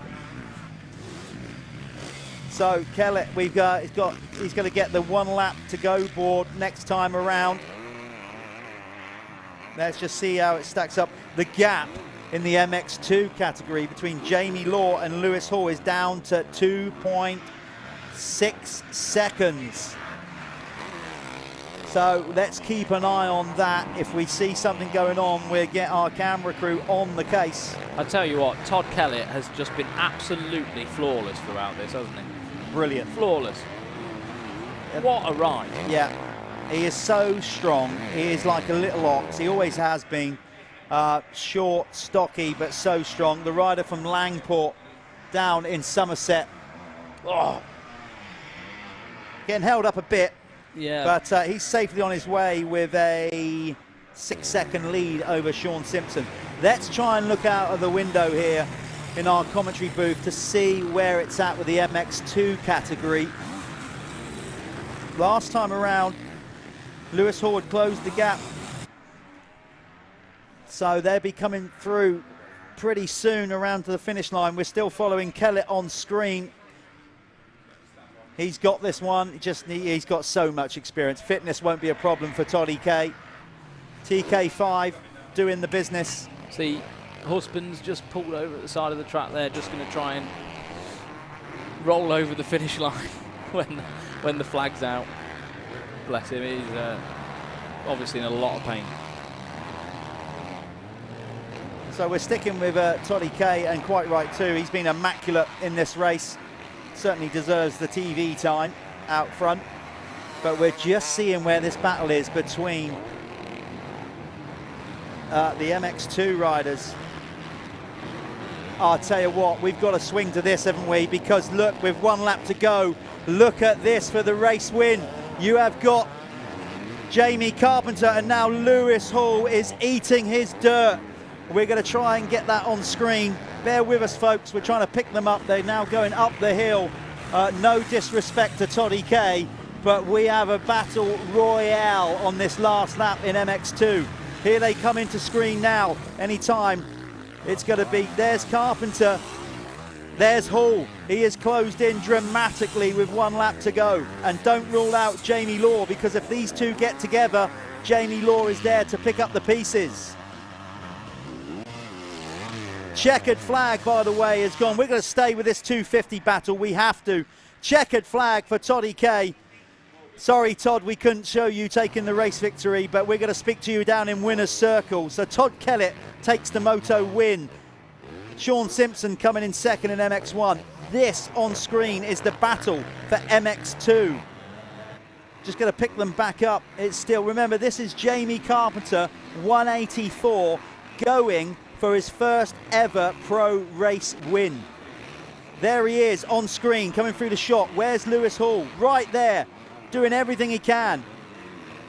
He's going to run out of real estate, I'm sure. Jamie just needs to keep it together. Jamie Carpenter, he can't afford to make a mistake. He's got a bit of breathing room. He has got probably about 3 corners to go, but he's got to navigate the infamous whoops, which he's already got squirrely through. There he is, comfortably through the screen. There's Hall in second, and there's Jamie Law right behind him as well. What a great battle in MX2. So let's get on to the race leader. Here he comes, nicely into the sandpit. We're going to follow him home for his first ever MX Nationals, powered by Milwaukee, pro race win. What a big day on Father's Day. Dad Jason, well, that's one way of giving your father a good gift, is winning your first ever pro race. It's a 2-man team. It's him and his dad, and he's going to get it done. Big up Jamie Carpenter, JC184, Crescent Yamaha, taking the race win. We're going to throw down to Callum, who's down there in the winner's circle with TK5, Toddy Kellett.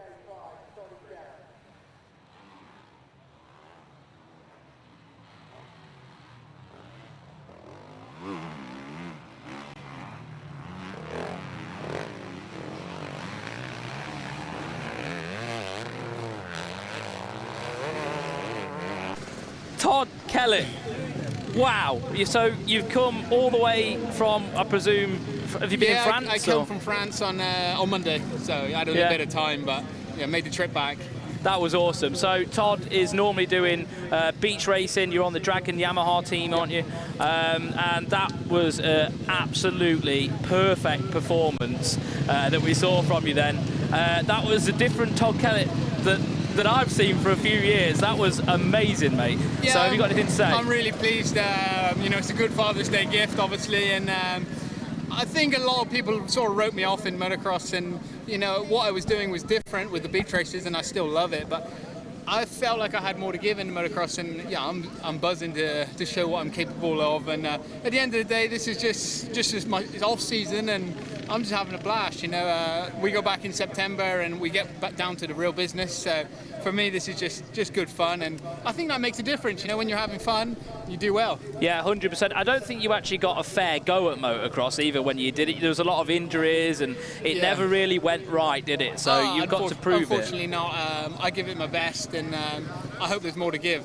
Yeah, well, from what we saw today, I think that's going to turn some eyes your way, I'm sure. But well done, Todd. What a performance, and congratulations. Thank you very much. Cheers. Hopefully another one.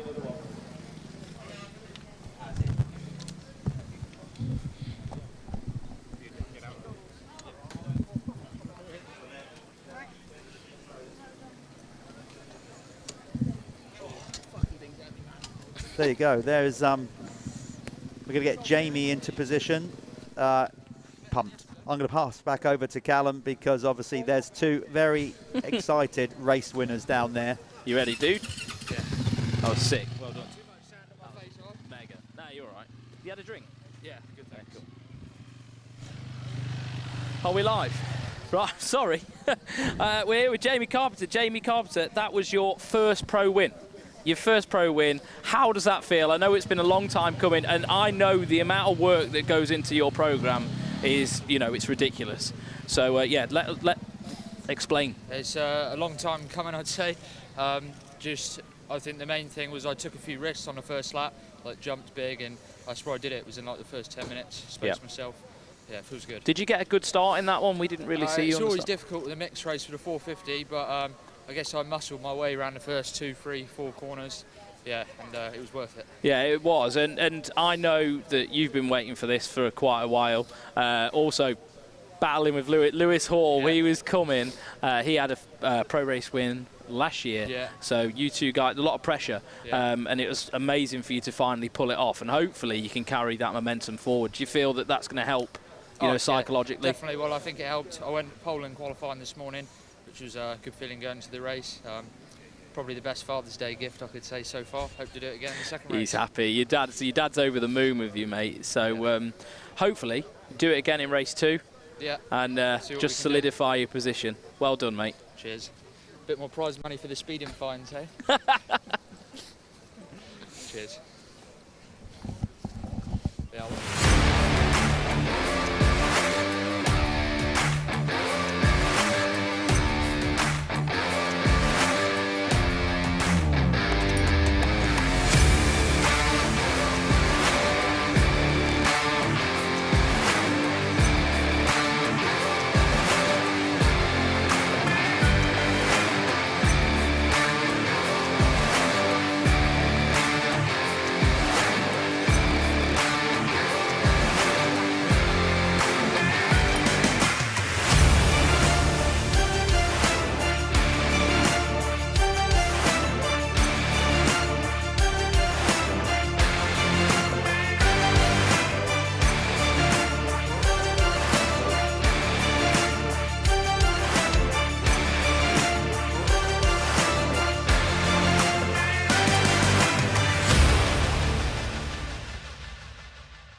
What with the demand of impact ratchets and impact guns becoming more popular now, you always want the best socket to go with it.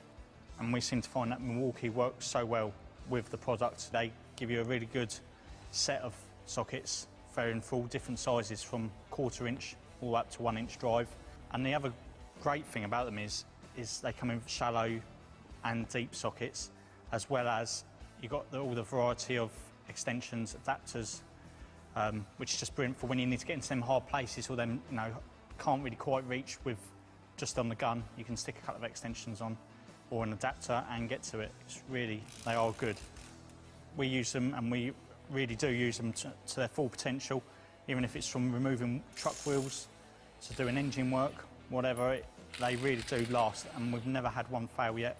Here in the workshop, if we was, for instance, doing an engine rebuild and we had both our impact ratchet and our impact gun, the sockets work just as well with each other. I know I can take the socket off the ratchet, pop it straight onto the impact gun.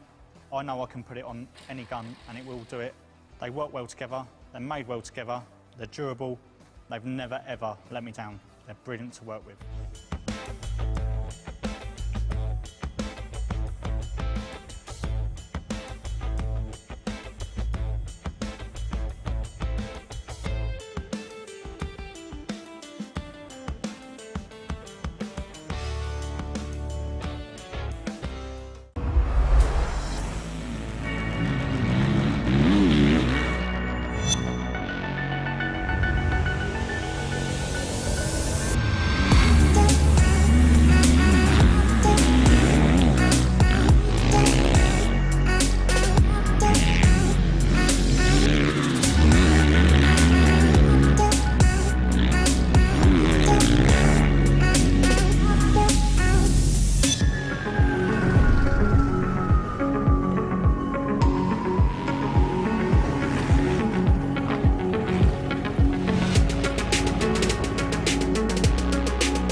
Okay, welcome back. That was an awesome opening pro moto there, brought to you by Michelin in Milwaukee.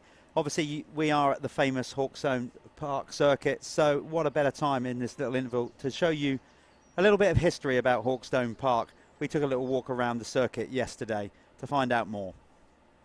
Okay, we're at Hawkstone Park for round 2 of the Michelin MX Nationals powered by Milwaukee. This place is etched with history. Probably the oldest motocross circuit in the UK. We're here in the little cabin at the venue. You can see some of the riders past and present. This guy, George Jobey, I'm going to talk about in a minute. Done some amazing stuff here. 3-time world champion, Dave Thorpe. Loads of history on the walls here in this little cabin and all around the place. Here we go. 1986 500 Grand Prix. That was televised. I'm sure Dave Thorpe won't mind me reminding him that he took a big crash that day. But it's all up here. So much history. Now, the first event here, I believe, I'm sure I'll be standing corrected if I got it wrong, was at 1946, was a hill climb. So we've been riding here since 1946, around 46, 48. An amazing place, full of history. So let's go and have a look around, see the old girl, how she's bearing up all these years later. Okay, we are now stood on one of the most famous parts of the Hawkstone Park circuit, one of the most famous parts of motocross track in the world, the famous Hawkstone Hill. You can see it goes all to the top. But this time we're not going all to the top these days, because basically now it's down to pretty hard sandstone up there, and so we don't always use the hill all the time. But this was when they first started riding here way back in the 40s, a hill climb up that bad boy. There's been some famous moments up and down this hill, that's for sure. Big crashes, overtaking moves, crowds lining the circuit at GPs. This place is literally etched with so much history you can almost smell it. Unbelievable. And that gets so steep when you get to the top of there. It hurts your calves. Trust me, I did a Brian Wade training school here in 1981. I had to run up that hill in my kit. I told myself I'm never doing that again, and I haven't. Okay, look at this. This is probably the most iconic moment in Hawkstone Park history. That is George Jobey in 1984, jumping over his competitor, Andre Melherb, sending the crowd wild. 1984 500 GP, it was red hot. This was a picture taken by Nick Haskell. Definitely one of the most famous pictures in motocross history across the globe. Let's go and check out the jump where he jumped over Melherb. Iconic. And this is it, the famous Jobey jump. It's now a tabletop, it's all been filled in, but this was a massive double back in the day. Big hole, crowd everywhere along there. Jobey come out of the famous sandpit, launched way up there above my head. Melherb was down there, jumped clean over him, sent the crowd wild. It was just such a memorable GP. That was 1984, and we're still going over this awesome jump. Now we're on another real famous part of the Hawkstone circuit, the sandpit, the Honda hole it used to be called, branded by Honda. This used to be so steep dropping down in. Now they've changed it a little bit. There's now a jump in as opposed to jumping off of it. We just spoke to the track crew. They said they're going to start digging it down again and start making it real steep like it used to be. This, back in the day, was literally like jumping off a 2-story, 3-story building into the bottom of that sandpit. It gets so rough, it gets so gnarly. It turns to the left, loads of bumps build up. Another incredibly famous part of the circuit. Then it runs round to the Jobey jump. Everywhere you turn on this circuit has got so much nostalgia and history. The whoops are behind us. We're not going to feature them, but this track has so much going on. It's one of the toughest, most demanding tracks in the world, and we love it. That's why we're here at the Michelin MX Nationals powered by Milwaukee. This is a proper motocross track.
eyes are on you, and you definitely didn't get the type of start you wanted. The most important lesson my dad taught me was on those days you don't really feel like going the extra mile. You just got to go out there and do the work. Came to play tonight. The go time for me is the last half of the race. I'm trying to hunt down first place. For a true championship fight, you never want to give up.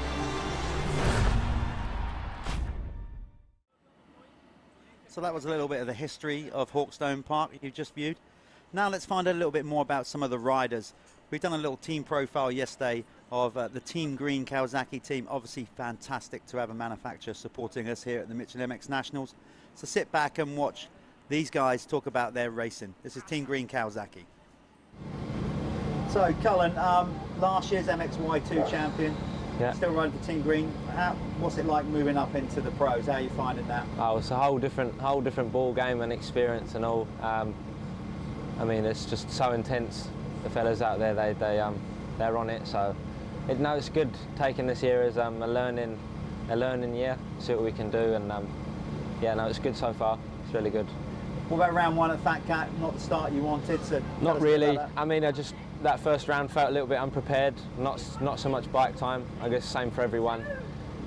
Fitness-wise was not so where I wanted it, and done a lot of work in a few weeks now, and it's a lot better now with my riding and everything. So, what's the aspirations with it then?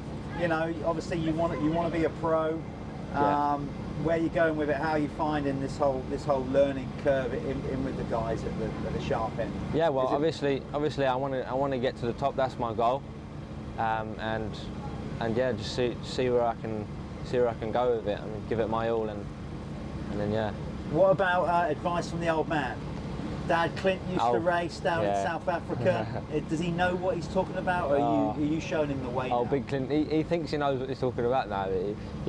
No, he's good. He knows what he's talking about. He's given me a lot of good tips and that. He's helped me along all since I was a little one. So no, he's clued up. Of course, you ride for Team Green, but you've also got some support from Dad's down in South Africa. There, I can see on the bike. Yeah, so he's helped us out a lot. He's pretty much saved us if it weren't for him. So no, he's one of my dad's mates from SA. Went to school together, and he's a very successful man. So thanks to Andrew, he's done a lot for us. Let's not forget though, you are registered. Your passport is British. Yeah, I am British now. Yeah, now. For the last year, I've been officially British. So yeah, no, all is good. Well, listen, have a good season. You're up and running, doing well. So yeah. Thank you. So Ben, you're now racing motocross. You're more of an indoor specialist. How are you finding the motocross and the Michelin MX Nationals? Yeah, it's fun. That's what I'd say. It's fun. It's not my speciality, as you say, but yeah, it's good. It's a bit of fun. Good training, isn't it? But yeah. I mean, watching you ride, obviously you're on a 250. For your age, you're a bit of a bruiser. You're a big unit.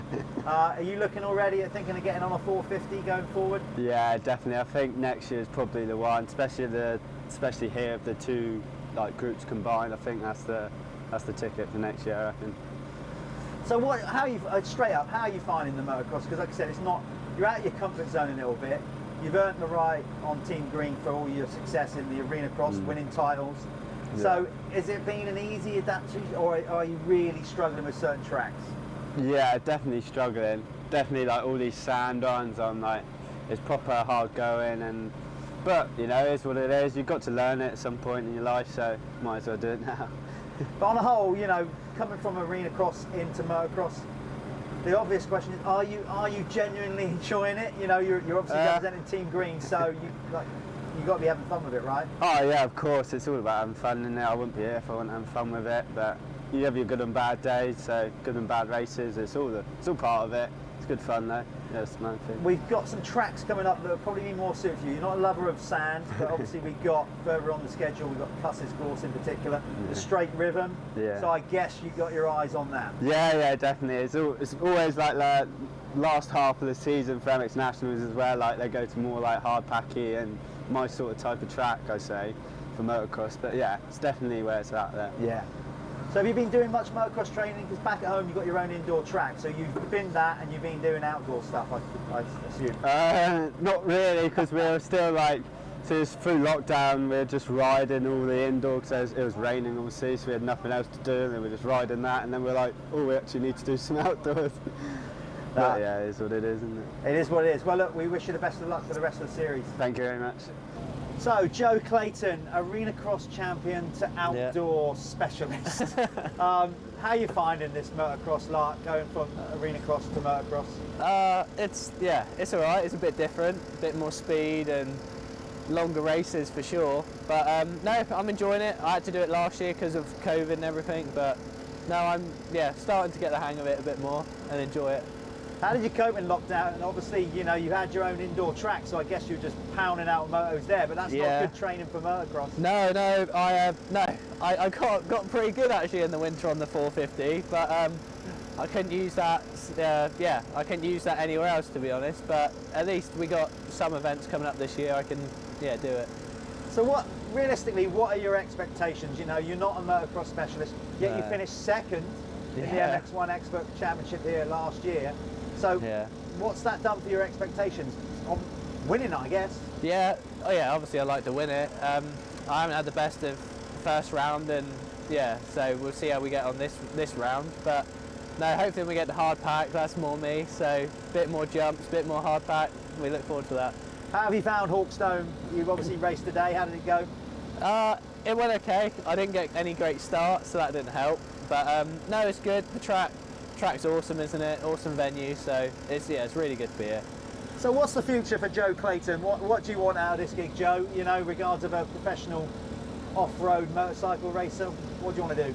Well, end of this year I want to get myself over to America and do the AMA Supercross over there, and then hopefully you can go on to more AMA Supercross in the future.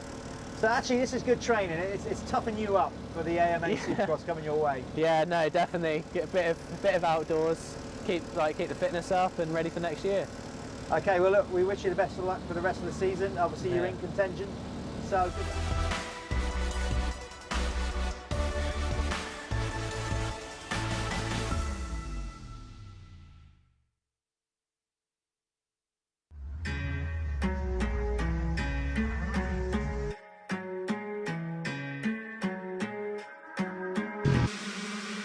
Right, here we are, straight into the 85cc big wheel and small wheel race. Well, these get themselves sorted out. Valerie Webber says, I was there in 1984 and my son is in the picture of Joe Bay. Such a great memory. And also, Owen Walkoff says, give a massive shout out to Hayden Stapp, please. So there you are, guys. Also had some information on Gareth Paget, injured shoulder. He will try and be back for the next round. So there we are. Shout out to Gareth Paget, get himself better for the next round. So let's have a look at this 85 class, see what's going on out in front, and let's see who gets the Planet Moto first across the line award. Had a bit of a downpour of rain just a moment ago, seems to have subsided since. So they're just coming through now. Hopefully the rain has backed off a little bit. The circuit's quite long, so maybe rain on one end and not the other. But I don't think it'll do the track too much damage to have a bit more moisture on it. But it looks like the 447 there when they came through. Just shuffling through my notes. So let's wait for them to come round, and here they are coming over the line. It's the wow. Albini, was it? Just waiting for the timing to update, mate. Come on, Jeff, get your timing on. Oh, he's got Kinder Buenos. So who's leading the way then? You know all these young lads' names. I was on a chocolate run, for God's sake. Sorry. It's I think that's Walbini. Yeah, he hasn't been up there for a while, has he? It sort of threw me a little bit. So let's get the timing back on our end. If you want to do that as well at home, you can get onto Speed Hive. Sorry for my useless commentary there at the start of this. We're just going to get on Speed Hive. You can get Speed Hive up on phone. It's an app that's available on the App Store. You can get it on the Apple Store and on Android, and you can see where everyone is in the race. Obviously, at Hawkstone, we are battling service, signal all the time. So Jeffo's going to try and get that loaded up for us, and then we'll be able to help out. But it is Walbeanie, isn't it? Okay, while that tries to, while the little wheel of annoyingness goes round, Hayden Stack got a great start. That's Hayden being chased down. He's in the small wheel by Tyler Hooley, that looks like. So right now I can't give you the exact running order because, oh, here we go, finally. The little mouse on the wheel, sped up. Oh, still not loading up. We've got to see who came through the line first. Well, there's Alfie Osborne, I can tell you that much, hitting the deck with another ride. There's Cole McCulloch, number 5, moving his way up. That's Tyler Hooley just ahead of him, but Tyler's on a big wheel. Cole is the leading small wheel rider, I would have thought. Yes, Cole, I believe, is the lead, as they came through last time. So Cole McCulloch on a small wheel. It does make a big difference, especially around a track like this. Big difference. Cole loves a bit of this, though. His birthday, boys, his birthday today. 30, just turned 13. Number 5. Oh, get him back. No, Cole. Why did we talk about him? I tell you what, Cole, we'll stop talking to you about this next race. We're very sorry. So you can work your way back up. He's got the speed. I'm not getting any joy with Speed Hive at the minute. Hopefully you guys at home or watching wherever you are in the world have obviously got a decent broadband and decent Wi-Fi and 4G, 5G. Not here. Not here. We're struggling to get the times uploaded. And I'm not going to run down to the timing truck just to find out. I'm not that fit. You want me to do it? I wasn't looking at you to say to you to do it. I'm just saying, we're kind of going blind on the race. I can tell you that it's Walbeanie leading the way with Billy Askew chasing him down. So it was Walbeanie that got the 5 points towards his Spanish motocross holiday. But there he is, getting chased down, as we said. Billy Askew is all over him here. Billy loves this track. He took the look at him into that corner. Flying. Beautiful. So this is the battle for the lead in the big wheel. It's Walbeanie, 3:26 ahead of Askew, 4:41. I think Walbeanie's riding a Destination MX Husqvarna. Gets helped out by Mick Goodyear there. Yeah, sorry. No, you go. I was just going to do a shout out to Sintol Lubricants as well for supporting this 85cc small wheel and big wheel category. Sintol Lubricants, new sponsor of the Michelin MX National, so big shout out to those guys. They've got some products in the paddock for anybody who's here and they want to go and have a look, see what they've got on offer. Go and check it out. Yeah, in the meantime, I am going to drop kick my phone, even though it's not my phone's fault, straight out the window in a minute if this live timing doesn't load up. Do you want me to have a little go? No, one more go. Come on. Yeah. Oh, I'm on. You think you are, then you on. Go through and then it doesn't load up. Sense of security. So we'll do this one blind. We can do that. We just can't give you the full rundown. I can tell you that Billy Askew's just gone into the lead right there on your screen as Walbeanie ran it wide, made a bit of a mistake. So new race leader, Billy Askew on the SJP Moto KTM, launching into, on an 85, launching into that sandpit. That's a big jump on an 85, especially when it gets rutted out. Jesus, yeah, that's big. That's confidence right there. That's not an easy task. The kid's got it going on. And Walbeanie might have to start doing that if he's going to stick with him. Yeah, that's always a horrible thing as a rider, isn't it? You know, when you see someone in front of you doing a jump and it's and you don't really want to do it. I remember having that Milton Mouseor on that big tape, like double thing there. It gets really slippy. It started raining and I just had no choice but to do it. But yeah, we've all been in that position, been forced into something. So that's the two lead riders. I tell you what, Wal is digging deep here and trying to stick with him. We'll see if he goes for that next lap around, if he's going to jump in. I don't think you lose too much time. No, but if you're having to work extra hard to make it up the rest of the lap, it's going to be frustrating for him, isn't it? It is indeed. Let's see if we can... Yes, as we said, Billy Askew is a diminutive 5 foot. He's probably grown by a second, 7 stone. Like we said, Hawkstone Park is his favourite circuit.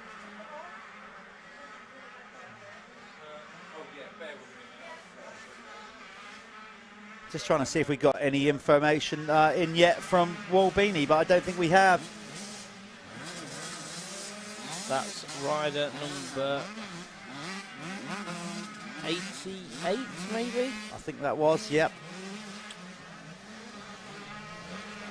So that was George Parkin making a bit of a mistake. A few people gone down there, so it's going to be tricky, isn't it? I mean, like, from this screen, it looks like a motorway, doesn't it? But I'm telling you now, it's definitely not. Oh, definitely not. Some of these 85cc riders now, that track would have changed so much from their opening moto. Now the pro riders have been out there. Ruts much deeper, longer, bumps bigger. But, you know, that's what we said. If we're going to start developing future stars of the sport, they are stars already in their own right, to a degree. We're making them stars, Jeff. We are. But if they're going to improve their skills to go on to a higher level, world level, riding these kind of tracks, basically will bring them up to speed. So there's, Walbini not fancying that step up. He's having none of it. I'm not surprised. I really am not surprised. But I don't think he's going to be able to get it done without doing it. That's the only thing for Walbini. Because Askew, every time he does it, just makes legs on him. So we'll see. So Askew coming past us now, past the finish line. That battle still pretty close up the front. Let's see. Obviously, we haven't got the timing here at the minute. Timing's down regards of not down. It's obviously every lap's being recorded. No problem there for the results of the championship. But we need to see who's trying to win the small wheel category at the minute.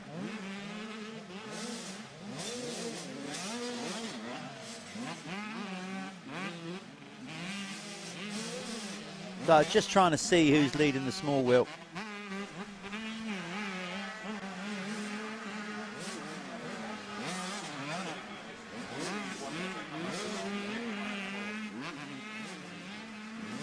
I don't know, I think it might be, is Hayden Stat, is that big wheels or small wheels? No, he's on a big wheel. No, he's small wheel, isn't he? Yeah. So I think that might be, I think Hayden Stat is the rate. Listen, we're guesstimating a bit. Yeah, Hayden, it must be Hayden Stat. He's just ahead of 5.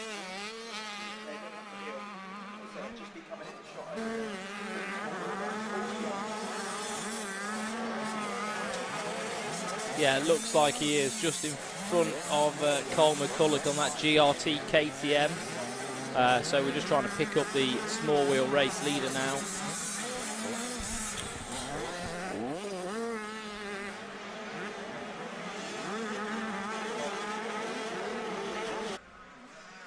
Yeah, it's Hayden Stat, number 48. Finally, timing is working. That's number 18, Drew Scott. That's the top 3 small wheels all together, actually. So Hayden Stat leading the way, number 48. That's a tight battle there. Like that's another rider getting in the way. And then you've got Cole McCulloch in second. He's going to go for another moto win. Remember, he's already had a crash. He was leading the small wheel, dropped back to second, and then back behind him is Drew Stock. Hayden Stat is such a small kid, isn't he? Looks so light on the bike. Looks like the other guys have just got a little bit of strength on him, maybe. But Drew is a great little rider. He raced Arena Cross. I tell you what, he's one to watch because he's this is his first year in the class, or racing the nationals anyway. Great battle between these 3. Look at this. This is brilliant. Wicked. A little bit more about Drew Stock. He lives in Northampton. He's 4'10". Can fit into your pocket. And he's from Northampton. So his sponsors are Mad for Motocross and Two Smoke Breakers from Pro Green. His favourite track is also Hawkstone. So there you go. No wonder why he's running at the front. A lot of riders. It is for a lot of riders. His favourite rider is Kada Wolf. Cole McCulloch on the inside. Yep, got it done. All 3 riders in view, in shot. That's brilliant. There's the 3rd place small wheel rider, Drew Stock. So McCulloch on the GRT KTM has passed for the lead, and he's actually put in a few bike lengths now over the other 2. I don't know where he's found that little boost of energy from, but Stat now under a lot of pressure from the 18. Here's a good one from Drew Stock in 3rd. Just reading his profile, which he's sent in, which is cool. We still need a lot of riders to do this, by the way. So as this series goes on, get your team profiles in. When asked about what he likes about motocross as he goes into second place, number 18, he's put, I love the smell, the sound, getting results and hanging out with my friends. That's what it's all about, isn't it? That's what it's all about. I like that, but we want more information like that from more people, so if you can, get it over to us. Get onto the website, fill out the form, we can talk about it. And here's what he doesn't like. When racing gets cancelled, was his answer. That's kind of cool, I like that. I remember those days, mate. Yeah. Trust me, Drew, as you get older and the weather gets bad, you're like, oh, I'm glad that one got called off. Yeah, I'm glad. Yeah, when you stop paying for stuff, especially. Yeah. Yeah. And you got to clean more of your kit. Oh, God. So, yeah, Drew Stock up into second, number 18. Stylish little rider, chasing down here, Cole McCulloch. Cole McCulloch's going to go for another race win. That's your top three in the small wheel. Big wheel, it's Billy Askew still out in front on the SJP Moto KTM. Wall Beanie now 1.3 seconds behind. Tyler Hooley finds himself in third, number 101. Then it's Lennox Dickinson over from Ireland in fourth, number 2. Then Will Haddock, Ben Musto on the Matt Gardner KTM back in sixth. Then it's Jack Fletcher, Josh Vell, who took a race win yesterday in eighth. Max Harris for ninth, Carl Harris 10th, and that rounds up the top 10 in that. In the small wheel, hey, it's Cole McCulloch leading the way. Hayden, Drew Stock into second, Freddie Gardner for third, Cole McCulloch fourth. Well, that's, when did that happen? Have they just crossed the line? No. That's back to front, isn't it? Yeah. So it is Cole McCulloch leading, Drew Stock in second, Hayden Statt third. Then I think it's Freddie Gardner. Let's get them over the line, actually, and see if that refreshes. I've just noticed that we're missing in the big wheel Harrison Greenoff. So I'm guessing that first moto spill has took Harrison Greenoff out of this one.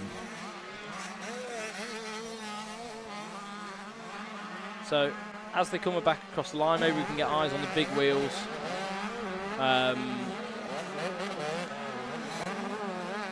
Got Billy Askew out front. Tell you what, Drew Stock is giving it some. He is. He is, because Cole McCulloch has been pretty dominant in this class, in the small wheel. But I tell you what, number 18 is hunting him down and not letting him go. That's a good little battle. In a minute, we'll try and find race leader back on track. The whole race leader is Billy Askew 4-4-1. We'll get them when they come over the line, when they come over the finish line. So Billy is opening his gap over Wall Beanie.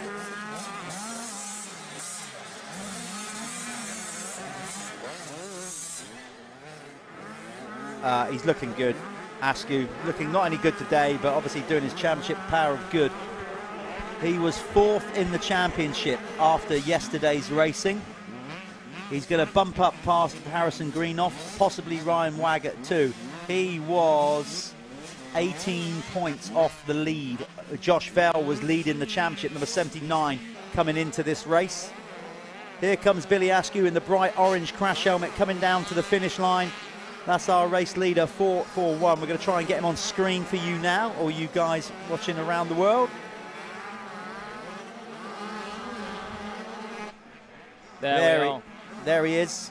Has a long look over his shoulder. He sees that he's pulling away from Wall Beanie. So nice gap now over Wall Beanie. Billy Askew obviously enjoying the circuit today. Looks really strong. He's one of them kids. He has been strong and he's shown really, really dominant performances. And he's definitely one of the stars of the future. Yeah, one of the stars of the future now. Yeah, well, we're making him a star. Well, no, he's doing it himself. We're just yeah. We're helping. We're giving him a platform. We're giving him a platform. That's a good. We're giving him a platform. Yeah. And he's taking advantage of that. He's looking particularly good. As I said, last year he was so good. His line choices, his throttle control is all good. But he has definitely grown a bit. He looks stronger, obviously filled out a bit more, grown a bit more, and he's looking very strong at this moment in time. There's Drew Stock, still in second in the small wheels, number 18. He has now lost a little bit of time to Cole McCulloch, not a lot. Cole McCulloch has stretched out his lead on the GRT whole shot KTM to 4 seconds. Eyes back on our perfect performance from the leader What's the gap now? Back to Walbini, 8 seconds. So got a nice cushion in there back to Walbini. He was doing something. He was taking risks that Walbini wasn't prepared to do, wasn't exactly. I think I'm going out on a limb. I believe, although I haven't checked it, that Billy Askew will probably also get the Keck's fastest lap of the weekend award. Possibly, but the track was drier yesterday. It was. So, you know, we don't know until all the races are finished. Basically, Keck's Clothing have done a thing where each class, whoever sets the fastest lap time of the weekend, gets a voucher for a clothing bundle. But we don't know until all 4 races are done. This is their 4th moto. So we'll have to see who got the Keck's fastest lap award in the big wheel and small wheel 85. I think the track would have ran faster yesterday. Not too sure. Sometimes lines can build up differently, can't they, and change things. But there we are. Checkered flag. Is it my turn? I better go and grab him. You better go and get him. So Billy Askew takes the win, a convincing win in the big wheel class over Walbini, who's just come over the line now, 11 seconds back.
Here we are, back in the winner's circle. Back with another moto winner for Billy Askew. Yeah. Billy, a clean sweep. Yeah.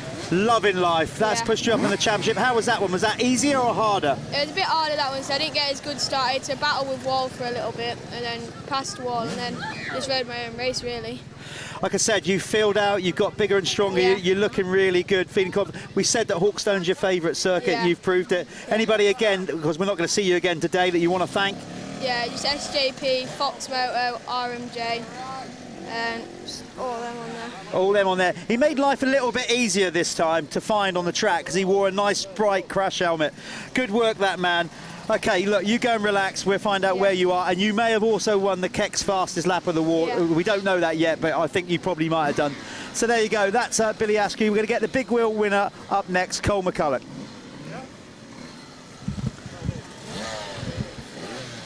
Well done, that man.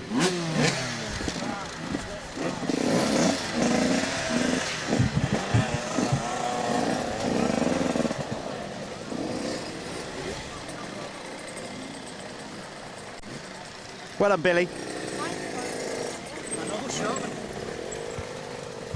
I tried, I did. Let's get that nice and tight. There we go.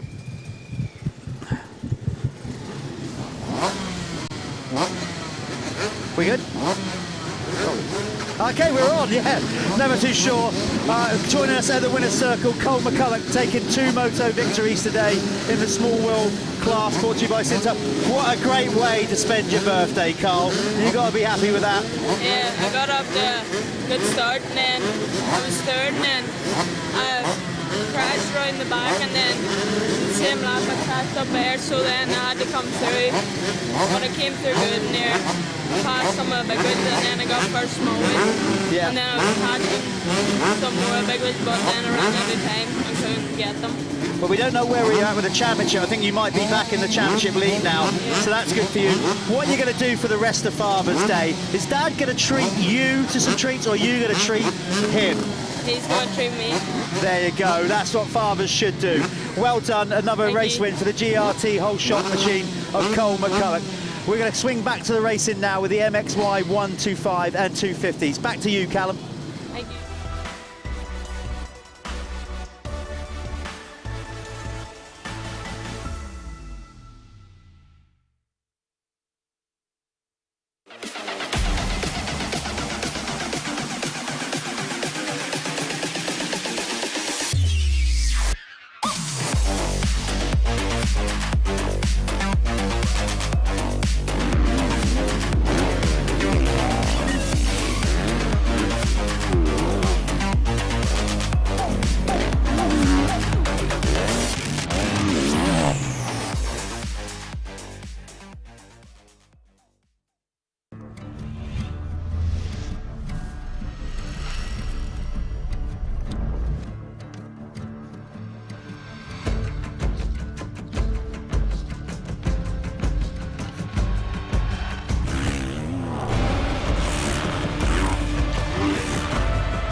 So, coming up now is the MXY MX2 category. This category is brought to you by Bell Helmets and Race FX. Bell Helmets, obviously, some of the best helmets in the market, and Race FX bringing some lovely hard parts and all sorts of other accessories, 7 gear, fly racing gear at your local dealers. So here we are, MXY2 and MXY125. Charlie Heyman obviously took a bit of a battering in the first race. He was out front at the start, had a bit of a crash, took a bit of a digger, and had to fight his way home. So hopefully a bit better luck to the 22 of Charlie Heyman. He's going to be feeling rough. Are you okay, Jeff? Bit out of breath? No. No. No. No. All right, but just a little bit. But that's only because I just did a little bit of sprinting, and I think the last time I sprinted was when I was caught scrumping, actually. Scrumping. Stealing apples. That was a thing, wasn't it, once? Okay, here we go. MXY 1 and 2 off the line. Don't know who that was in that red kit, but he knew he had a problem before the gate even dropped. So. Wasn't Jude Morris, was it? No, it wasn't. He's made a good start from what I could tell, and then is that him promptly put it on the deck? It might be. It was. Oh, Jude Morris. Typical. You know, that wasn't a commentator's curse. I hope not. Well, maybe not. But he made a flyer, and then he's promptly put it on the ground. So that is going to affect the overall. Mm-hmm. Yeah, big time. He's got a lot of work to do from there. A lot of work. Yes. There he is, there, coming through the shot, virtually last. He's buried, isn't he? So, yeah, this is going to be a good one to watch then, regards of seeing the progress of the Moto 1 winner, Jude Morris. Looks like Sam Atkinson's got a good start in this one.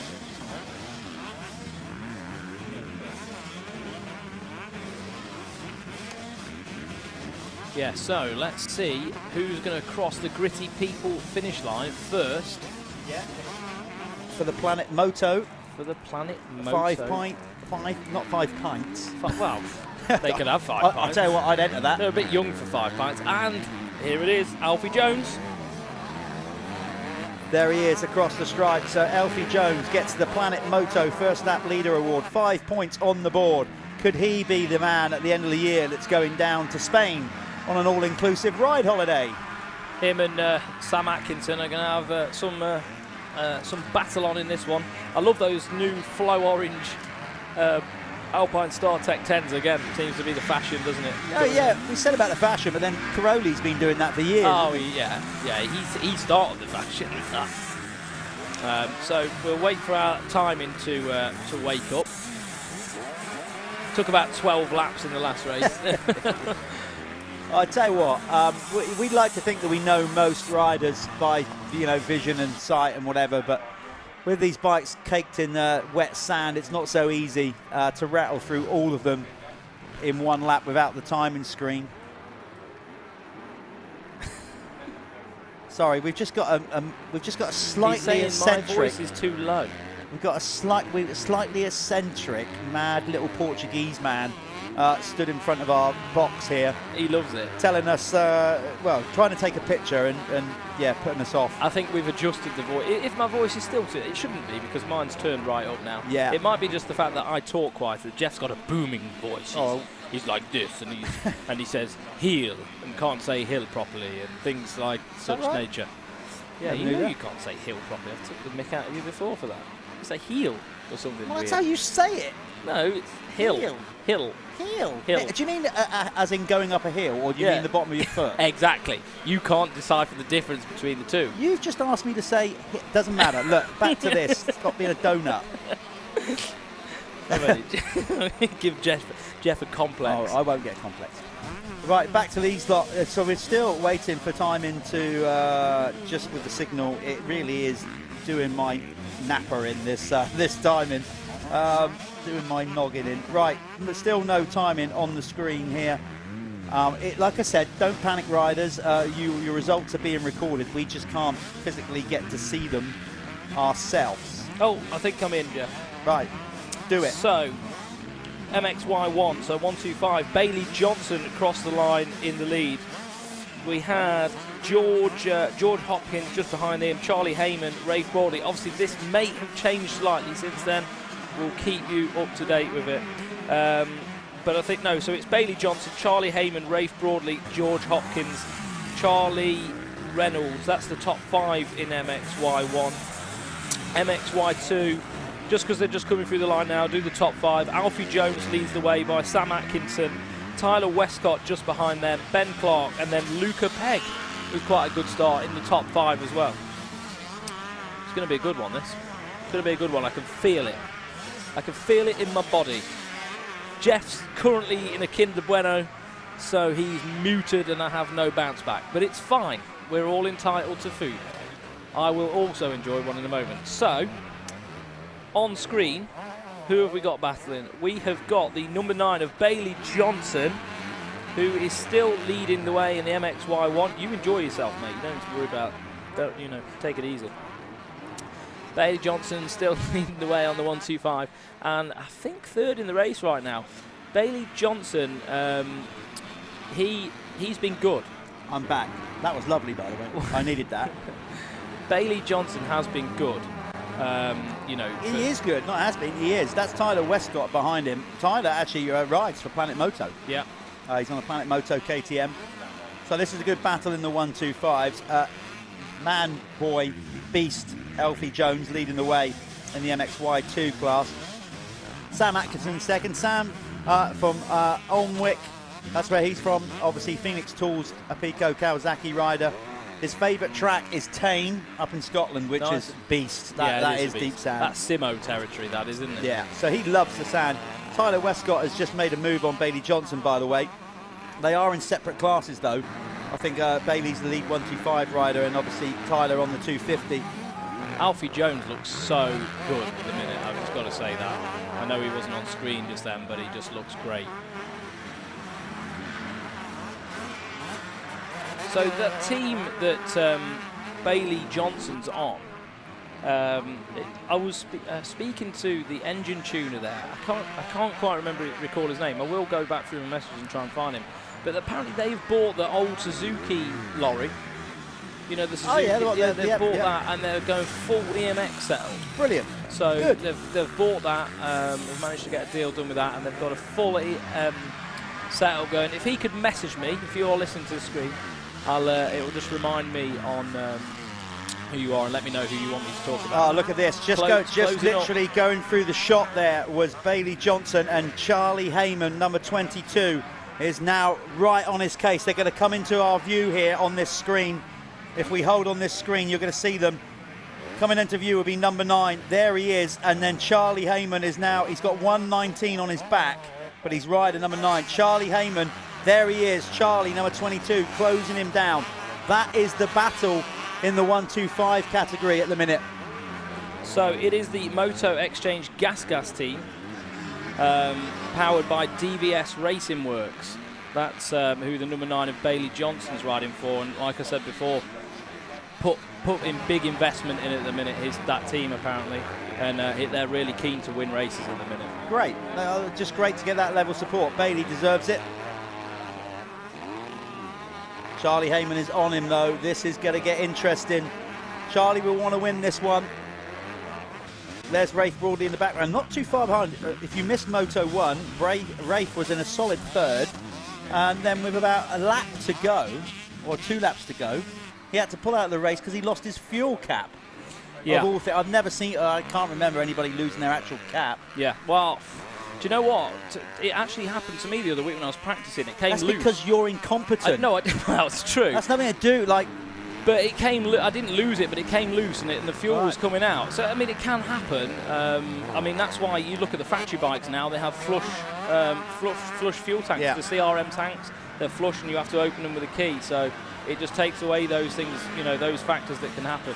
But Heyman now, goggles. I think the goggles have gone.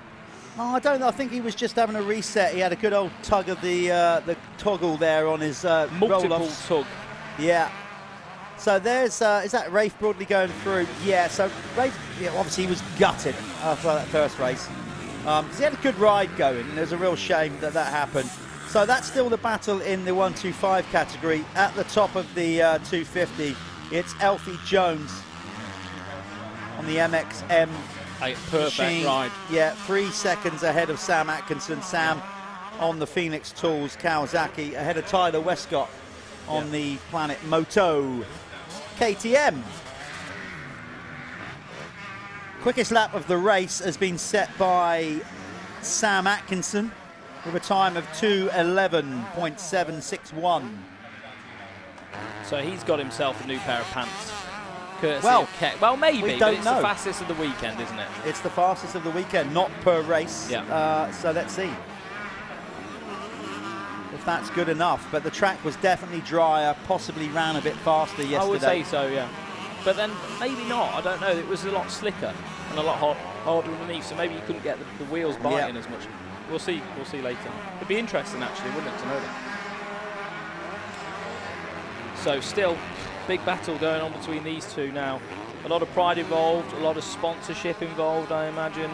You know, the eyes are on those two kids to be the next, you know, these are the next generation. Well, with the 125 category, if you said at the start of the year who name the top 3 or 5, you would have gone with these two, 1 and 2. Yeah, of course. You know, that would have been my prediction. That's no disrespect to any of the other riders in the 125 class, but these two guys definitely starting as favourites. Closing up at the front, Sam Atkinson now closing up to the back of Jones. Yeah, it's good. And also, just to let you know, all those fans out there of Jude Morris, he has now worked his way up to 6th in MX2 after that first lap crash. So rider 101 who took the opening moto win, he is now up to 6th in MX2. The running order in MXY2 is Alfie Jones leading the race and the way, ahead of Sam Atkinson who's closing in on him. Ben Clark for 3rd, Tyler Westcott 4th, Luca Pegg is in 5th. 6th now is Jude Morris, as I mentioned. Josh Bassett up to 7th, 8th Leon William, 9th Lewis Glynn, and 10th Ethan Seals. So we're going to try and pick up the battle at the front of the field in a minute. We got Sam Atkinson chasing down. This is the battle for the 125 race. Further up the field at the front, we have rider number 731, Alfie Jones, slowly being pulled in by number 127. And that is Sam Atkinson. Is the number 9 of Bailey Johnson going to hold off Charlie Heyman here? It looks to me, just eyes on the track, Bailey Johnson does look like the stronger guy at the minute on that DVS Racing Works gas. He looks really good and in control. Charlie Heyman just keeps stepping back a little bit though, clearing his goggles, going again for an attack. Maybe he's just trying to use that technique of like just coming in, pressure, pull back, coming in, pressure, pull back. hoping that Bailey Johnson maybe makes a mistake. But both riders right now looking absolutely on point and have just absolutely decimated the rest of it. Whoa, Bailey Johnson doubling through the whoops like I saw Tommy Searle do. So that's going to be a big game changer if he can carry on doing that. That's a bit of time. But Bailey Johnson's got 14 seconds on Rafe Broadley now. So these two have really, really pulled the pin out. We've got a rider down. I don't know what was going on there. Just adjusting his just Kex in the underwear area. Yeah, just taking one to the to the man parts, just tucking them back in. So we're going to try and pick up the race leader, which is Alfie Jones in the MX2 Y2 category. There's Alfie on screen. Goes split in two back mark. There's Sam Atkinson on the Phoenix Tools Apico Kawasaki closing in.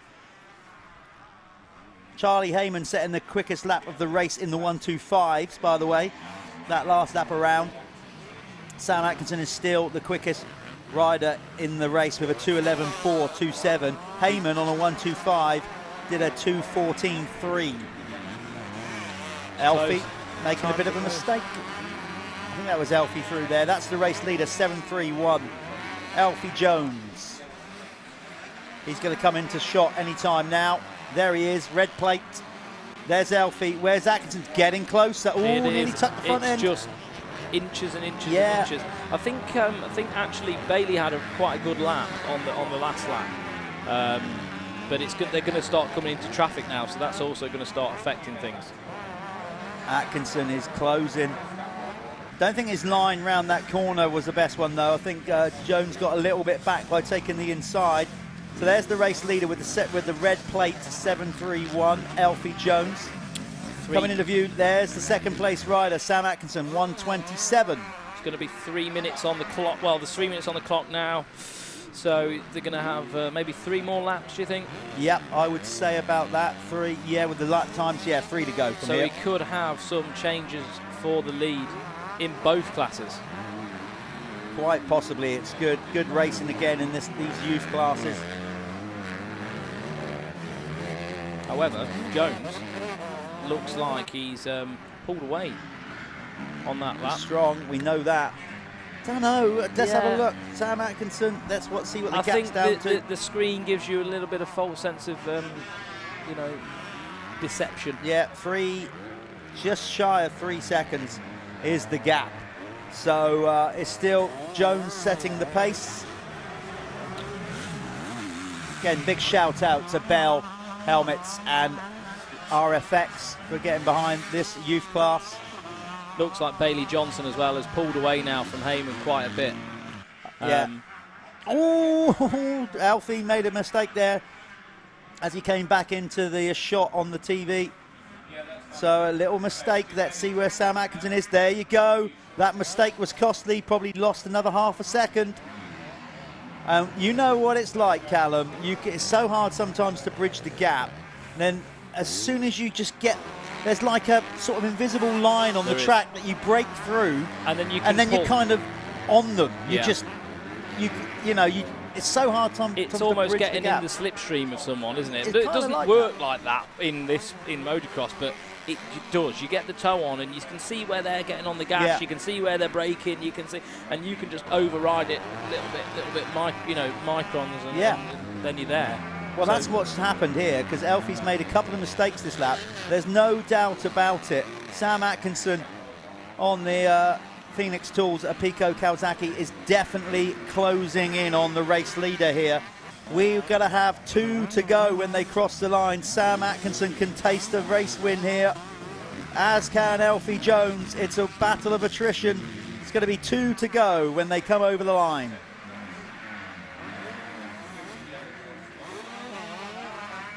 Is Alfie looking at the rider as if to say, thanks for holding me up, pal? Yeah, cheers, mate. Could have got over that bomb hole jump. Yeah. Look at this. Atkinson this is going to be tight.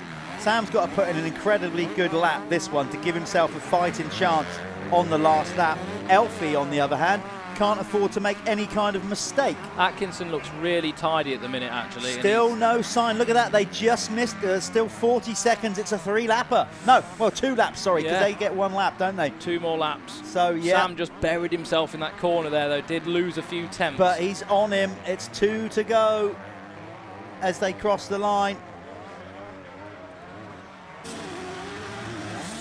Yeah, the back marker moving out of the way for Sam Atkinson. Bailey Johnson still leading the way in the 125 category. Yeah, Heyman not able to do anything about it now. Maybe he's re-injured that stomach muscle, you know, potentially in that first race. We'll have to catch a word with him and figure out what's going on, because Heyman, sure, he's been a bit more dominant. I think just hasn't been able to put the races together. He's just been a bit quicker. When I say dominant, I didn't mean like in racing, but he's just been that faster guy. So hats off to Bailey Johnson at the minute to be able to step up. Yeah, he's riding really well, Bailey Johnson. There's no doubt about that. Didn't see much of him last year. I think he had that injury, didn't he? So he didn't do too much last year. I think the back end of the season he was in a few of the races. Alfie Jones looking good. He's doing enough at the moment, and you know, that's sometimes what you need to do. He's not overriding. He's under constant pressure from the 127 on the Phoenix Tools Kawasaki behind him, but the MMX KTM rider out front is holding his own and not buckling to any pressure at this moment in time. That was nice. Did you see Sam wheelie into that jump then? He wheelied up the whole jump face, and it was quite a technical thing to do. That weird little tabletop down the back. So close now. That must be getting rough there. If these 2 guys on the bigger bikes aren't jumping in. Alfie checking where he is. You keep your eyes forward, Alfie. Yeah. No, he's doing what he needs to do. I mean, you should never look behind you, but in the air is not a bad place. Oh, there's Josh Bassett. I think these guys, they need to know how to, you know, if they have to manage a race. 1 to go. Let's stick with this battle out front, because there is 1 lap to go with these 2. We'll bring this one all the way to the flag. Alfie Jones hanging tough, holding strong. Oh, Sam Atkinson, I think, just missed a gear or something out the corner then. And just Jones pulled. Oh, he has. Big pulled gap 2 or 3 bikes on it. Yeah, so a missed shift from Sam Atkinson costs him a few tenths at the bottom of the hill. They're close. Yeah, we're just trying to look out the window. The other riders, Charlie Heyman and Bailey Johnson, again having their own battle. Here they are across the line. Heyman's got a bit of a second wind. He has. Will Heyman be able to make a move? Can we get visual on that? They're just about to go up the hill. Bailey Johnson now under pressure from Charlie Heyman. Here they're going to come into view now, the 2 125 riders. Here we go. They'll be into view. There's Bailey Johnson and there's Heyman. 2 back. He's got a couple of back markers between them. Yeah, this is going to be pretty close with those guys as well. Battles the whole way. Brilliant. MX1, MX2, or 125, 250. The MX Nationals, Michelin MX Nationals powered by Milwaukee, is just the depth of field, the number of riders. You know, it's just, you know, regards of the numbers of riders and stuff like that, it's the biggest championship in the UK. Yeah, it is. It is the biggest championship in the UK, and we all as a team try and make it the best championship in the UK for you all to come and enjoy as well. Other championships are available.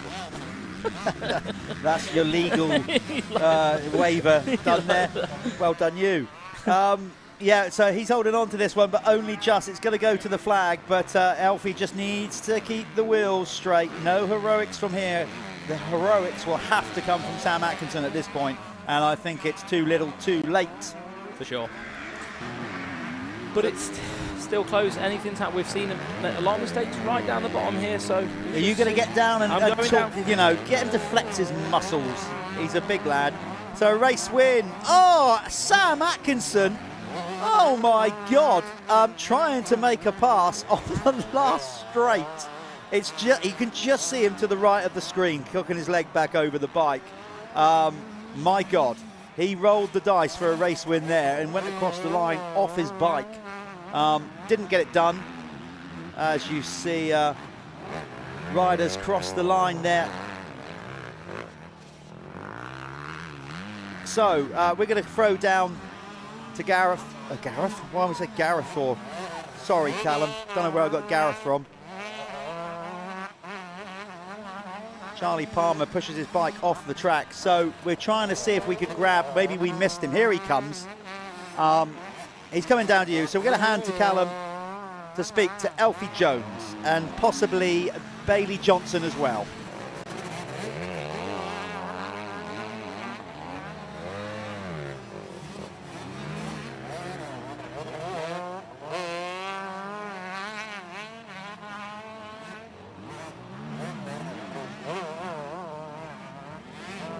So that was the final moto for the MXY 1 and 2, brought to you by, and 125 brought to you by Bell and Race Effects.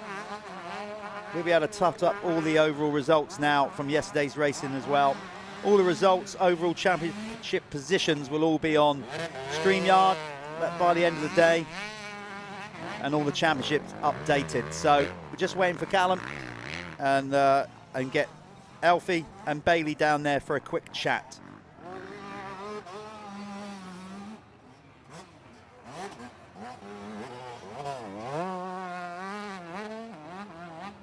Alfie Jones, that was great. Another race win, feeling comfortable. Yeah, I feel brilliant out there. Great start, put in a few good laps, put some distance with myself and the other riders, and I sort of started to take it easy, try not to make many mistakes, and obviously with 2 laps to go, I see somebody else's pit board say 2 sprint laps, and that wasn't good, so I put 2 hard laps in and got the job done. Yeah, you had to just respond to what was being put out to Sam, so great race, mate. Anyone you want to thank individually? I'd like to thank Middlesex MX for helping me out this year with the bike and everything, Shore Haulage, SHA Commercial Lettings, Art Joinery, Rip and Roll, Alpine Star UK, CI Sports, Tube, Muscle Rub, Exos Media, absolutely everybody that makes it possible. Congratulations, mate. There's many more. But you killed it. Thank you. You killed it out there. Well done. Thank you. Okay, so that was Alfie having a quick chat with Callum. Up next, we're going to bring in Bailey Johnson, who took a race win. There's Bailey getting ready to come in. Let's grab some words with him. So we'll hand back down to Callum and have words with 125 Moto 4 winner Bailey Johnson. Right. I think you was just strong the whole way through. Managed to get a good start on a 125. Is there anyone you want to thank? How do you feel the race went? Just like to thank all my team, like Motor Exchange, DVS, Raceworks, Oakley for the goggles, and everyone else that helps me out privately. Did you feel some pressure from Charlie Heyman? I felt a bit, but I just tried to keep composed and not worry about who will behind me and just focus on going forward. Yeah, I think you managed the race really well. Like the gap seemed to, be managed efficiently, and you did the right thing. Yeah, I just coming off start, it was quite hard because I had like 3rd from last gate pick, and I just had to try to get best start as possible and just keep out in front. Yeah, so the DVS Racing Works engine, it's good. Yeah, whole shot 2 motos yesterday at Fox Hills, and nearly had an whole shot in that last one, but just got closed up at the end, so it's really good, fast and straight. Yeah. All round bike. Well done. Thanks. Congratulations.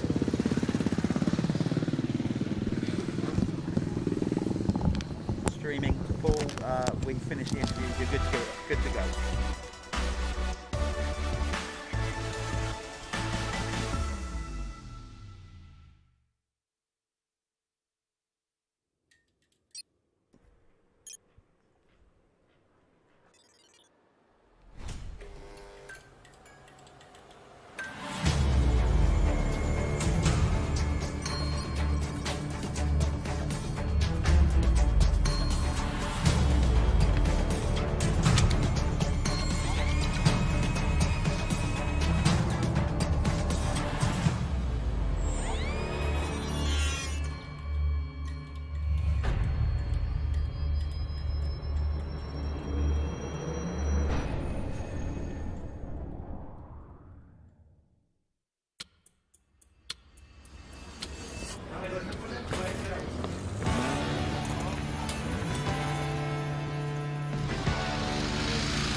Here we go, gate drop.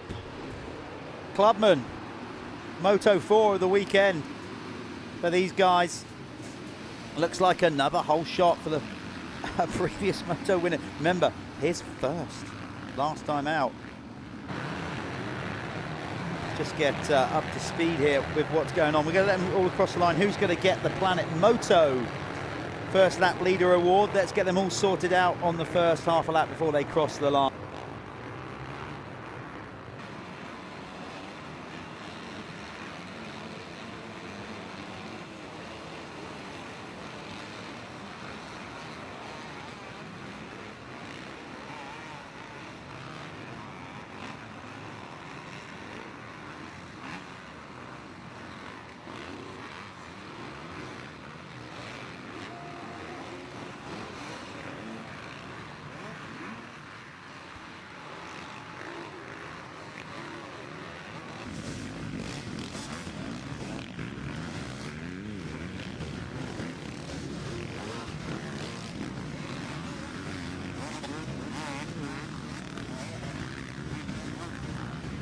Okay, they're going to come through here. Was it Charlie? Charlie Green looked like he pulled a whole shot. Remember, he took his first ever MX Nationals race win in the previous Moto.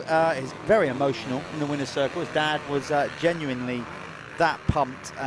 He was in tears. So let's see if he's going to be first over the line. He is over the line now for the Planet Moto first lap leader award. There he is, number 232. It's dangerous for the other guys when you start believing in yourself. Bit of confidence, away you go. He's so Charlie Green, 9th in the championship leading into today. If he gets another Moto win here, that will push him up the field. Yeah, well up the field.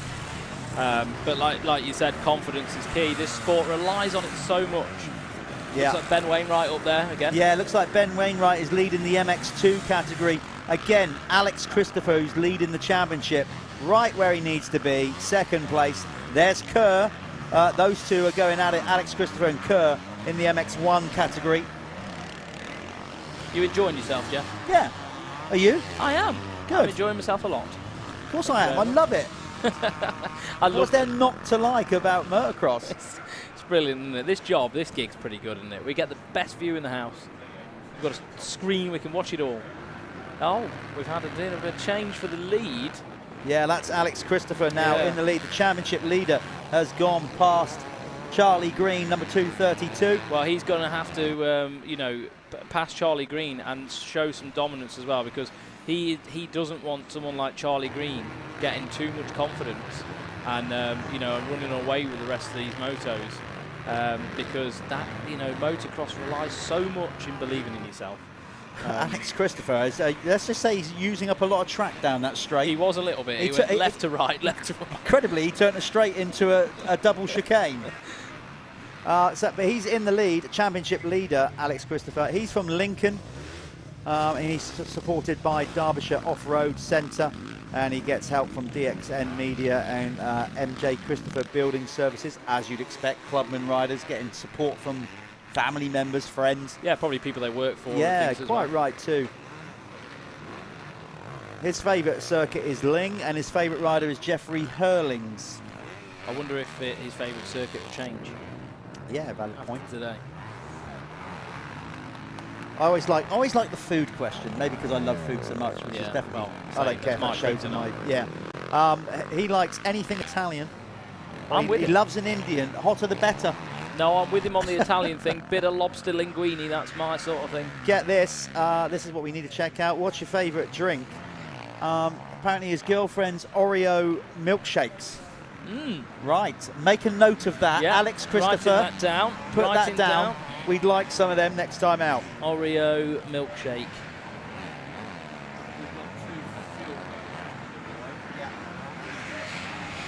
Ben Wainwright hits the deck there, just in front of us on the finish corner. So Wainwright goes out of the lead in MX2. Yeah, so big job on Wainwright's hands now.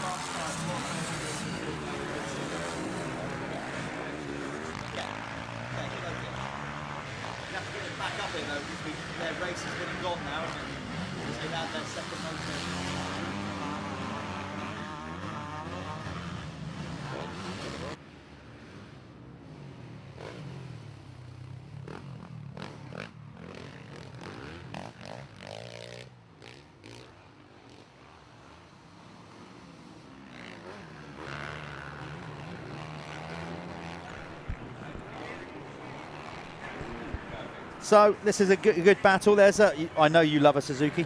There's one. Is that Roberts? I think Ricky Roberts. He raced for TM for a long while, doing two-stroke stuff, and he's come here. You know, this just shows the depth of this, because I know Richie Roberts is a good rider, and I know he's had some good results in like AMC championships, things like that.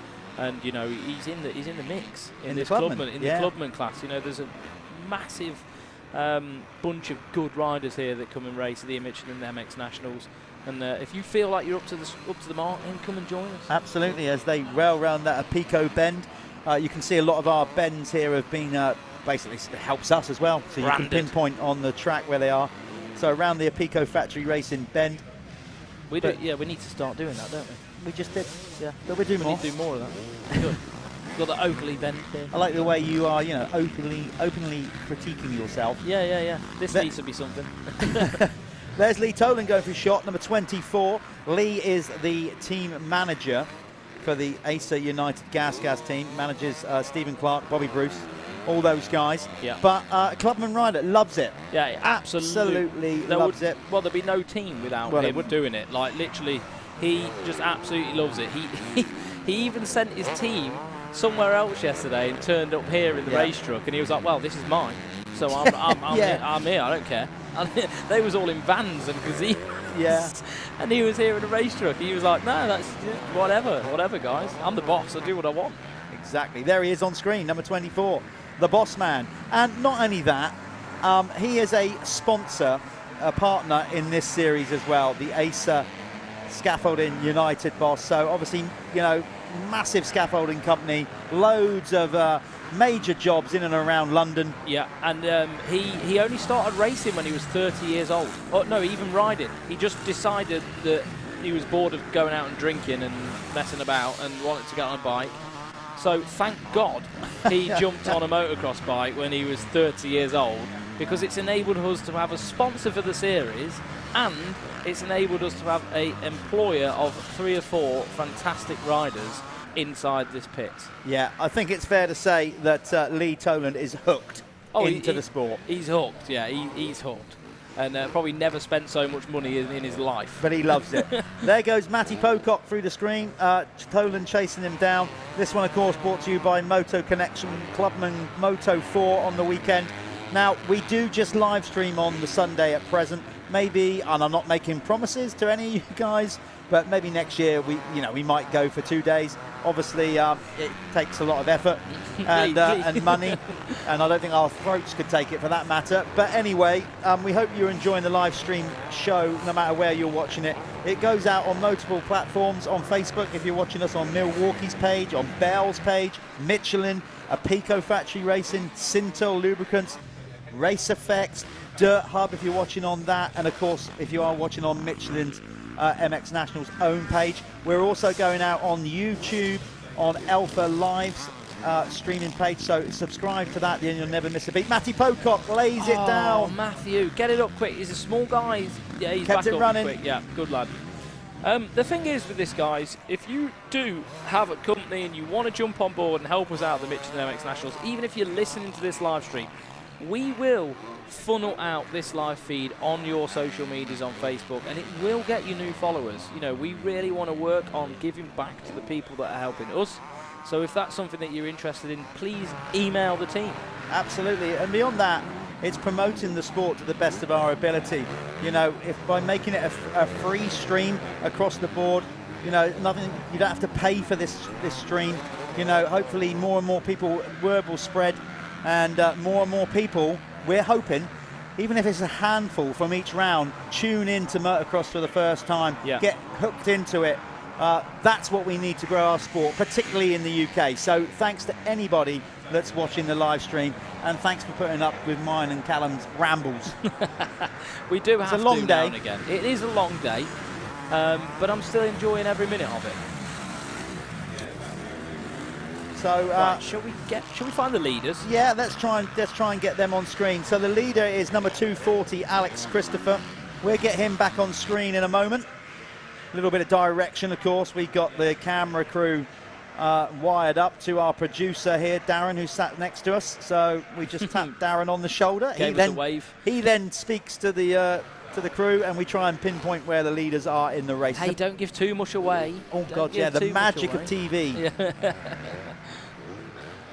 Just on screen there, Roberts at the minute on that lovely Suzuki. And he's behind Pocock. Just behind him is Lee Tolan on that Acer scaffolding gas.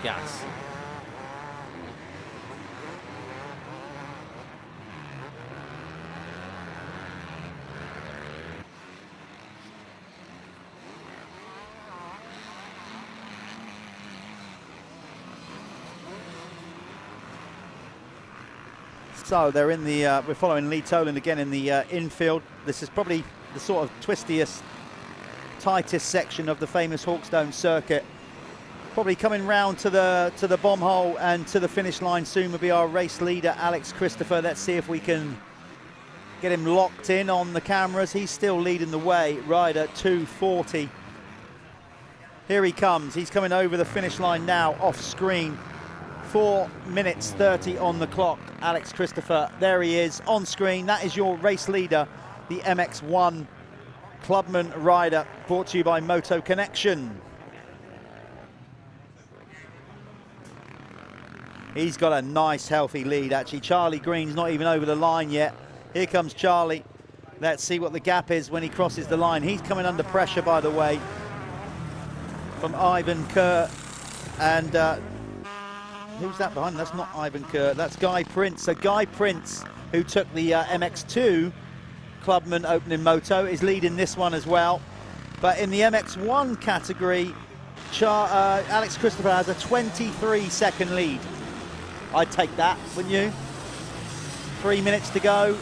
If you had a 23-second lead with 3 minutes plus a lap to go, that'd do, wouldn't it? I'd be happy with that. Yeah, I'd be more than happy with that. Might as well just pull over and have a brew or something. Of course, that was famously done one time by Grand Prix level by Harkin Carquist. Had a pint. Had a swift pint with the fans before getting going again and taking the race win. That's ledge status. That is ledge status, but that was when Grand Prix were 40 minutes long. That's right. I remember them well because I used to do them. Yeah. What was that like? It was, well, it's almost a bit sort of sadistic, really. It's like pleasure and pain all rolled into one. Yeah, I imagine. 40 minutes. So you'd have people build up, I suppose, gaps of around a minute, wouldn't you, in the lead? Yeah, but then people would pace it. You'd have a little moment in the race, because to ride a motocross bike flat out for 45 minutes in certain conditions was ridiculous. So, yeah, so now we're down for the pros to like a 25-minute plus 2 lap motos. They're all lightweights. I think people's attention spans don't span 40 minutes anymore. I think that's more to the point. No, they're not. They're incredibly fit. A motocross athlete is top of his game. They'll be right up there. Any fitness tests in the world. If you have people like Tim Geiser, Jeffrey Hurlins, Eli Tomac, Cooper Webb, anybody at the top of their game in motocross, I guarantee they are going to be one of the fittest athletes on planet Earth. Oh yeah, 100%, without a doubt. The heart rates are so anaerobic, it's unbelievable. They're 180 plus for 20 minutes, 30 minutes, whatever they need to be. I once saw a heart rate chart of Caleb Russell in America, a off-road guy, 3 hours at 180 beats per minute. Insane. I mean, what the hell? Yeah. That's not right, you know what I mean? So this sport is so intense. You can Google it yourself. It is one of the world's toughest sports. I think it's there with MMA and boxing as one of the world's toughest sports. It sure is. And listen, don't get me wrong. I like football. I don't mind admitting. I used to play a lot of football, soccer, but you know, this is real man sport. You know, and that's the difference. Like, no rolling around on the floor, feigning injury, waiting for a magic bucket to come out. No. You haven't got time to stop in one of these races. No. And look for sympathy. They're not going to put a red flag out for you, like, you know, if you're just playing with it. Yeah. It doesn't work like that. It's not like football. You are on your own out there. Yeah, it's not like you can take a little bit of breather when the ball goes out of play No, pass to a teammate. None of that. Flat out for half an hour, basically. So the running order is Alex Christopher leading the way in Clubman MX1.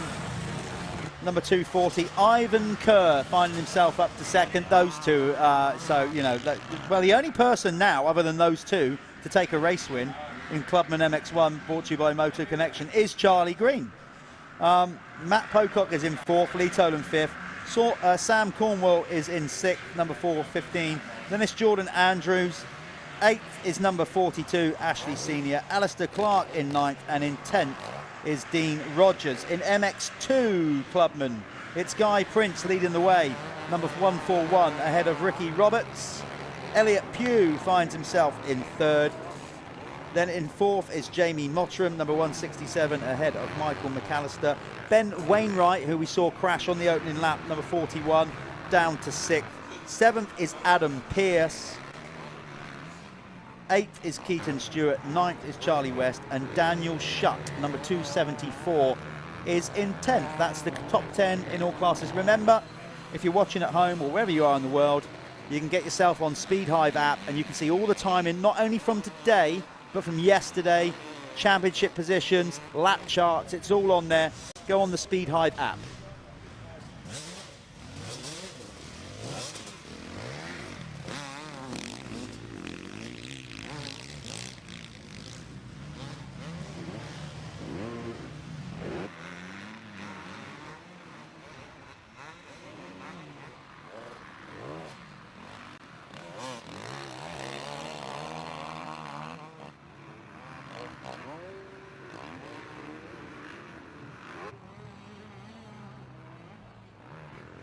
As Alex Christopher going through shot, your race leader. Almost, I mean, he's got a 23-second lead, so he can afford to slow down, but I thought he was literally going to stop then. He's taking his time with it as he goes up the famous Hawkstone hill. Not all the way to the top, but halfway up. The new track layout, comfortably in the lead. So the Keck's Fastest Lap Award, keep an eye out on all our social media after the event, because then we're going to do the podium presentation, which you don't see on the live stream because obviously we sign off. Podiums can take quite a while. You'll be able to see after that on our social media. Follow us on our Facebook page. We're on Instagram, easy to find. It's MX Nationals. And you can see all the other little interviews, winner circle interviews that we didn't show on the live stream yesterday. Elliot's out there taking photos all weekend. All these little backstories we've got going on. So follow us on our Facebook page. All the information about the series you can find not only on our social media but on our website, mxnationals.co.uk. Yeah, well said. Thank you. Very well said. Just had a soothers. My my throat is flagging. Your float is... My float is flagging. Yes, I can tell. We've got a rider down in shot there. There's a tired clubman. That's the Synthol oil sponsored rider. Mike Booth. Yeah, that's Mike does a bit of everything. He does road bike riding, doesn't he? A bit of everything. So that's... he just likes to have a go, doesn't he? Yeah, fair play to him. He's done hardly any motocross at all. And, well... Out there, get out there, you know, take up the sport, do a little bit, go and do an MX Nationals at Hawkstone. Yeah, why not? It's an easy track to just go and get your feet wet on, isn't it? Fair play to him. Not.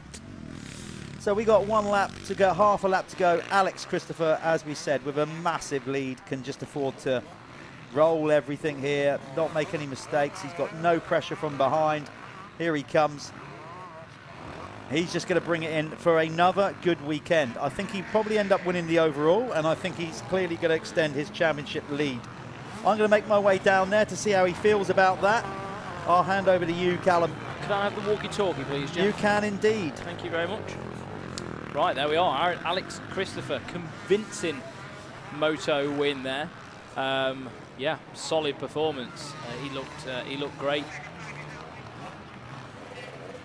What we're going to do now, obviously, Jeff will head down to the winner's circle, but I'll just give you some of the results as they cross the line.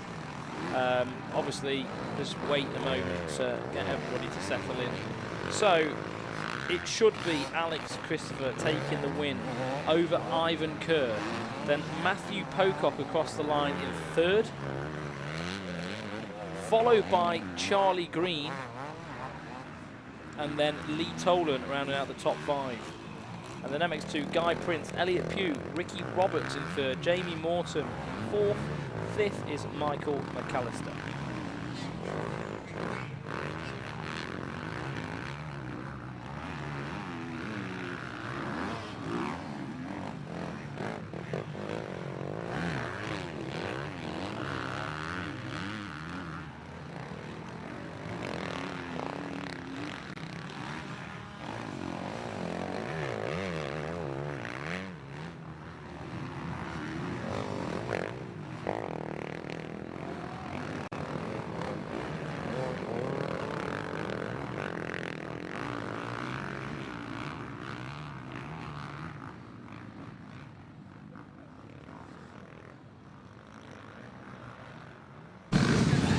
Back at the winner's circle again with another moto win for Alex Christopher in the Motor Connection Clubman Class MX1. You actually look a bit more fitter and healthier after this one than the first one. How was the track developing? Track's better than this morning. I struggled a bit in practice, a bit wet, slippy on top, but first race was a bit of a difficult one, with it being slippy and a bit deep and a bit sloppy. But say last race that one was a lot better, rough and technical, but it's the way I like it. And I seem to remember earlier on you said about it's not your favourite conditions, and yet here you are, from what I can tell, extending your championship lead. It's all looking good after 2 rounds. Nah, it's looking really. If someone told me I'd be in this position after 2 rounds, I'd have given them any money they wanted. So careful, because you might. Keep it going. So, and again, just sign off, because you've had a great weekend. Sign off thanking the people. It's Derbyshire Off-Road used to help me out, and they've now have new premises somewhere in Manchester called DTH, Drop the Hammer. They do all sorts of power sports. I've got one of my best mates, Dixon Media, who covers me, does a lot of edits for me and stuff, and he's really good. And all my family, my girlfriend, my mates. One of my mates come to help me out this weekend, and it's nice to get some support. And what do you do for work? What are you going to be doing tomorrow? Tomorrow I'll be going, I'm a door engineer, so I do all sorts of security, from like roller shutters to automatic doors to gates, barriers, anything like that. You got to love that. See, that's what I love, the Clubman class, the backbone of the sport. I'm sure everything feels a lot heavier on a Monday as well. Well done. Alex Cheers, Christopher, MX1 Clubman winner. Cheers. We're going to continue rolling, I believe. As soon as we get Alex out of the way, we're going to bring in Guy Prince is back in. Just get Alex out of the shop. Let's bring Guy in. Now remember, these two, if you can still hear me, they race in the Clubman class, but different category. Let's put that there, Guy. So this is the MX2 winner. Remember, the Clubman raced together, 450 MX1. 250 MX2, so this is a 250 machine. Another race win, Guy. Yeah, I know, yeah. This is getting a bit of a habit, isn't it? I hope so. How do you feel? Tough. I really enjoyed that one. A really bad start, really bad jump.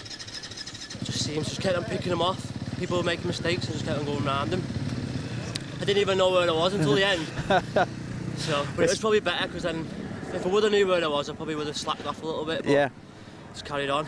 How much soil have you taken on board? I've seen you swilled your mouth around. Your teeth are all clean, so you look the part. Yeah. But it's hard back there, and it getting filled in. Yeah, really hard. But you love it. I love it. I preferred it today than yesterday. Did you? Yeah. That's good stuff. The weather's done me well. And you've done well. At championship, you'd have moved up the table. I don't know exactly where, but a solid day. So you've got to be fifth at FatCat, pleased with that. Yeah. So. Good stuff. Well, listen, when you sign off, because we're not going to see you again today, give some shout out to the people that get behind you. Well, Eurocooler, the company that I work for. Dakin are the air conditioning suppliers, who supply us with our units. My parents, mum, dad, brother, wife, girlfriend, everyone. Again, we're all in it as a family. Yeah, and that's what it's all about. So I hope you've had a good day. I hope you had a good Father's Day. Yeah. Certainly had a good one to remember. Made my dad's Father's Day happy. Yeah, as well. there you go. Dad's over there fist bumping. Well, look, have a safe journey home. Thanks for coming out. We'll see you at the presentation. Yeah. That's Guy Prince, winner of the MX2 Clubman class. We're going to throw back now. We got the amateurs coming up next.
Welcome back. We are going to go racing with the amateur class, brought to you by Broadcliffe Plant Hire, Sales and Construction.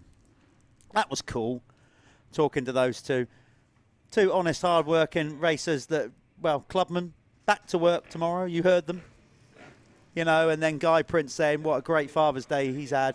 Whole family out, taking 2 moto wins, the whole family here to support him, and that basically is motocross right there. That's what this sport does. Brings families together. You can't get started in this sport without support of the family. It's not like, let's say if you're a talented kid playing football or whatever, you can go off down the park, or you get signed into an academy, you go there, you get dropped off. Motocross, you just can't. You need the support of a family to get going with it. Yeah, you do indeed. Sean Springer, look, wicked day at FatCats. At the first round, not so well. No, he's not. It's not quite finding his feet here this time around. He won all 4 races at the opening round at FatCat, but struggling a little bit more today. There's Dan Thornhill loading up, so you can see a better view now of how they got the starting blocks. You got the mesh grids there that they come off, so that makes it an even start. These are a new thing, really, been around for the sort of last 5 years or so. We used to just go before you'd have to start off concrete. Yeah, and then you get real here anyway. But now we've got continuity across the series. Every round, these mesh start pads are put down on the gate. The MX Nationals, Michelin MX Nationals, the first championship in the UK to do that. It was. I think. I mean, before the fair start was concrete, wasn't it? Yeah. For many years, unfortunately, concrete isn't transportable. Well, it is. Well, it is in a liquid takes a little form. while to set. So this was an idea, obviously brought by the GPs. It may have been Supercross, but definitely was using MXGP for a while. And yeah, we needed to bring that into the nationals as well, to basically prepare the guys for the GP racing if that's the route they want to go. We've got to get this this dialed into them at a young age. Trying to get off these start grids, it makes for a different challenge. People say, "Oh, there's no art to starting anymore." Well, then why does everyone not hit the corner at the same speed at the same time? So I don't quite buy that argument. It's just a different technique to starting now. There's a lot more sort of clutch control, especially off of these grids. It's slightly different to how it used to be on the rutted, big long ruts down the straight. So it's still there's still differences. Jeff's just trying to find his notes. Well, obviously we've got the amateurs coming up, as we said. This one's brought to you by Broadcliffe. Give these guys some race fuel? Yeah, let's do that. I like giving away stuff. I think we should give the amateurs some race fuel. So, are you going to pick your man of the match and then? Yeah, let's do this. So we got two drums of fuel to give away, courtesy of Carlos Fuels. Yeah. Or do we do it first 2 over the finish line? Oh, I don't know. This is the trouble What do you want to do? when somebody gives us Makes it fair, power. doesn't it? Makes it fair. Do that then. Yeah, are you happy? Well, with this that? is out. So why don't we do the leading? Well, the winners. We'll do the winners. Amateur MX1 winner, Yeah. Amateur MX2 We'll winner. do That's that. what we're going to do on this one. They don't know it. They're on the start line. And Here away we are. they go. Up the start. Who's going to get this whole shot this time? Scott Hale it was last time, and he goes for it again. Scott Hale for another whole shot. So he's got those starts absolutely dialed. Oh, no. yard Big sale. crash. Yard sale. Well, actually only 2. But that's quite a big crash. Was that Scott Hale number 5? Did he see it through? Don't know. Anyway, there you go. Yeah, it is a bit of a yard sale, actually. Wow. Callum Gordon's in there. Gardner, number 7. That wasn't ideal, was there it? you go. He's going to have to go round, peak off this race. Yeah, he's bit of the old not evil helping. Knievel feel about it. Oh, but God. look, they get up, don't they? You bounce. I mean, you don't always bounce, but listen, nobody goes into this sport thinking at some point you're not going to have a crash or a spill. Especially on the start. We all know what we sign up for when we you do. start racing motocross. Scott Hale still out front. 15 just behind him. Who we got there? That's John Kirk just behind Hale.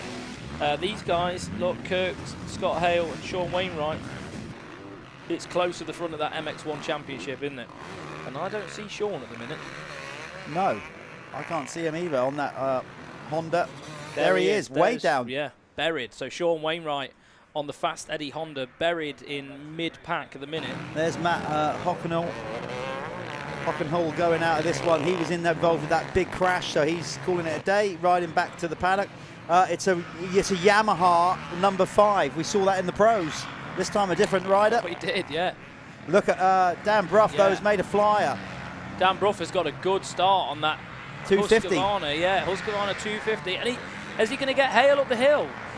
No, Hale just ripped a grand Yeah, big 450 power against the 250. We spoke to Dan when he took the Moto 3, the opening Moto today. He said he didn't even know he'd won it. Didn't even know where he was. Well, he knows. Mate, he won by 20 seconds. Like, he knows where he is now. He's clearly in second place in the race, but leading the MX2 category here in the amateur class. So Sean Wainwright just buried a little bit at the minute. Bit of work for him to do. And as I was saying, Sean Wainwright, John Kirk and Scott Hale are in a championship fight for the MX1 crown.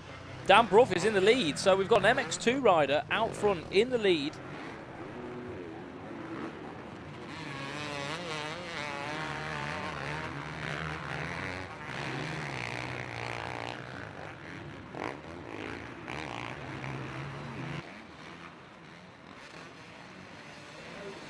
There we are, Dan Bruff leads the way over Scott Hale, and then behind him is John Kirk. Obviously, Dan Bruff is leading the MX2 category at the minute, but it is a three-way for the front of this one. Hale still leading the MX1 class.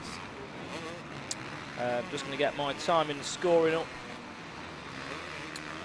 Just run you through the top 10 as they come round last time. So it's Scott Hale, John Kirk, Luke Oldfield, Carl Haywood in 4th. Brad Thornhill in 5th, brother of Dan Thornhill in the pro class. 6th is Paul Atkinson, 7th was Sean Wainwright, so it wasn't too far behind. 8th is Jordan McCorkle. 9th is Joe Roberts. 10th was David Rushton. In the MX2, Dan Bruff obviously leading the way over Harry Foster. Sean Springer with a better start as well in 3rd place. 5th, Callum Watson. 4th, Lewis Taylor. 4th Callum Watson, and in 5th place Lewis Taylor. 6th we've got Lewis King London. 7th Harry Fletcher. 8th Alfie Calvert. 9th Jack Henderson, and 10th Elliot Cook. But it looks like Scott Hale has made a mistake, so we're going to have a bit of a change for the lead as they come through now. John Kirk will take the lead as they come over the line, and I think that puts Carl Haywood up to 3rd. Don't know anyone else. Yeah, so Brad Thornhill. So the top 5 in the Amateur MX1: John Kirk, Luke Oldfield, Carl Haywood, Brad Thornhill, Sean Wainwright now up to 5th. So Sean really getting a hard charge on now. Uh-oh. Oh, who's gone down there? I don't know. I didn't even see. I'm not sure what's worse, the fact that he crashed or I came back onto air sounding like a Teletubby. Uh-oh. Yeah, it was a bit Sorry about that. wasn't it? So, yes, where was I? So, leading the way, Jeff, I'll fill you in. Dan Bruff there on the 252 stroke. Just behind him, we've got John Kirk. And then on the back of John Kirk now is the Suzuki rider. Oh, it's all changed. It's all changed. Sean Springer's got a better start. So, Sean Springer's in 2nd in MX2 now. So, Sean Springer, Harry Foster just behind Sean as well in 3rd. Sorry, I accidentally, fat fingers, pressed the wrong button. Well, right, anyway, yeah, so you can see that Wainwright starting to work his way up. In the 2nd position in the MX1 amateur is Luke Oldfield, riding for the SR75 team. So he's starting to close in. This is a good race. John Kirk, like I said, leading the way in the amateur MX1. It's all good stuff. Wainwright's up to 5th. So let's give you the running order. That's just easier, isn't it? We're a couple of laps in. I know Callum might have just said that. Amateur MX1 in this Broadcliff Plant Hire and Sales. Amateur class, it's John Kirk leading the way in MX1, number 15, ahead of Luke Oldfield.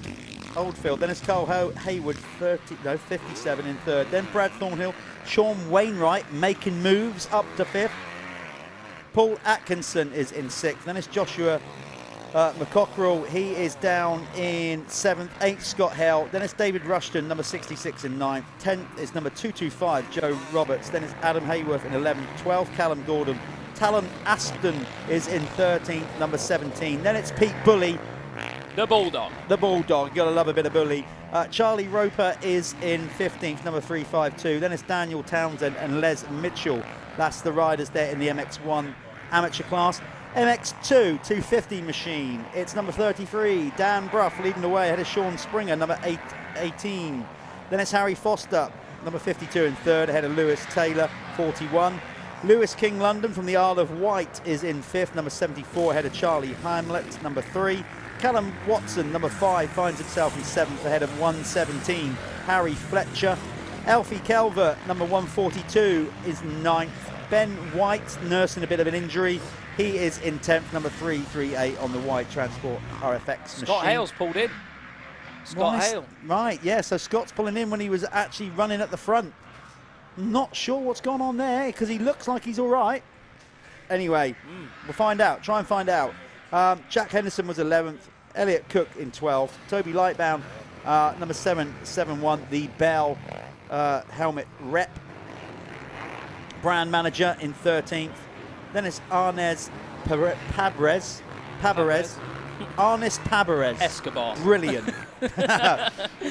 Arnes, brilliant to have you with us racing the MX Nationals, particularly with a surname like that. Pabrez. What a cool name.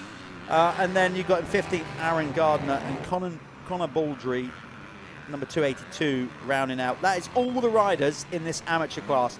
Me and Callum, by the guys at Carlos Fuels, have been basically tasked with giving away some fuel.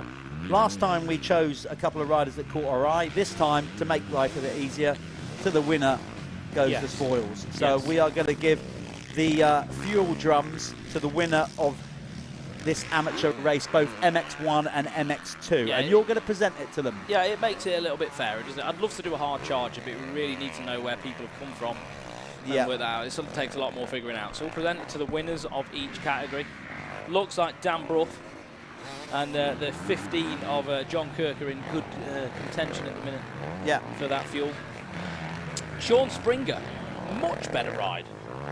Yeah, I don't know what's happened there. Maybe he's just finally, you know, could have made some little adjustments to the bike. Yeah.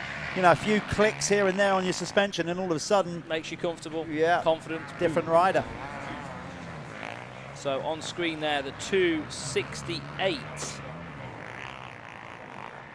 of I haven't got him on my sheet. That's unusual, mate. Don't you just hate that? 268. That's Paul Atkinson. Why is he not on our sheet? Was he not here yesterday? He probably wasn't here yesterday, and of course the time in live stream. Speed Hive just takes a little while to reboot every so often.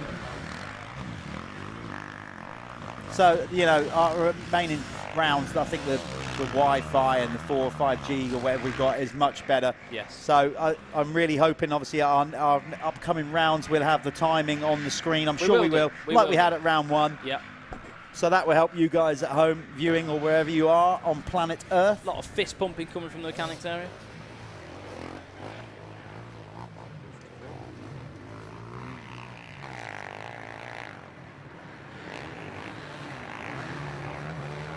There's Harry Foster on screen, number 52. Where's he in the race? Let's see where he's at. I'm sure that was Harry. Yeah, he's 3rd in the amateur MX2 category. We have 7 minutes 40 left on the clock in this one. This race, by the way, amateur is 18+1. So with lap times being around, what is it, basically 2:20. So, yeah, probably looking at 3 or 4 laps from here.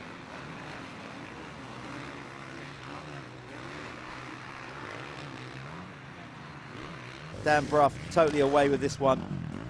He's looking good for the Carlos Fuels in this one. Got a nice drum of race fuel ready for him to collect if he can keep it rolling and stay out front in his category, which is the MX2. MX1 is John Kirk, number 15, still leading the way So there's John going up the hill. They've got a nice lead in, both of them. Really not sure what happened there with number 5. We will try to get to the bottom of that. I don't know why Scott Hale pulled out of this one, but he didn't look in any discomfort. The bike was still moving, so we don't know. But by the end of the broadcast, we will try to find out what happened there.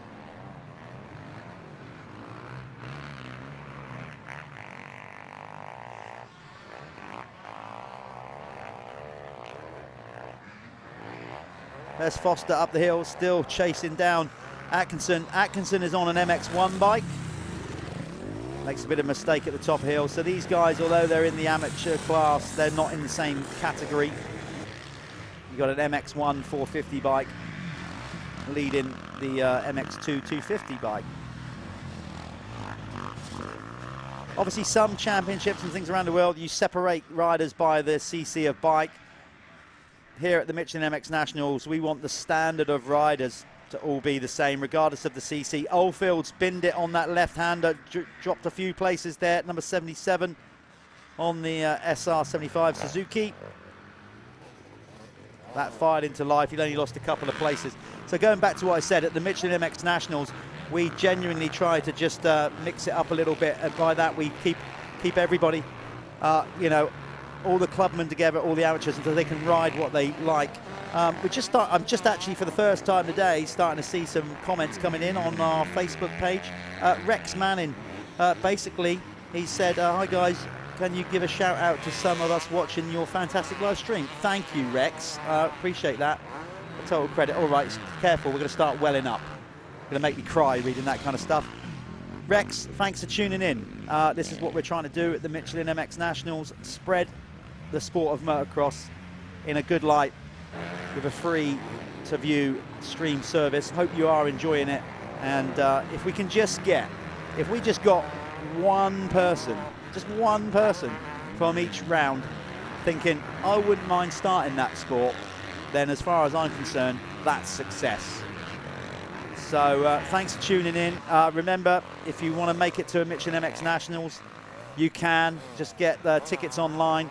Still don't know where we're at, obviously, with COVID of late, but hopefully we'll still be able to have spectators for the rest of the year.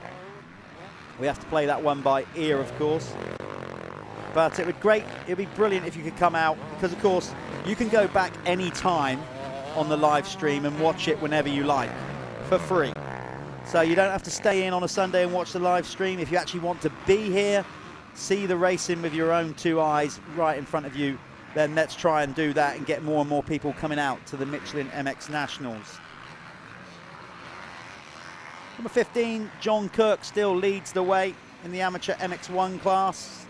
Wainwright up to second, but 15 seconds back. That's a big ask, a very big ask to close that kind of gap, but it's doable. This race, amateur, is 18 plus 1. We have 3:26 left. That's a 3-lapper by my mathematics, and they're rubbish, but I think that's right. So basically, Sean Wainwright has 3 laps to gain 15 seconds. Somehow he's got to pull 5 seconds a lap. It's doable, because John Kirk can make a mistake as much as anybody else. Dan Bruff still leading the way in MX2. Sorry, mate, quick toilet break. You back now? Okay. Fill me in. I don't need to. I'll do that later. I think, more importantly, you filled everybody else in what you're doing. I'm not sure we needed to know that, but hey, nature calls. Clean myself up. So, right.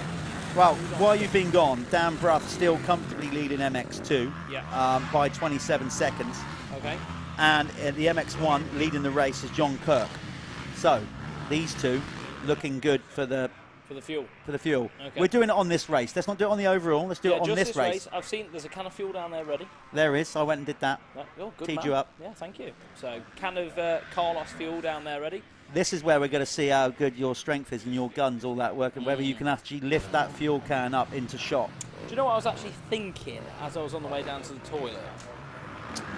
For the first time in a long time, I was thinking I want to have a go at maybe getting fit and racing again, because I feel like I'm wasting the best years of my life. So, I do need to start working Nice, this out. is like therapy. and lifting some fuel cans up. He seems to be doing that. Okay, Swanee, yeah, there you go. He's inspired by it all.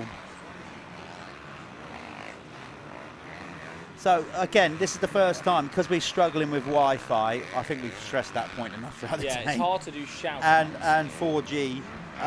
Where's all the comments now gone? So we just had a comment. Where is it?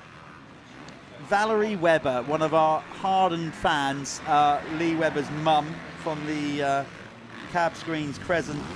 Please shout out Cab Screens and my lovely son Lee. Oh, isn't that nice?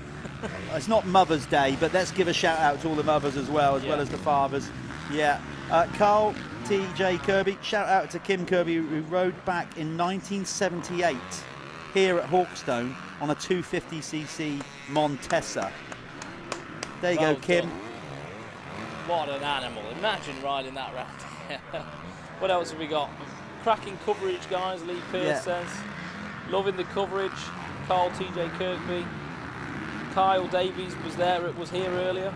Tons of people watching. Yeah. What do we think on tyre selection for this weekend at Hawks? And I'm there in a few weeks. Toby, well, Toby, we've had this conversation earlier, Toby. Of course, a Michelin would be a good start. Absolutely, yep. Well, it depends, doesn't it? It depends what the weather's like. What the track's Yesterday, like. I would have said probably a knobby tyre. If you want to go for the start, you're probably going to need a scoop, but then you are going to struggle in some areas of the track because it does have a hard base. Now they haven't got the big hill. The big hill at the top used to be really hard, and that would sway people normally towards a knobby tyre. I think probably a paddle. There you go, Toby. Was it Toby, the guy's name? Toby Duke. Toby, there you go. That is the Michelin Tyre Tech Talk. Brought to you by Callum Swan. I would go for a paddle. Yeah. Right, there we are. 15 on screen is your Amateur MX1 race leader. He's got 2 laps to go. That's John Kirk, looking good to take the race win.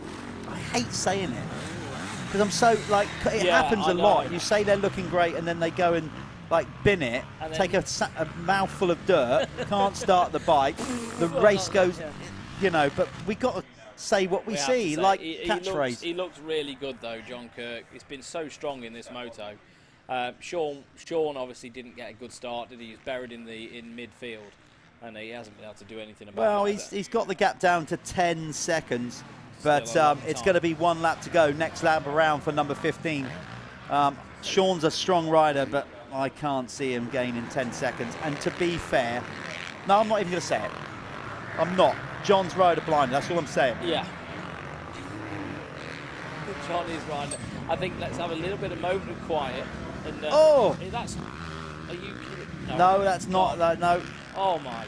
I thought, are you kidding me? Like. No, that's further round. Couldn't see who that was. That was Callum Watson, number 5, the other number 5, but in the MX2 category. I couldn't see who the other rider was. So Callum. Hang on a minute. John Kirk has dropped the bike. John Kirk has dropped the bike. Is that going to give Sean Wainwright a couple of seconds? Is it going to get him in sight? Don't look at me. What did I say? What did I say? I know you did. I'm going to shut up. You can bring this one home because I'm not having the responsibility of him leading the whole race and then us being blamed. Okay, let's have it. No, he's still got a big gap. I just saw Sean pop his head over at the start of the rollers there. Yeah, Dad there. Sean's dad. Look how excited he's getting. Oh, that's that classic. was Sean's dad on the screen, getting quite enthusiastic. Get him, Sean. I think he's what a lip read then. Well, he's going to feel the pressure now, John, because even a tiny little crash like that, you know, it puts all your breathing out. You get out of sync. You start to panic a bit more. He still looks pretty good. It doesn't look like it's flustered him too much, does it? But I know what it's like. You get that stress feeling, don't you? If you're not up straight away, there's the 1 lap board. Barry Ward with the board. So let's What's see. on the board, Barry Ward? It's only going to take one mistake, and Sean could do it. Okay, and so Dad's thinking, free can of fuel, go on, get it. He doesn't know about the free can of fuel yet, because we only just announced it. So. Right, I'm going to go down there and get myself ready. Yeah, okay. Oh, you're going to leave me the responsibility of bringing John home. I'm going to go and put my makeup on, and I'll see you all down there. Okay. So while while Callum slaps on his lippy, getting ready for doing the winner's circle. Let's try and bring John Kirk home, number 15, leading the race, as we said, MX2 Amateur, brought to you by Broadcliffe Plant Hire and Sales. That is Dan Brough with a 34-second lead. Dan, that's impressive. Oh my God, John, keep it on 2 wheels. He's getting twitchy. He knows that little mistake, and he's probably clocked that Wainwright is there. He's not far away. And John's got to keep... That was lovely round there, though. Great work, John. Feet on the pegs. Confidence in his balance. Nice one. This is the corner where he had that little mistake before. See, you can see him checking over his shoulder. He's keeping an eye on that rider in second. He's worked hard for this one.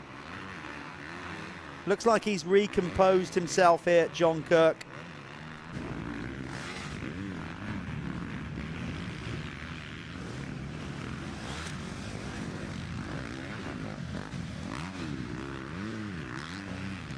So John is a rider from Scotland. You'd think so, actually, wouldn't you, with a name like that, John Kirk? Yeah, John is up there. He's from Turriff in Scotland. He's 5'5", and he's sponsored by D. Murray Electrical, SK Ventilation, Kirk Natural Stone Developments, Wee Hemp Company, and Drysdale Motorcycles. His favourite track is Tame, stands to reason. So Dan Brough wins the actual race, but John Kirk wins the MX1. So he's going to get himself some fuel for that. Yeah, his favourite track is Tame, sand track up in Scotland, probably might be his local track as well. And Dean Wilson is his favourite rider. All things Scottish for John Kirk. Let's go down to Callum in winner's circle. He's got Dan Brough, winner of MX2. Dan Brough, winner of MX2, and John Kirk, winner of MX1, for a nice little surprise. They don't know they've won some fuel, but they're about to find out.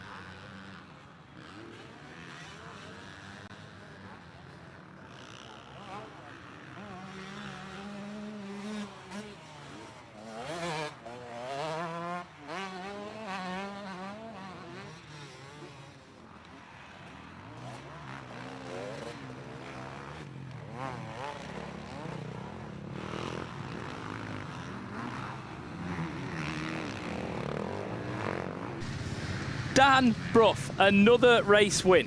How did that feel? It looked savage out there. It's horrible. Yeah. It's so tense, isn't it? And like when it's like that, slow down.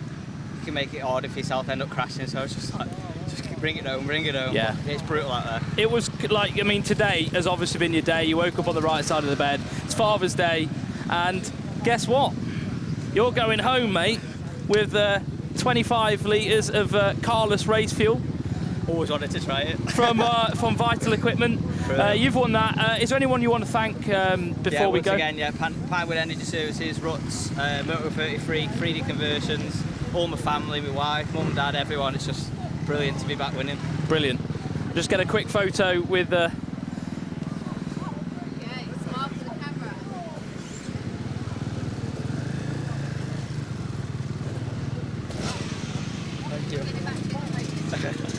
Awesome, mate. Thank you very much.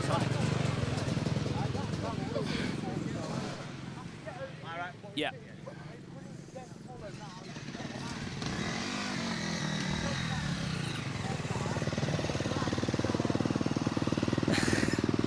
How was that? The track's been brutal all day, all weekend, but I kind of felt that this should have been coming sooner, and I just keep crashing early on in the races, and it's a hard job to come back around here, but we got out the gate well there and set sail. So, Mr. Kirk, are you used to riding sand tracks? Is it something that you do a lot? In Scotland, it's all about sand, so yeah, it's suited to us. Coming down here, it's worth the journey. Yeah, I mean, you made a mistake on that last lap as well. Yeah, that could have been... we thought we'd done that to you. We was like, no, it's commentator's curse, we've done it to him, but you got up and you managed to get the win. Yeah, that was the main thing. Yeah, and you've won yourself some carless race fuel. Thank you very much. 25 litres carless fuel. What? Do you want me to do this? And there's your voucher. Is there anyone you want to thank? Yeah, SK Ventilation, Hawkstone Developments, Mum and Dad. You know, my dad started me in this, and it's Father's Day today, so this one could be for him. Yeah, well done. And We Hemp Company, them as well. Yeah, congratulations. Yeah. Thank you. That was a wicked ride, and good to see you out front. Hopefully some more of that. That's what we're hoping for. See you later. Cheers.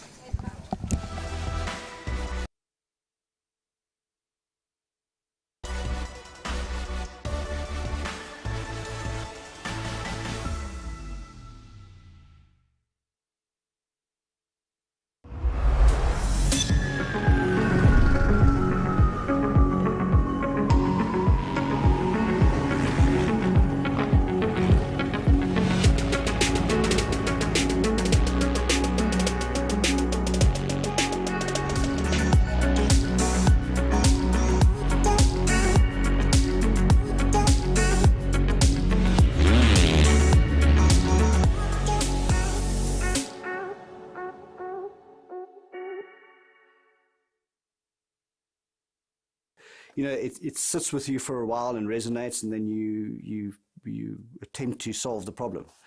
I mean, my first solution was just to look around and find a product. Of course, there wasn't one. And the more I looked, the more I couldn't believe that there wasn't a product.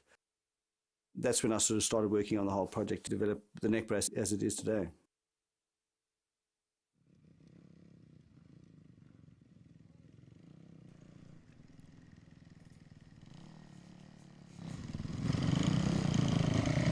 Okay, up next is the expert class brought to you by Pico Factory Racing, also Broadcliff Plant Hire Construction. There's Callum Scott going for the clean sweep, Team Green rider. He has won 3 of the 3 motos this weekend in the expert MX2 class. So he's looking very good this weekend. Has been very good Really indeed. He's looking mighty fine. There is Tom Murphy on the Acer United Gas. He had that most bizarre incident in the last race where the whole back end of that bike got beaten off. Not his fault, it was a crash, but everything, like the whole side panels, exhaust, just the whole back end of the bike got beaten off. So they've repaired that and he's back out there. It was almost ripped off, wasn't it, how it came up? It had the seat. It was really odd. There's FatStowe. There's also Ben Edwards, number 3. He's also going for a clean sweep in the MX1 category. There's Joe Clayton, Team Green Kawasaki. Louis Kessel. There's Dad Larry. Last bit of advice from the rider down in Cornwall. So fair play, their commitment alone. And the Claytons, they have to drive up from Devon all the time. Yeah, I mean, Gilbert does the same as well, doesn't it? It's a slog doing that. Yeah, there's a brace of Team Green Kawasaki riders. Clayton on the 450, that's why he's got the white background. Callum Scott on the 250 with the black background. So teammates in the same race, but not necessarily racing in the same class. Looking fly in their fast house kit, I can say. Yeah, really cool. Really cool. And there's the other Team Green rider, Ben Clayton, younger brother of Joe. You can see how big Ben is. He's ready for a 450. Yeah. How old is he now? I think he's only still just 18. Still young then, yeah. I think if he could probably hold up those fuel cans like each side, like world's strongest. If you want to man. do the indoor stuff as well, sometimes it's better to get on. So we're panning across the start line here. There's Charlie giving some beans. Sean Southgate, Jamie Dixon from down there, 134 down there in Poole. Good to have Jamie riding with us. J-Dog, as we like to call him. There's Dad Pete, last little minute punch to the stomach. Go on, son. How's that for a Father's Day treat? Take that. George Simuch there as well. Good ride for him in the first one.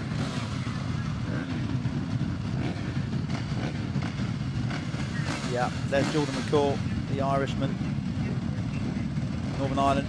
We have a lot of riders come over from Ireland and Northern Ireland supporting the series, and I'll tell you what, just like we said, talk about travelling far. It's not far, but they got that ferry crossing, and that's not cheap. Yeah, no, it's not.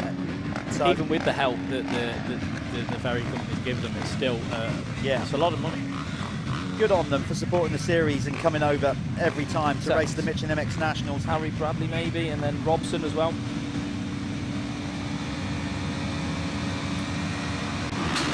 who went early? 166. Is that It's not Josh Taylor. Is there another one? It's Jack Moore. Jack Moore went early. No, more carnage. More carnage on the first. That is 156. Is it Adam Wells? Adam Wells in there? Was it that? Maybe not. I'm not even sure if Adam's right. Sure.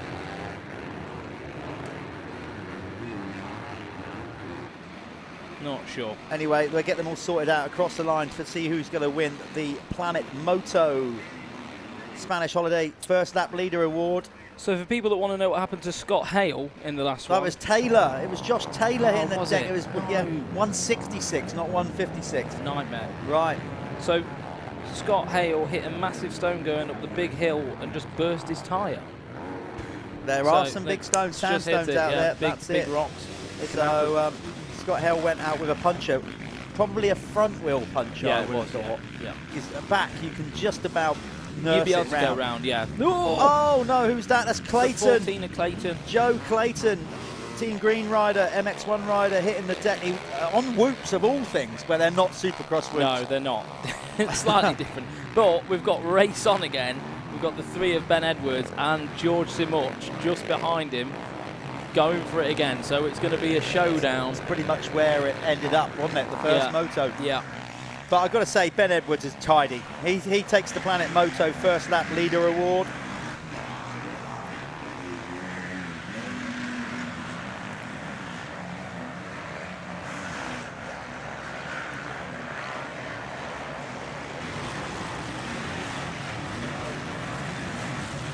So it's Ben Edwards leading the way on the opening lap. It's not a complete full lap, but they are across the timing loop, across the finish line here.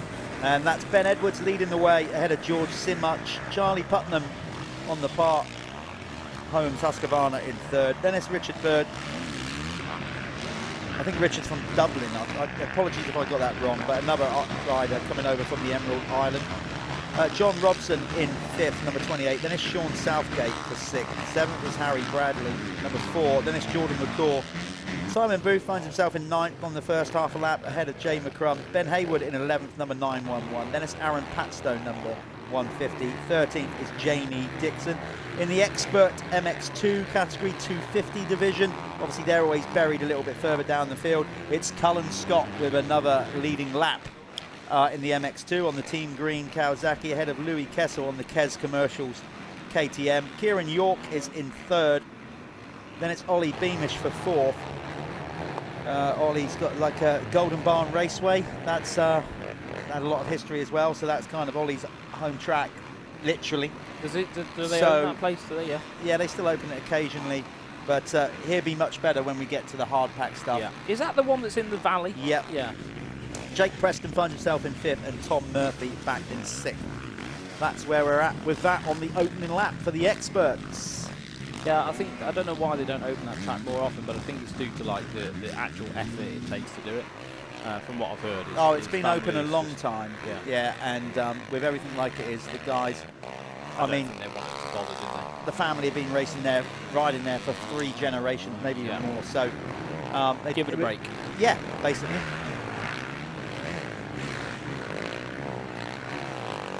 So Edwards away. Just looking at the MX2 rider, Cullen Scott. Where is he? Strong up the front here. There's Cullen Scott. He's in the mix, number 16. He is your leading MX2 rider, and number 7 is in second place in the MX2 class. So you can see the track is starting to dry out a bit because they're not so heavily roosted on the first lap, are they? Okay, I threw to Callum at a very bad time. He is just getting a Halls soother to try and stop his voice going. Yeah, I did. I just went to chew it as soon as you spoke to me. Sorry, mate. No, mate, it's fine. All right, don't cham your food on live feed. Okay. You know what? I'm going to mute you while you finish that. Please do. Yeah, Callum looking after his voice because when we talk for 2 days solidly, it's fair to say, don't call me and Callum on a Monday. No. Because honestly, we won't want to talk to you. I got home last night and my missus is barking my ear off, and I'm like, Mel, as much as I love you to death, I just don't want to talk to you. Can I just watch telly and just not talk? It would be great. I love you, It isn't anything against you. I've talked all day. But the front of this one, look at those guys. Ben Edwards, George Simuch, Charlie Putnam, John Robson and Sean Southgate. That is a top 5. It is. That is a top 5. This is good. We're seeing Cullen Scott on screen. He is your leading. Well, now we're going to number 4. That's Harry Bradley having a really good ride. Harry's really struggled all year. I'm actually good friends with Harry. Is that Harry or is that Rob Cross? I think it's the 4th. Is that? No, it is Harry. Okay, sorry, my bad.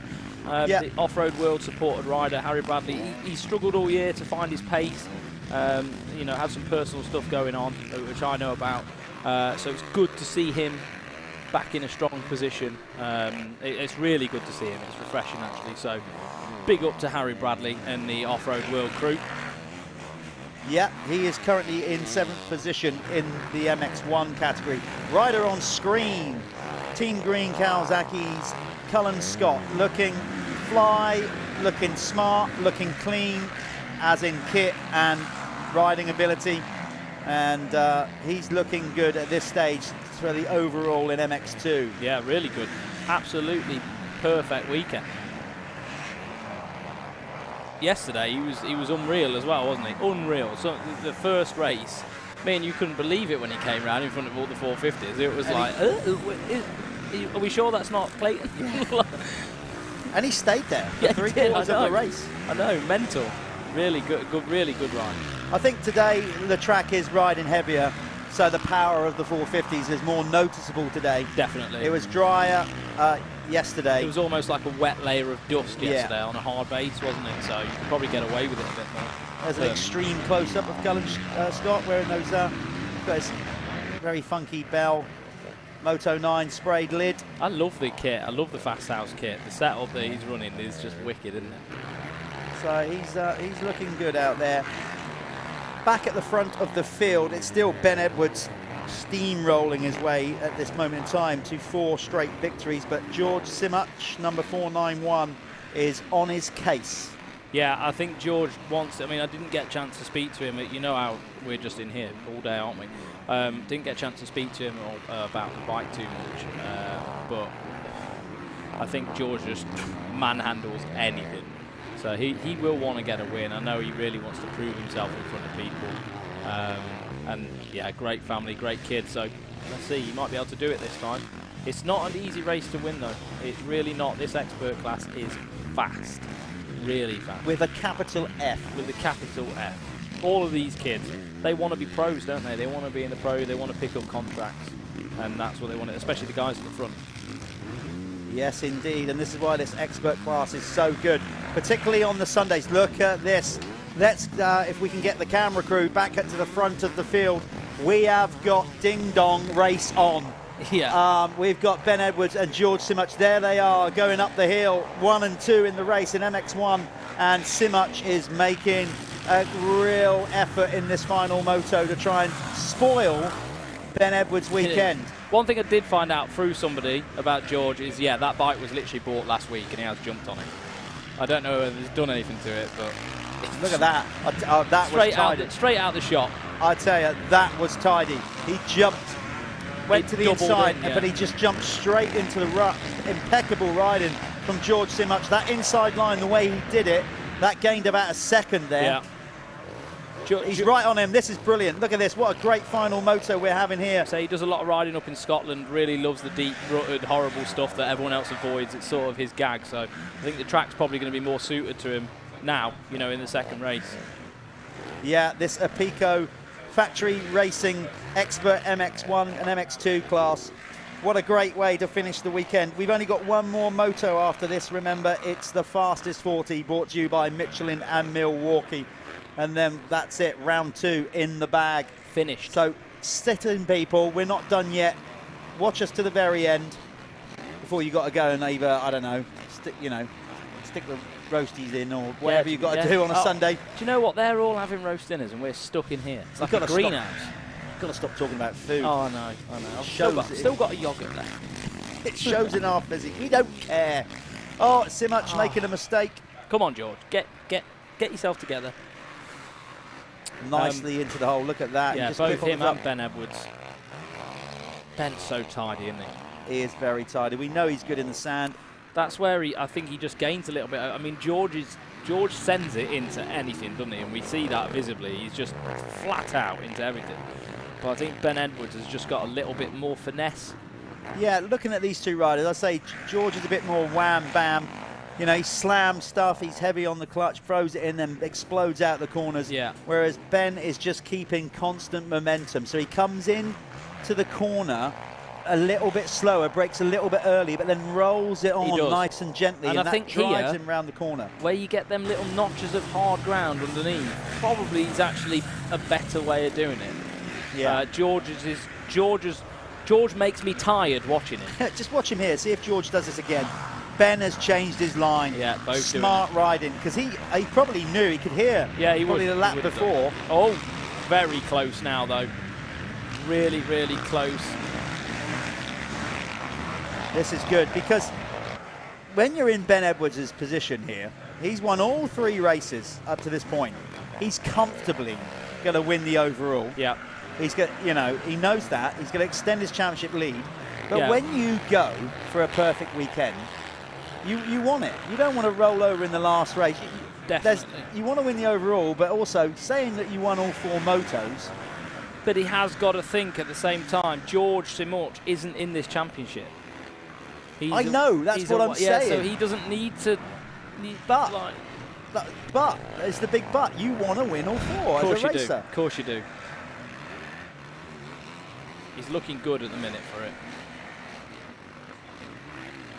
He is indeed very tidy on that Kanagi Fuels machine, the rider from Scotland. I'd like to say George is on a sponsored ride, but he's not. So if anyone's wanting to get a rider who's get some good TV coverage, then look, George Simoch is there. He's available. Again, for hire, I think. Yeah, for hire, yeah. So Ben Edwards is from Elgin, up in there in Scotland. Again, just a little bit of info we got on him here. His favourite riders are Ben Watson and Sean Simpson. Okay, so that's pretty cool. Oh, George again, overcooking it. Just bouncing around. That bike's beating him up a bit, I think. What do you like most about motocross? We asked Ben. Basically, he's gone straight to the point. Everything. Nothing else compares with it. There you go. Okay. Fair answer. Just watching Jake Millward and a few of the other pros, watching Ben Edwards and George go through that section there where the rollers are. Taking some notes. Yeah, these pros, they can still learn from these guys. They might see a little bit of a line that they don't see. It was Husband and Millward just watching out on the track there.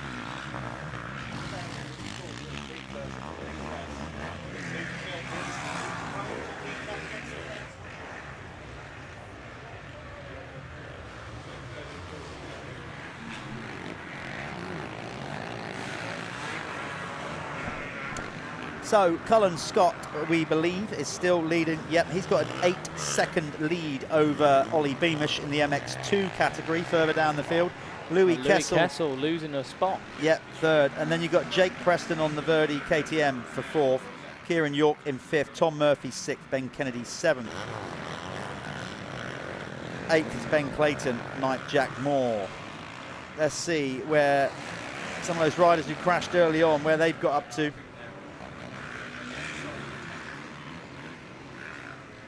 So we saw Joe Clayton on the deck on the opening lap. He's now worked his way up to 11th in MX1.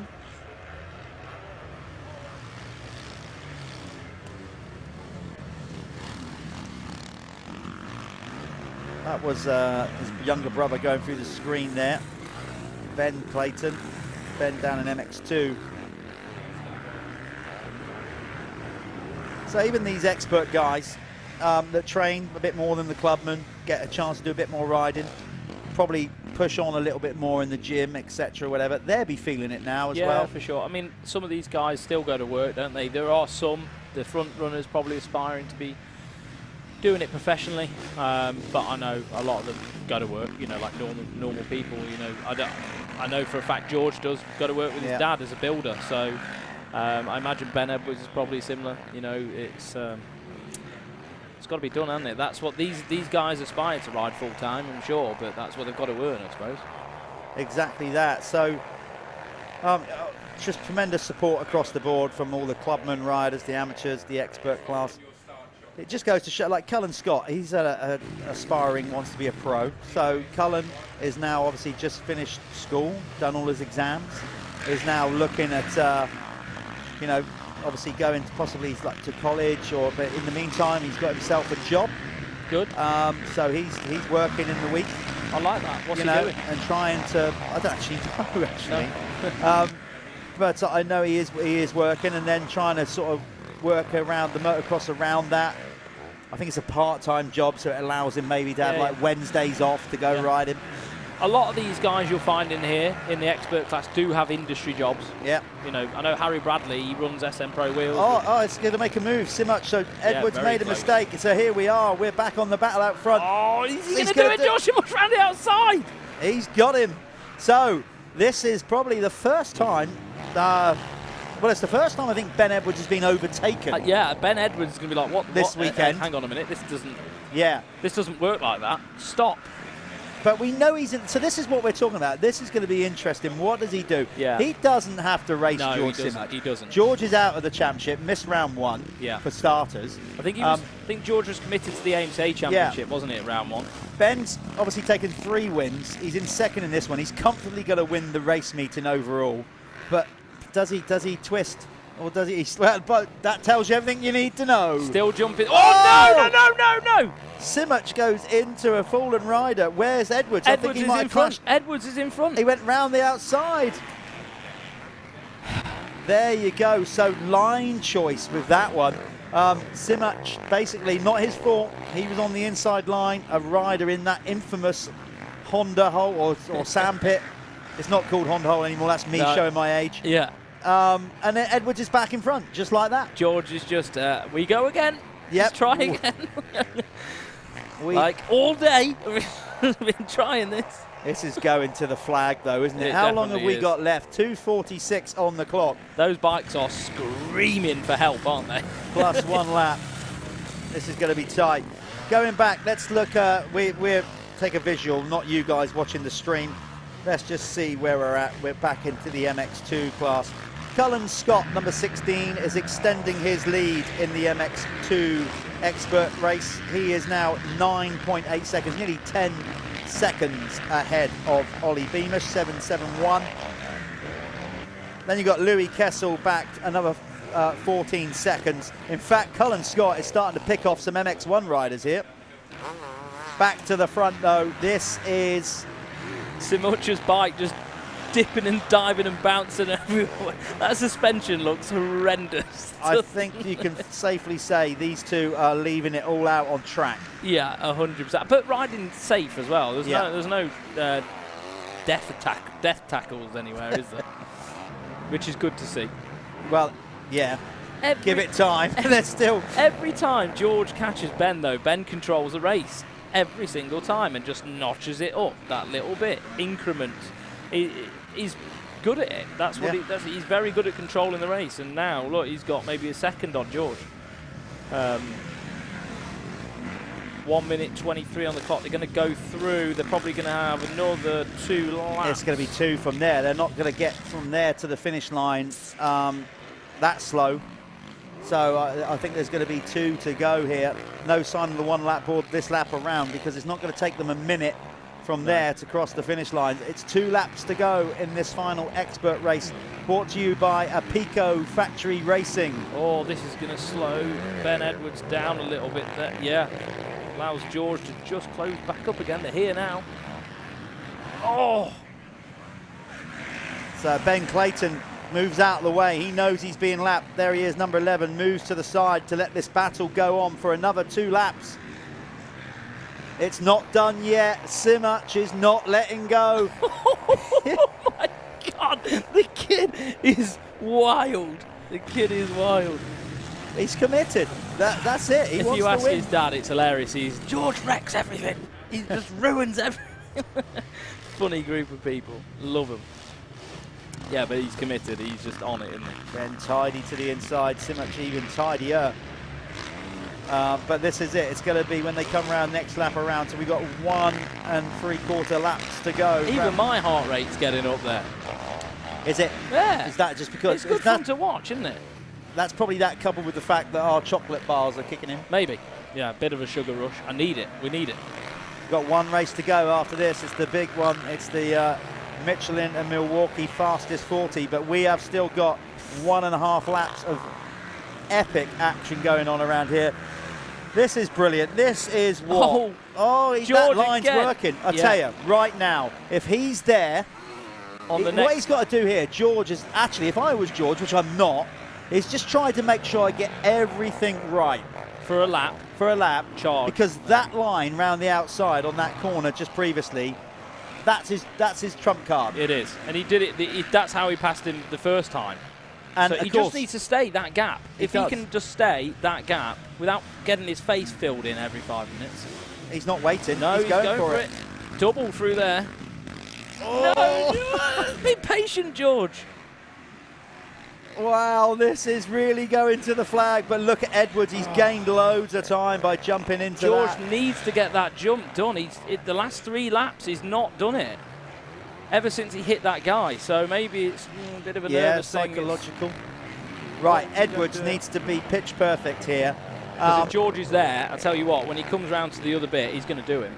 If it remains that sort of distance. Well, that's what he's got to try and do. He's basically got to stay there right now. Just get the rest of this final lap, half lap, on point. Stick with him, because he is way faster on that sweeping corner. Did you see the speed? Wow. He's on him. So that's it. If I was George, I would, but like I said, I'm not, so the red mist has come down or whatever. George, just stay there. Yeah, just stay there for another 3 or 4 corners. You've got a line that's going to work. You've just got to keep him within range. And I'm sure if he can stay where he is, we're going to see a big sweep round the outside on that corner. Nice coming up. That inside was good. Here we go. We're getting close to that section that we're talking about. What a great final moto here in the Pico Factory Racing Expert class. These two are putting on a show here for everybody watching here and all around the globe. Here we go. This is it. Right. This is it. This is his move. Let's see if he can do it. This is the line. Oh, he gave it everything he could into that corner. Not quite. Just got so close. Oh, he nearly jumps into the back of him. But now he really does have to roll the dice now. Yeah, he's got to just go for it. Ben Edwards now, the same though. He's just not going to let this slide. He wants to get this race win. You can see both of them. Well, this is a dogfight, isn't it? This is brilliant. Did you see Ben checking the inside there over that jump? Just he knows he's under pressure. He's got to do everything he can now. Hold those tight lines. Double. At least if you go in tight and a rider goes around the outside, you can just jump out of your line and punt them off the track. Exactly. He's jumping this as well. George isn't. George, just scraping in on top. What a race. What a race. Both of them, well, like that's mint. That is mint, yeah. It's a great race, but it looks like Ben Edwards is going to hold on here in the final Expert Moto, brought to you by Pico Factory Racing. But I'm going to give it up to George Simoch as well. What a great race. Edwards clean sweeps with 4. Simoch in second. Do you want to go and grab those guys? So Callum's going to go down there. Callum's going to go down there and speak to them in the Expert MX2 category. These guys do a little shake of hands. That was a great race, fellas. Thank you for that. I, for one, thoroughly enjoyed that. Shaking hands as they come over the line. A little fist bump. Proper sportsmanship there. That's why this sport is so bloody brilliant. So we're just waiting to see if Cullen Scott is going to get it done. Second, we knew in the race there was George Simoch. Charlie Putnam is going to cross the line for a third. There he is over the line, third in MX1. So a good ride for the Par Homes Husqvarna rider. Then it's going to be Richard Bird crossing the line now, nearly taking out our finish line clock as he goes over the line ahead of Sean Southgate. Here comes Cullen Scott. Like Ben Edwards, he is going to clean sweep the expert class in the MX2 category, taking all 4 moto wins, maximum score to punch and push himself up the championship.